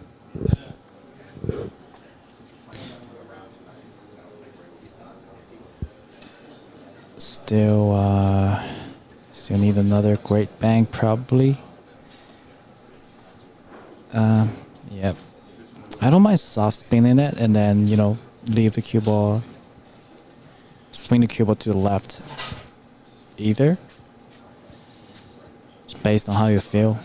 Because you will feel the adrenaline pumping after you made that jump. Yeah, of course, yeah. So, yeah, you might want to pull out another hero move, but sometimes it's better off backing off a little bit. Yeah, I think he's doing a safety.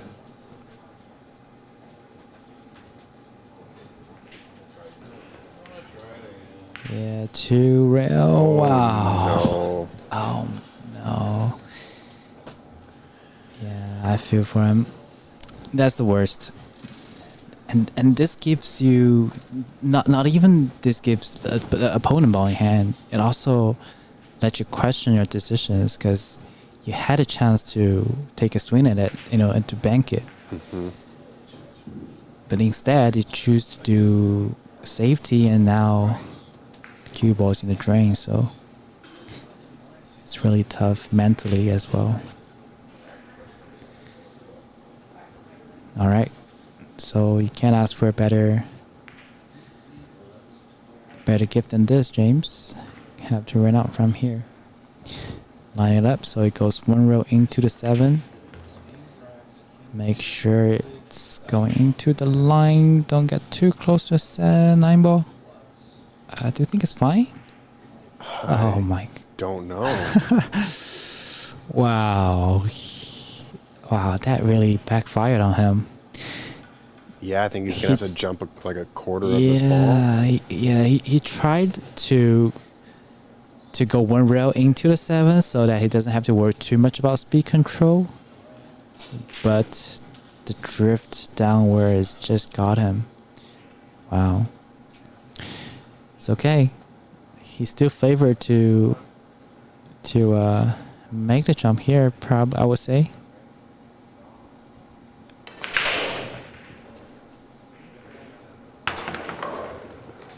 Just as I said. Really good recovery shot here from James. Yep. Yeah, he's a tall guy. I know how he jumps. He's capable of doing those. Let's take a look at this jump again. Mm-hmm.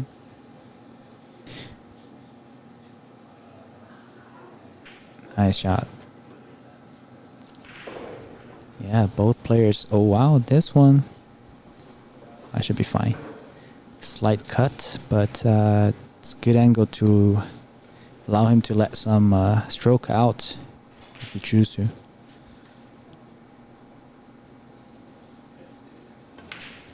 Yep, just like that. No, okay. No, it's fine. Yeah, the cue ball is scary because the cue ball will slide close to the upper left right corner. Here it is.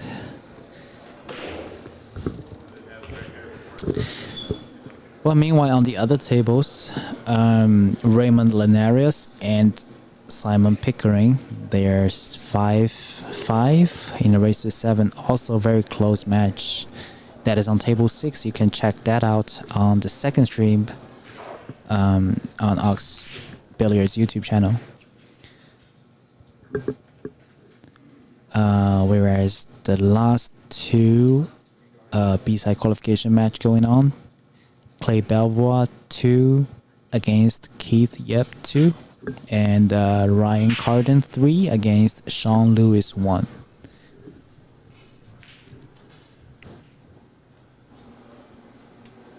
All right, need to see another big break here from James.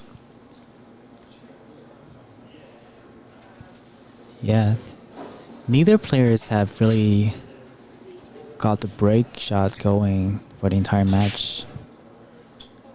Let's see this time. Oh. Nope.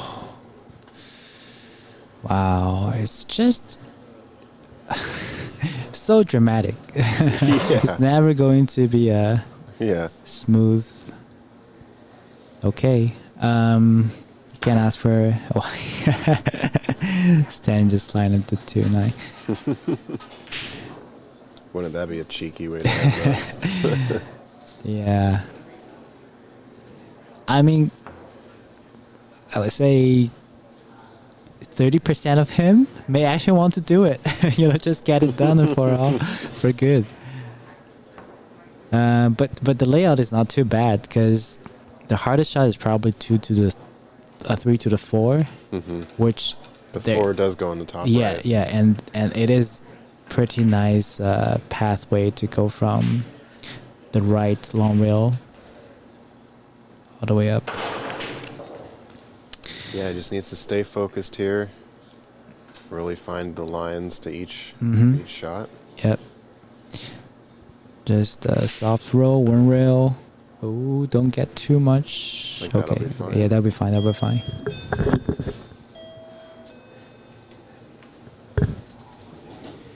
All right, a soft center left, I would say, a little low left. Get past the side pocket. Doesn't want to overroll it. Oh yeah, it's a little too hard. It's a little too hard. Is it? No, it's okay. Oh, he's perfect. He's perfect. Probably He's going to bump perfect. the Got a 5 shot. here a little. Unless he can draw back.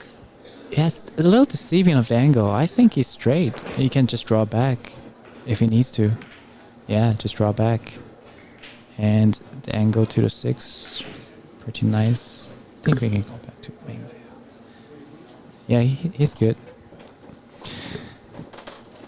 Just be careful, don't be too straight on the 6. That's all you can ask for. Alright, roll it in. A little, just a tad more angle than ideal, but he should be fine. You can just draw this back a little bit. Use the rail to help slow Yeah, it down. just a soft like stun draw. The cue ball would probably just go straight out to the left a tiny bit. Oh wow, that Shake, rattle, and roll. use the full pocket there. Yeah, hitting it fuller did help you reduce the speed of the cue ball, but whew, that rattle. All right, just roll forward, tiny bit. Okay, it's not bad, not bad. At least it's close to the 8. The angle is yeah, it's a little awkward again. You can definitely use just like top right or pure right to check the cue ball to the maximum. I think that's what he chooses to do right here. That's the easiest route. Just need to make sure you hit it good on the... Oh my god. Wow. Oh no. Oh no, Stan.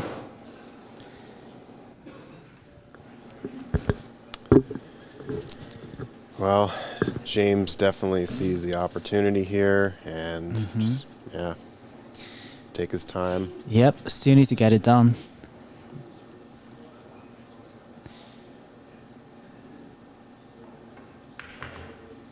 Yep, 2 rails, hit the 3rd rail is perfect. Okay.